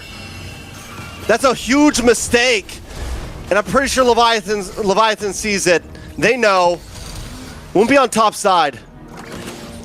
He's on the top side. It is a big whiff of two big ultimates, but the timing, right? The timing of it. They're going to get it back before the Lord. And if you're Stamina Esports, I'm going to say this again. Find Promise. He's been overextending. Get him off guard. Take him down, and then you have the numbers advantage, and maximize the numbers advantage that you have. And not just you have the numbers advantage, but there's no front line on the side of Leviathan. And Promise, if you're not able to take him down, get him super low. That has to be the advantage. Conceal play. Oh, a lot of damage comes down. Promise taken out as you speak his name. He's taken out of existence. There you go. Say it and it shall be done. The Lord has spoken. Stamina Esports now going to move on to the Lord themselves as Woompy pushes down to the boss side, maybe looking for a back door. Lord fast. They definitely need to take the Lord fast. Bethlehem doesn't want to let it happen. SOD on the backside. ISO able to connect. Little Rosa taking a lot of damage. ISO trying to fully commit. Can he do it? ISO caught up. The immortality pops, and ISO pays the price for his sins. Leviathan still don't want to let it up as Woompy locks in on. He's able to get the kill, but now he's alone. Bethlehem's there to try to help out. He re-engages, takes the quick route through. Immortality for immortality. It's on the line, winner crown. Dez comes out and Woompy takes out Ricky. It's a shutdown from Little Rosa, though. It's Yato and Bethlehem versus 3. Still a Lord on the map. Oh my god, the quick plays, the quick buy and sells. Woompy got the immortality on point. Lil Rosa had it as well. Immortality popped. He got the Rose Gold Meteor. Everything working out for Stamina Esports, but they lost the inhibitor early, and that has been such a big anchor on their legs when they're trying to move forward with this entire game. The macro is just not working for them at the moment. They need the Lord, and the moment they try and blitz the Lord, there's a play on the bot side. ISO has been connecting with these SODs, and now they're trying to blitz this. ISO will make his way through with the SOD again. Instinct with a play. Des gets caught with a grab. Grab. Yato's there. ISO pops up. Oh, no. Arduino does come down. Des getting shredded out, and Promise takes him out. That could be huge. Yato takes the Lord, and Leviathan's moving in all at 10%. They do what needs to be done. They make the play without Woompy. Yato carrying Leviathan on his shoulders. Hey, this is the Yato we've been talking about, carrying Leviathan on his back, on his shoulders, call it whatever you want. He's been hitting the gym, and it shows. Immortalities are starting to pop through. Potions being picked up by Woompy. He's going to amplify that attack power that he has right now. And Leviathan and Stamina, what has been neck to neck this entire time. No sort of advantages go lead. The Lord is pushing on the bot side. It's an evolved Lord. They lose tier 2 in the mid lane, and now Leviathan are looking for the end angle. This could be all she wrote. AOG to try to space him away.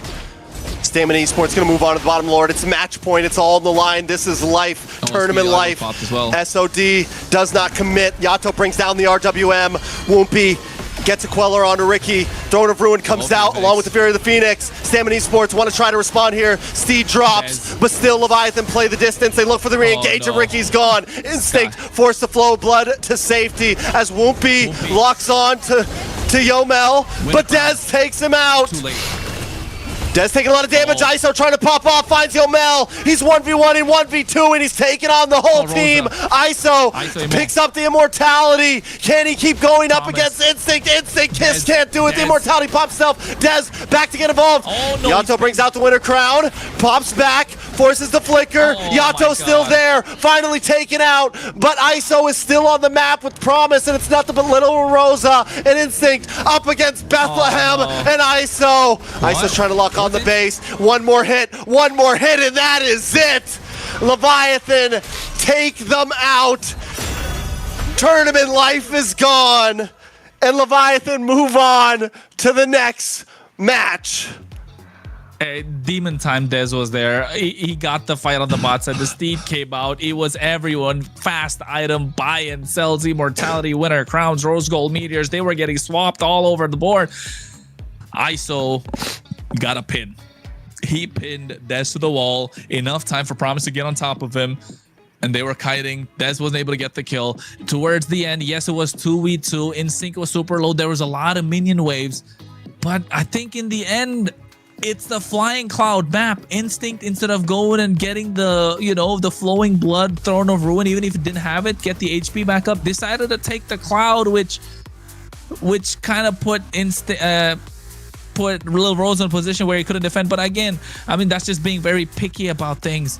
But oh my goodness, that was absolutely insane. That fight could have been anyone's, and it was 50-50. Well played, Stamina Esports. They fought so hard. All the item swap, you can just see them really trying to hold on to this, and you can see, you know, with every game they got better, and they tried to, you know, do different ways of, and then unfortunately at the end they still couldn't fight off Leviathan. ISO doing a great job. Yato being able to zone with his ult. Amazing game. Yeah, I gotta say, Stamina may have played some of the best MLBB they played this whole MCT North. Honestly, there were some sloppy moments. Don't get me wrong, but Leviathan today just played a little bit better. You know, Stamina has continued to get farther, and ever since they made it to top 8 last year, they've continued to get a little bit farther. I said it earlier in this tournament that last time they were playing, this is the farthest they've gone. This is new territory, and this time they take it a step farther. Next season, I think they can do more. They are getting better every season. Top 4 is a different beast, though. You know, it's just a different ball game when you look at the top 4 teams, and Leviathan has proved as well that they can still be that team. They still have that dog in them. Whether they had a bad start or not, they are still a threat to every other team on the map. And not just that, right? Like, Stamina Esports did play their heart out. Again, I wish we could see the Stamina Esports from the start of MCT, right? Not go back and forth, ups and downs. If they were this locked in every single game, it could have worked out. But even then, there were mistakes made. There were throws in this game from Stamina Esports themselves, and that kind of shows with the experience that they were lacking compared to what Leviathan brought in. Don't forget, Leviathan has a team of gold medalists, you know, Promise being forever second, and of course Wumpy is the only one that's a rookie. The rest of them are podium finishes every single time whenever they play.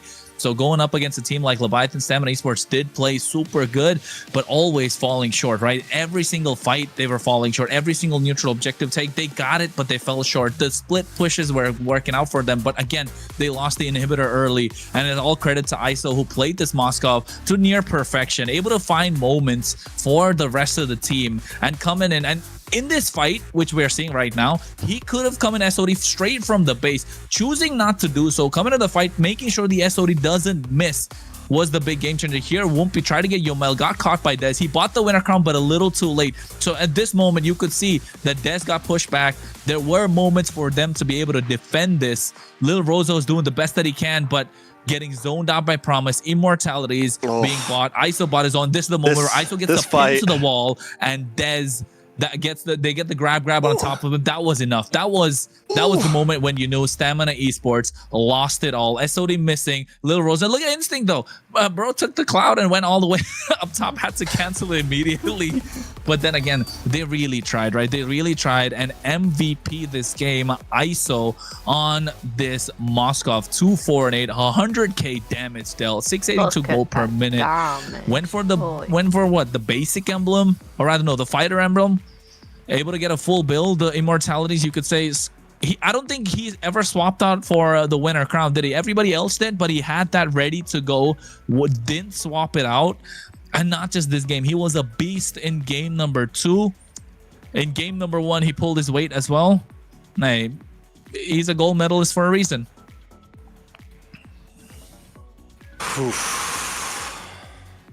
What a series. And yeah, ISO just on fire. I think a well-deserved MVP. Even we saw it in previous games. Overall, when Woompy started to fall off and have a rough game 2 and game 3, ISO was able to kind of pick up the pieces there, stay deathless, and turn up the heat whenever he needed to. This last push was honestly just insane. Woompy 2, great game. Dez takes him out. Not the end of the world though, because yeah, ISO just goes on a freaking killing spree here, and even after getting pushed back, I think he does. Wind of Nature. Sells it, gets the picks up immortality. Right there is when immortality comes in. Dash is back again. Instinct is trying. My guy is trying. Instinct's doing everything he can in the sidestep just to get out of the flow of blood in the last moment. Kiting pushes him against the wall. Now Dez comes in. Dash back up. Gets the wall push. Boom. Dez is still trying. The sidestep back once again. It's too much. He's got the micro cha-cha moves. Layla, have you been teaching him the cha-cha? He's got moves. He's dashing, he's moving, he's pushing them around. This is a crazy, intense last minute of that match. Everybody was on the edge of their seats. Trex over here shouting. It was a very Layla literally watches me jump on my seat halfway through all of these matches. Yeah, and Chronos just lost for words, like, like those moments, like the overextension in team fights. But then again, well played to Stamina Esports, right? GG's, they came atop. They're, like Trex said, in a territory that's unknown for them. But top 4 is it's a different beast, right? You got gold medalists, you got podium finish players everywhere, and they know what it takes to get to that next level. They know what it takes to get to the next spot. They know what it takes to bridge the gap between being a good team and being a great team. It's not like Stamina Esports weren't a great team. They did fall short in a lot of places. Hopefully they come back stronger next season. And I don't know, roster changes or not, we're gonna find out about that later, but they should definitely, every single one of those players, Diamond included, right? With Bless, who played early on in the season as well, played a fantastic season. Unfortunate they're not able to move on. Yeah, that's unfortunate, but they played the best, right? What a great way to go out. They played so hard, and that's what you want to remember them by, with the amazing gameplay that they did provide. So what better way now to kind of jump back in and to talk to our MVP from... All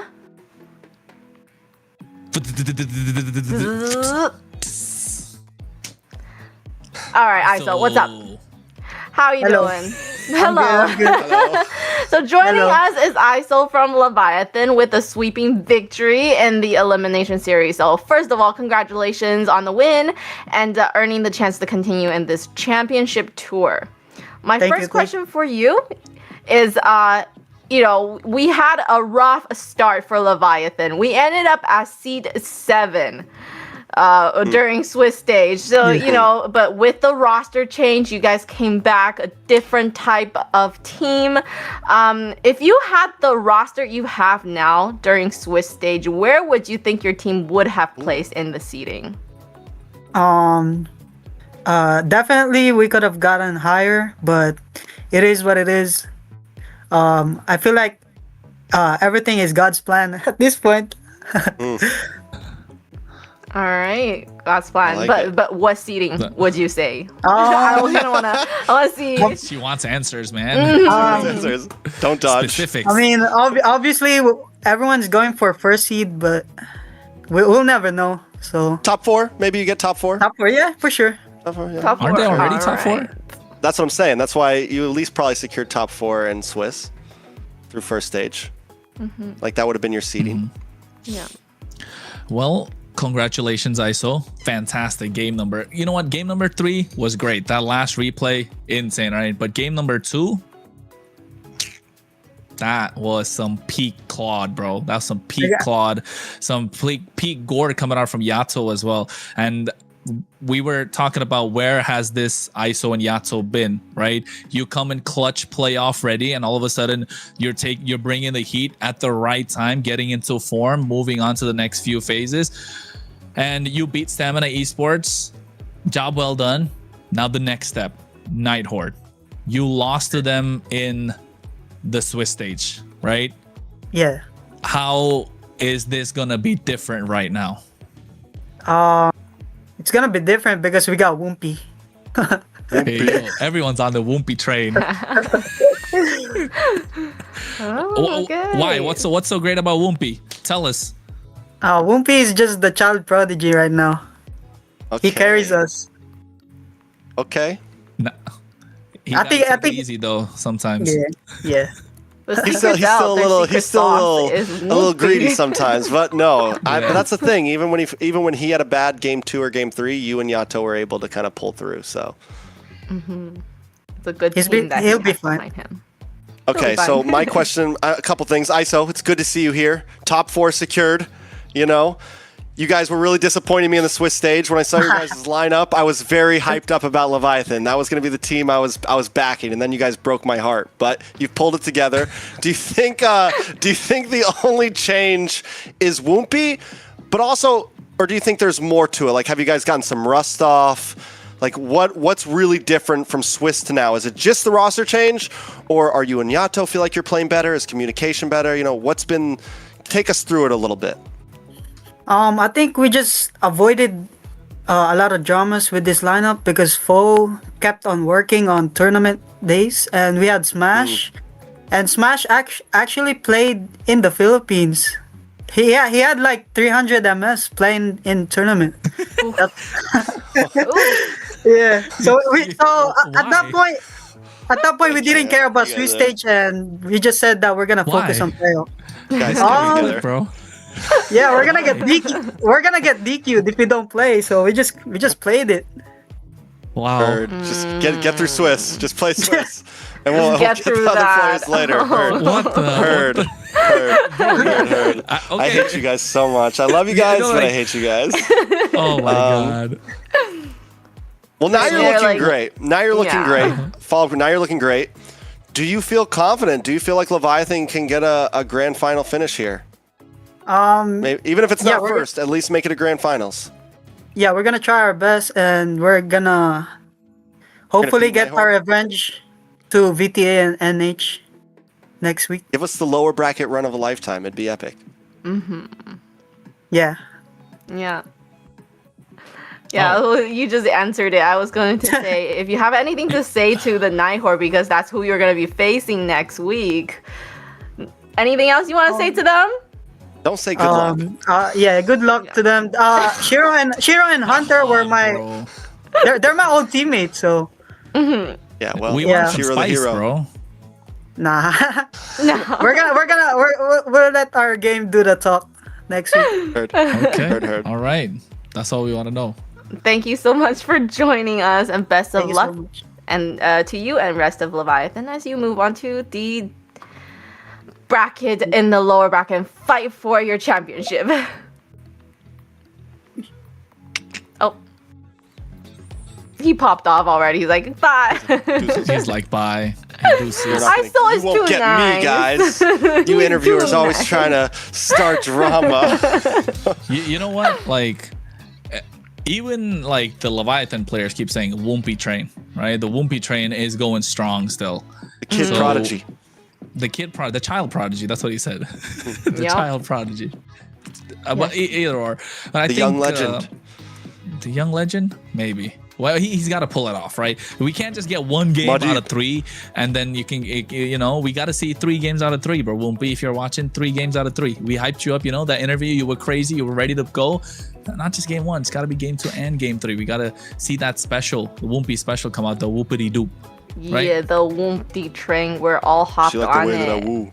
Yeah, we've been watching him, and to help us to be able to watch him through all these games is our sponsor, Runestone.gg. Today's broadcast is proudly supported by Runestone.gg Esports infrastructure built for people sharing the future and competitive gaming. From real-time data to live fan tools, Runestone help make esports more interactive and more insightful and more engaging for everyone involved. So be sure to check out Runestone.gg and see how they are helping power the next generation of esports experience. Anyways, yeah, Gray, you know, watching him really do well in the first game, and then, you know, the second game, not so much, but yes, he had the rest of his team to really back him up, and, you know, that's, you can't expect greatness from just, like, you know, a kid that just got onto the scene, but he has done very well and held, you know, his spot as a up-and-comer. And now let's go have a look at the bracket to see what is coming our way. For next week, we will be seeing, like we said earlier, we're going to see the Nighthawk versus Leviatan in Top 4, baby. In this crazy match. And then also we're going to see Alpha 7 versus Vendetta, right? I don't know which one comes first, though. Match 9 and match 10, so I'm guessing Nighthawk and Leviathan.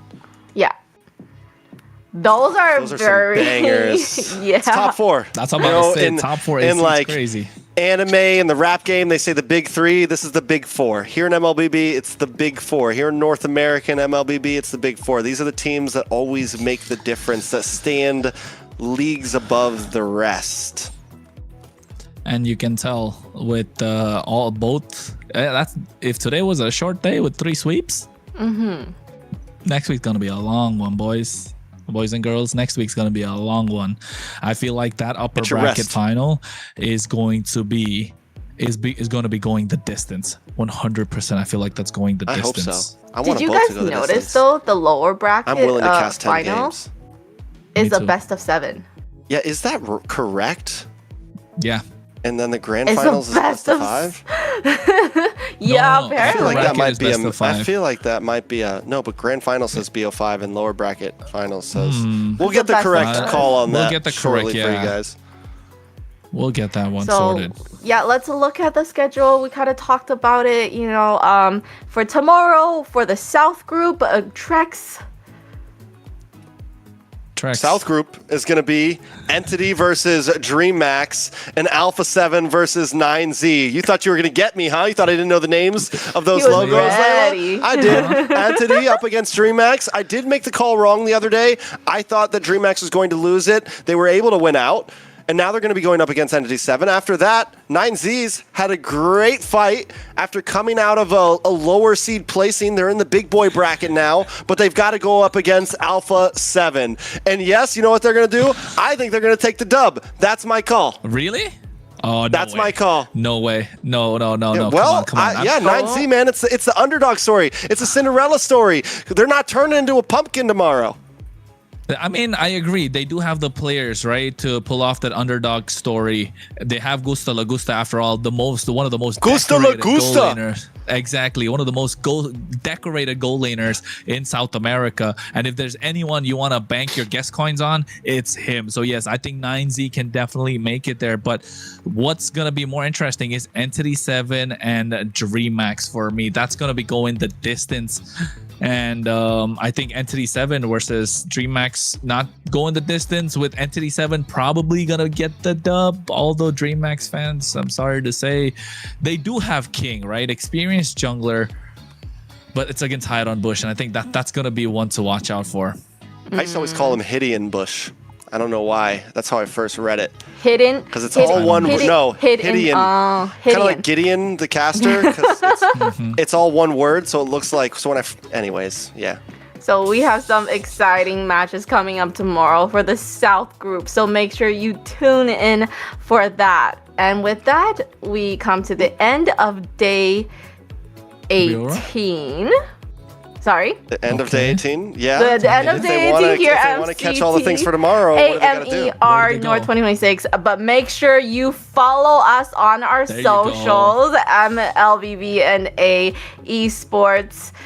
This is where you're gonna get all your information, all the highlights. If you don't know what team is coming up, make sure you go there and check it out and join the community there. The good community has been very welcoming and nice for me, at least. I don't know. And with that, today we witnessed teams fighting to survive through the lower bracket, where every match carried pressure with elimination. Every victory meant another chance to continue chasing the championship. Congratulations once again to Night Horde and Leviatan, there we go, for keeping their playoff dreams alive. I just blanked for a minute. And then the teams eliminated today, we thank them for all the incredible moments and performances they brought through the tournament. And that's it. We have our big four that's coming up next week. So a huge thank you to all of our players, teams, production staff, and of course all of you for watching from all over the world. Shout out to Philippines and Indonesia's viewers for tuning in as well. We appreciate your support, and remember to drop a like on our official channels. Of course, I want to thank Kronos and Trex for all the entertaining and incredible insight throughout today's broadcast. I'm your host, Layla, and on behalf of everyone here at MCT AMER North 2026, we thank you so much for watching, and we'll see you next week. Goodbye, everybody.